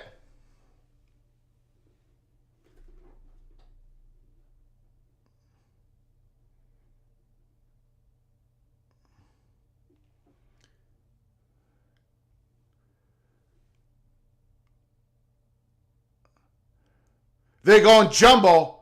They're going jumbo. They pitch it out. That play absolutely was crap. You got to go for it. And then he fakes the hamstring. He fakes the hamstring. Throw the flag! Texas State was hearing up.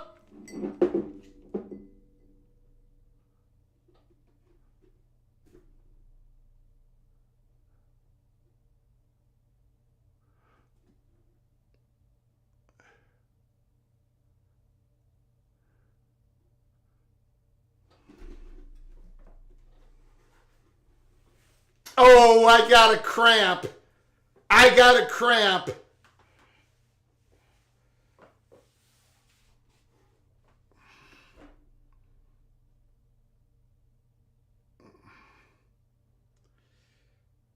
He got the cramp after he looked around and saw Texas State was lining up to try to get him offsides. All that celebration. They weren't gonna substitute. They got the cramp. Congratulations.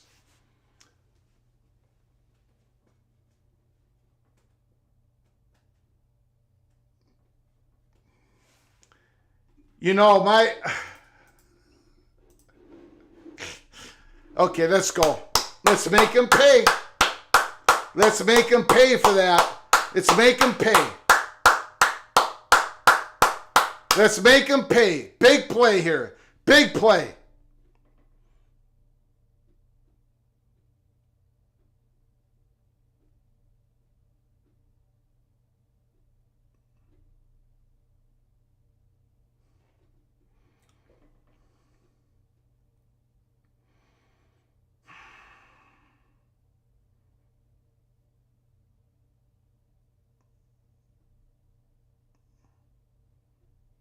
Incomplete. Arizona State has the ball deep in Texas State territory. The Bobcats only have 2 timeouts and the 2-minute timeout. So, in theory, if Arizona State does not get a first down, the Bobcats can get the ball back.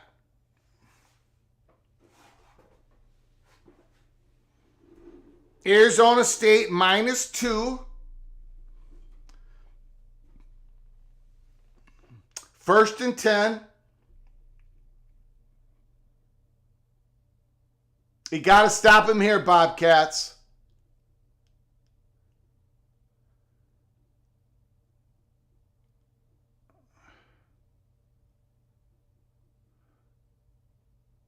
Now, will this eliminate the Bobcats if they run the table? Probably not, but it gets way more difficult for them. It's going to be more difficult for a Sun Belt represented into the college football playoffs. Texas State was their best chance. Thank you, old dad. The game ain't over yet. The game ain't over yet, but thank you, old dad. Appreciate it. Appreciate it, guys. Thank you, Patrick. I'm not saying a word on that, Immaculate. Turn out the light, the party's over. Stormy Cyclone, thank you for coming on in. Jamie Thornton, thank you so much. To Master, the Icebox. He must not be talking about me. Ryan Thomas, Forks Up, baby. Game's not over yet. Game's not over yet. It ain't over till the fat guy from Minnesota sings, and I'm not about to sing.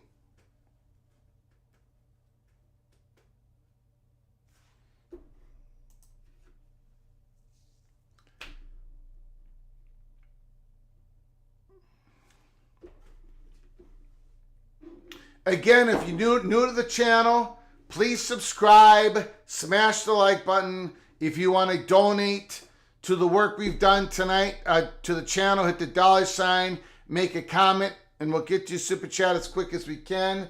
We're going to get to your phone calls at the end of the game. If there's no phone calls, we will close it up. But we're open to taking some phone calls, talk about this great game, Arizona State going forward, Texas State going forward, talk about tomorrow's game, Saturday's games. Give us a call. The phone lines will be open as long as there is some activity. Thank you, Jeff Morgan. Thank you for coming on in. Appreciate it. Thank you, old dad. Appreciate it.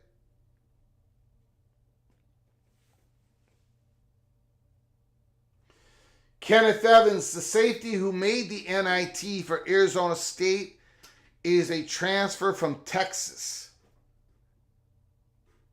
Went to high school at Shadow Creek High School.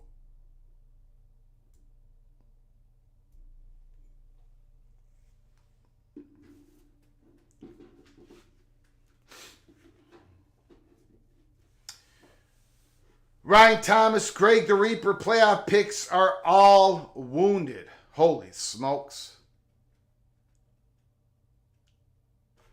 Greg, can you join 12 months at a time? I have no idea. That's a great question. If anybody in the chat knows the answer, let them know. I have no idea if you can, I don't know how that works. If you can do more than 1 month. Let somebody in the chat, let old dad know how that works. I do not know. Here we go, second down.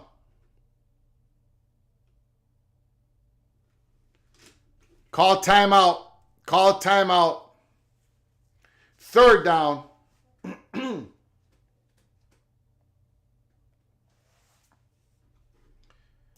Michael Smith, great second half adjustments. That fumble by Marty might be the difference. Texas State is one play away and a field goal attempt from getting the ball back.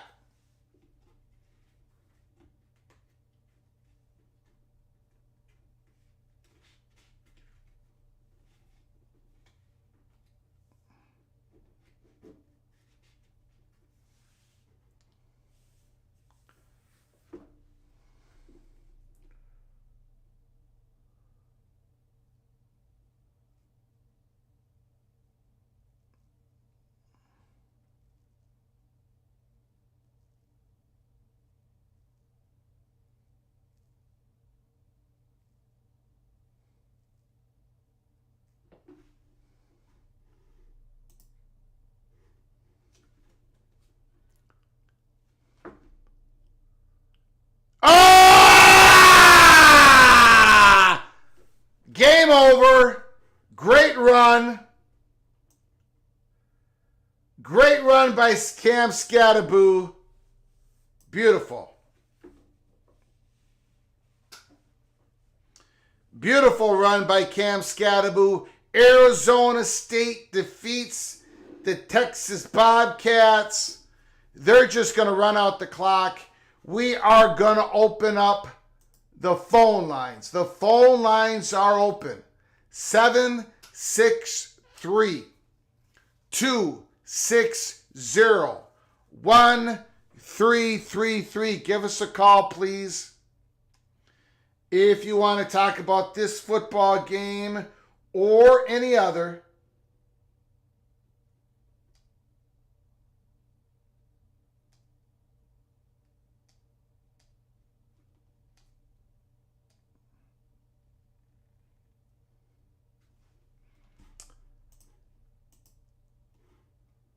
Holy smokes. Incredible generosity. MBM gifted 10 memberships to the community. Michael Batts, Rory McNamara, Jay Go Blue. Hold on. Call from Numbskull News. Numbskull News, can you just hold on for a moment, please? Appreciate it. No problem. Appreciate it. John Grove, Ray, the Siri Killer, O.T. Hicks Sr., Richard Jones, Alani Ted, Eddie Williams. You've all been gifted a membership by the incredible generosity of MBM. Please say thank you to MBM, and I'm going to say thank you to MBM. You all, 10 of you, are newly knighted Cloak and Dagger.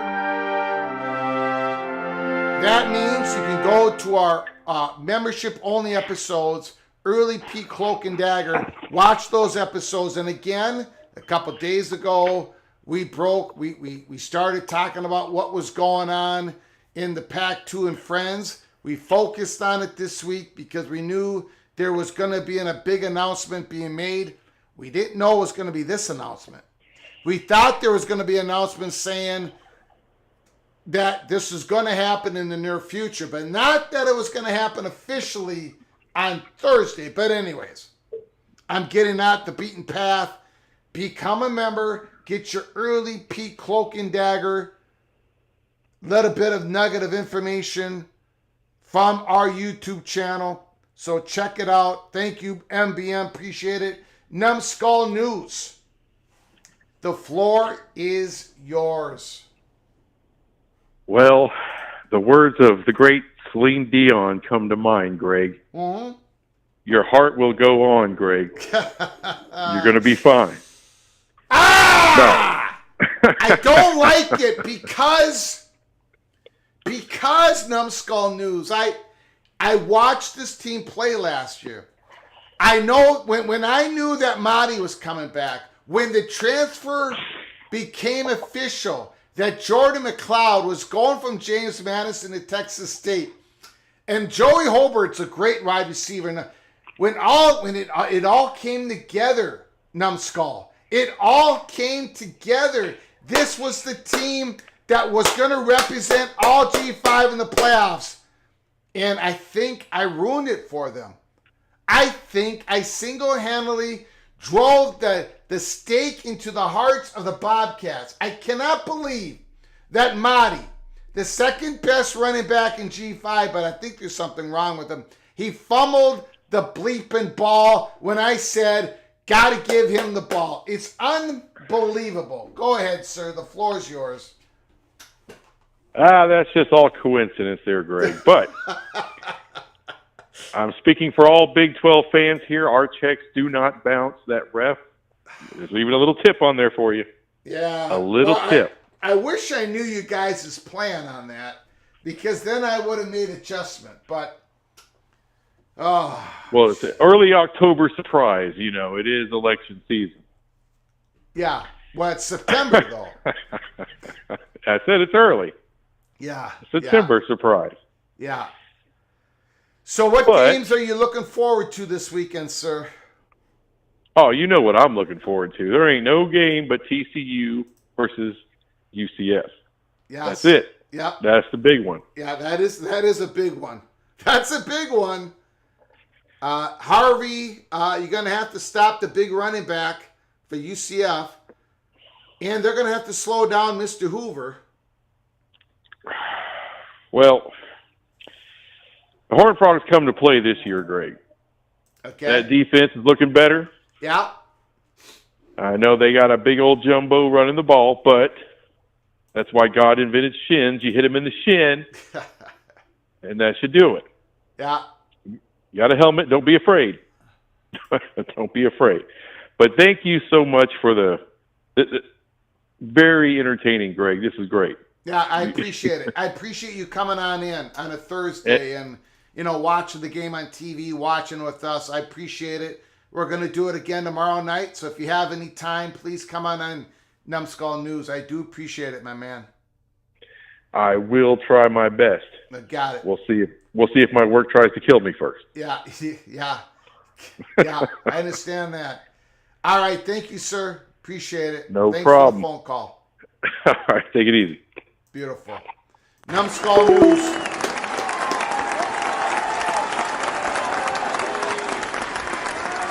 Go check it out. He runs a great college football YouTube channel. A big Horned Frog fan. Okay, there's 1 second left on the clock. I've already turned it off, so let me know if a miracle happened.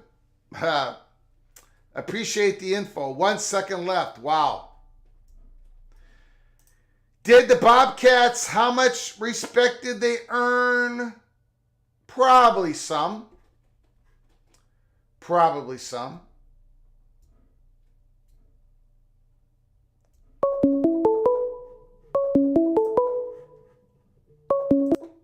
Call from Ryan Thomas. Ryan Thomas, the floor is yours. Greg, I think we have to rename you from Greg the Cooler to Greg the Reaper.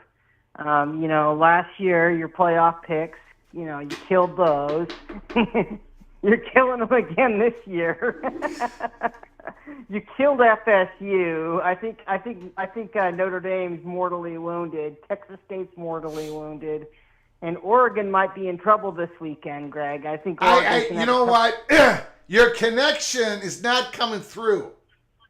There's okay, there's a lot of static on the line. I'm just kidding. Go ahead. I mean,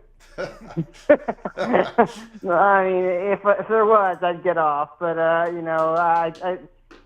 don't know, Greg. I hope. You know what? I hope you pick against BYU for every game this year. That's all I'm going to say.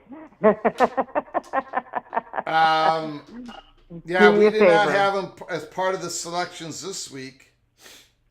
So yeah, I mean, but keep. Now doing look, that, I did get this game right. I took Arizona State -2, so I got it right. But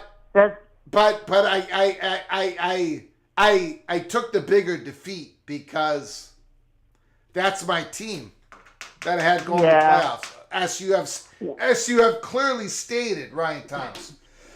Well, you know what though? I think just on the connection though, I think that Texas State could be a Pac-12 target.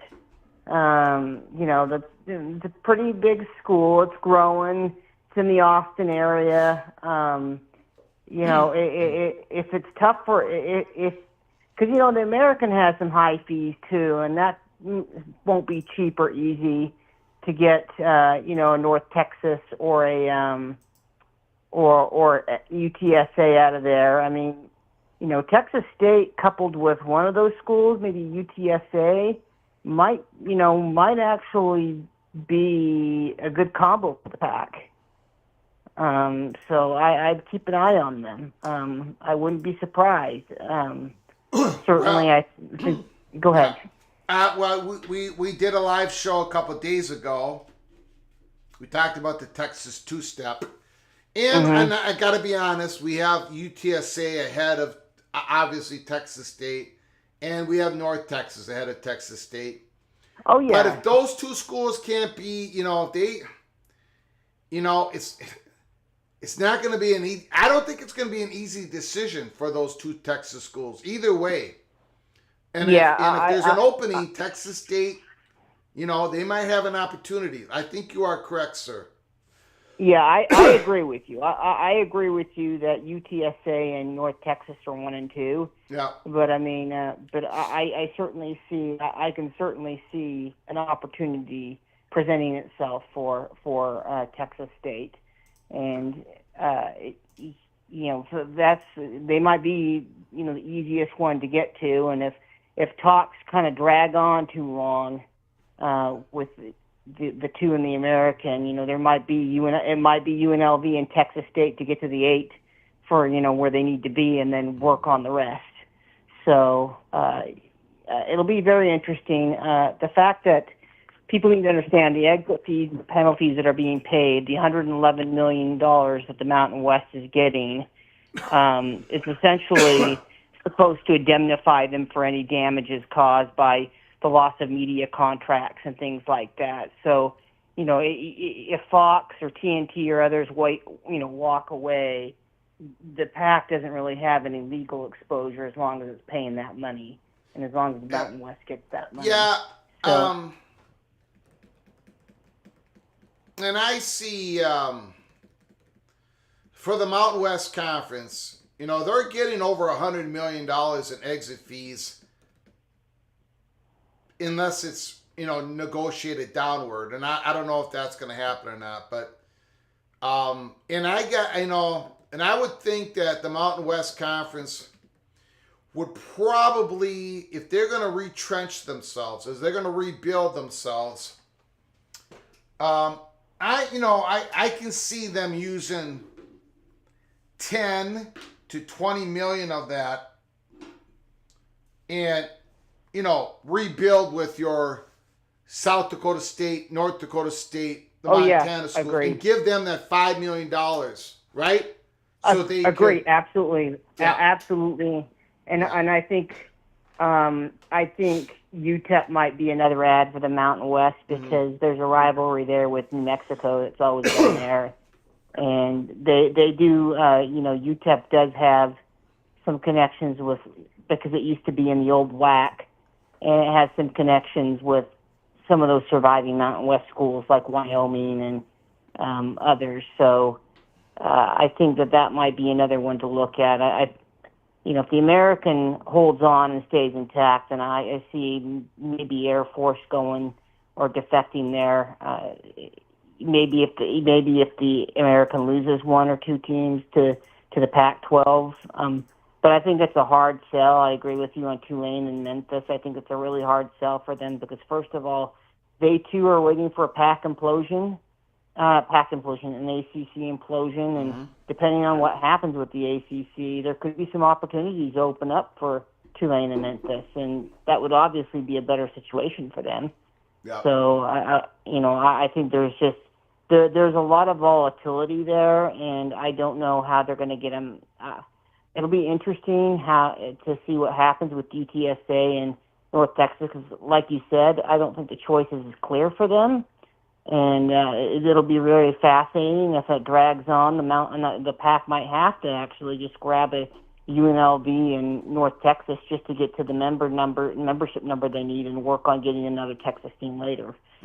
But anyway, that's all I had, Greg. Appreciate it. Thank you for taking the jokes and the ribbing that we give you. You're a good sport and well deserved. Well deserved. Well, I can't help it that Ryan Willie and Jeff Olson are going down to San Marcos and putting that with the Brinks truck and putting money in the ref's car. It's just an evil badger conspiracy, Greg, to ruin your picks. But yeah. But anyway, thank you so much, Greg. Appreciate Have a good night, my friend. Got it.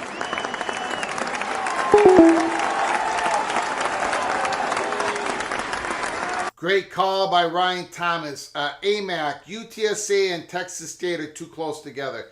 Yeah, that's not the blend. I mean, what I was pointing out was, if UTSA is a go, and then Texas State is not going to be in the mix. You are correct, AMAC.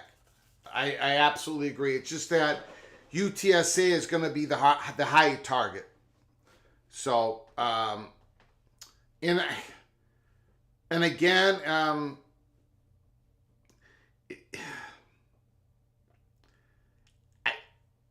I don't know. I don't know what UTSA is, and I haven't heard. I mean, I don't know. I haven't heard. All we know is that they were the top Texas, the two-step Texas option. They were the top target, as we reported to you a day before all this broke. And there was a reason why we talked about it, because we knew all this was going to explode some way. We didn't know exactly. We did not know that Colorado State, for example, was going to be officially get the invite and then accept today on Thursday. We thought it was going to be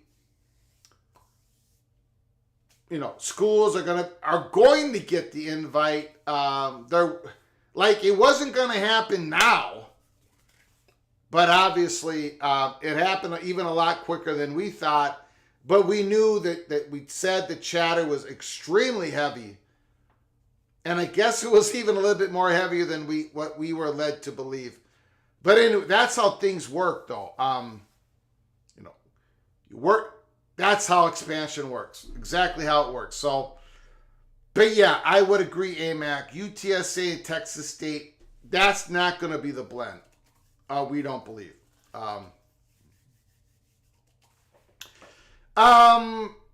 CFB Plus. Apparently, hey Greg, apparently Oregon State president said that Pac-8 is soon.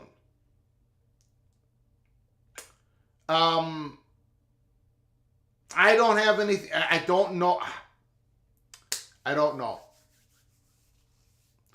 The only thing I do know, or at least we believe we know, is the top two targets as of tonight is Memphis and Tulane. And we were told that Memphis, there is some doubts that they would actually do it. And that's the latest that I've got. But, and then if that doesn't work out, then we're talking about the Texas two-step. And it's a reason why we talked about it before this stuff broke, this week.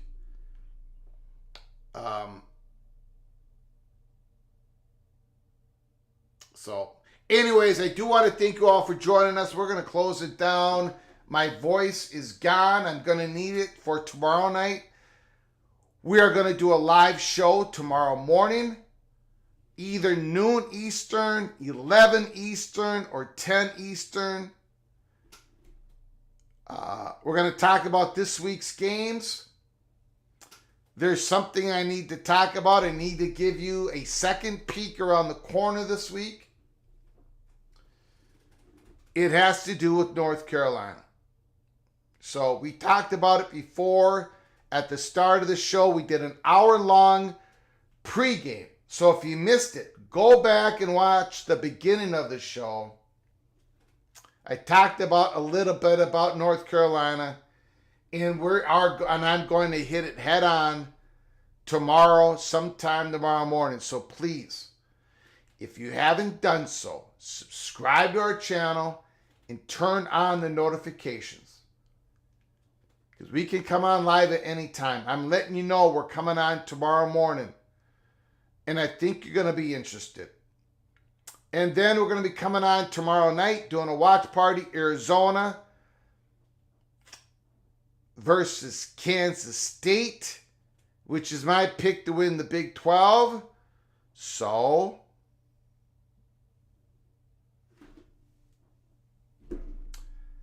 am I going to do in Kansas State like I've done in everybody else at the beginning of this year? Well, tune in tomorrow night and we'll find out together. Thank you for the wonderful generosity of the following people. Preston from Greensboro, Expedition Greg, Leslie A. Hill, John Till, Ricky Tungate, Ryan Willie, the Evil Badger, Ryan Thomas, there's something going on with my thing here. Hold on. MBM, thank you for your incredible generosity. Being nice to our program and the people, and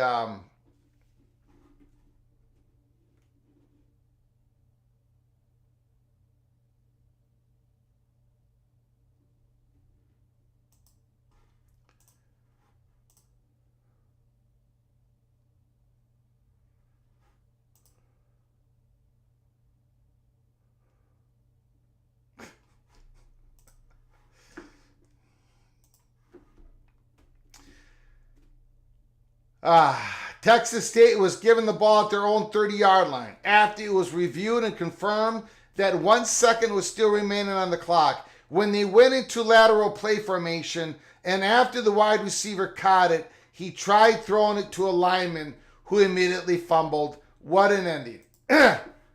Well, that's the ending to this program. We'll see you tomorrow night. Thank you, and until next time, please, you all take great care of each other. Thank you so very much.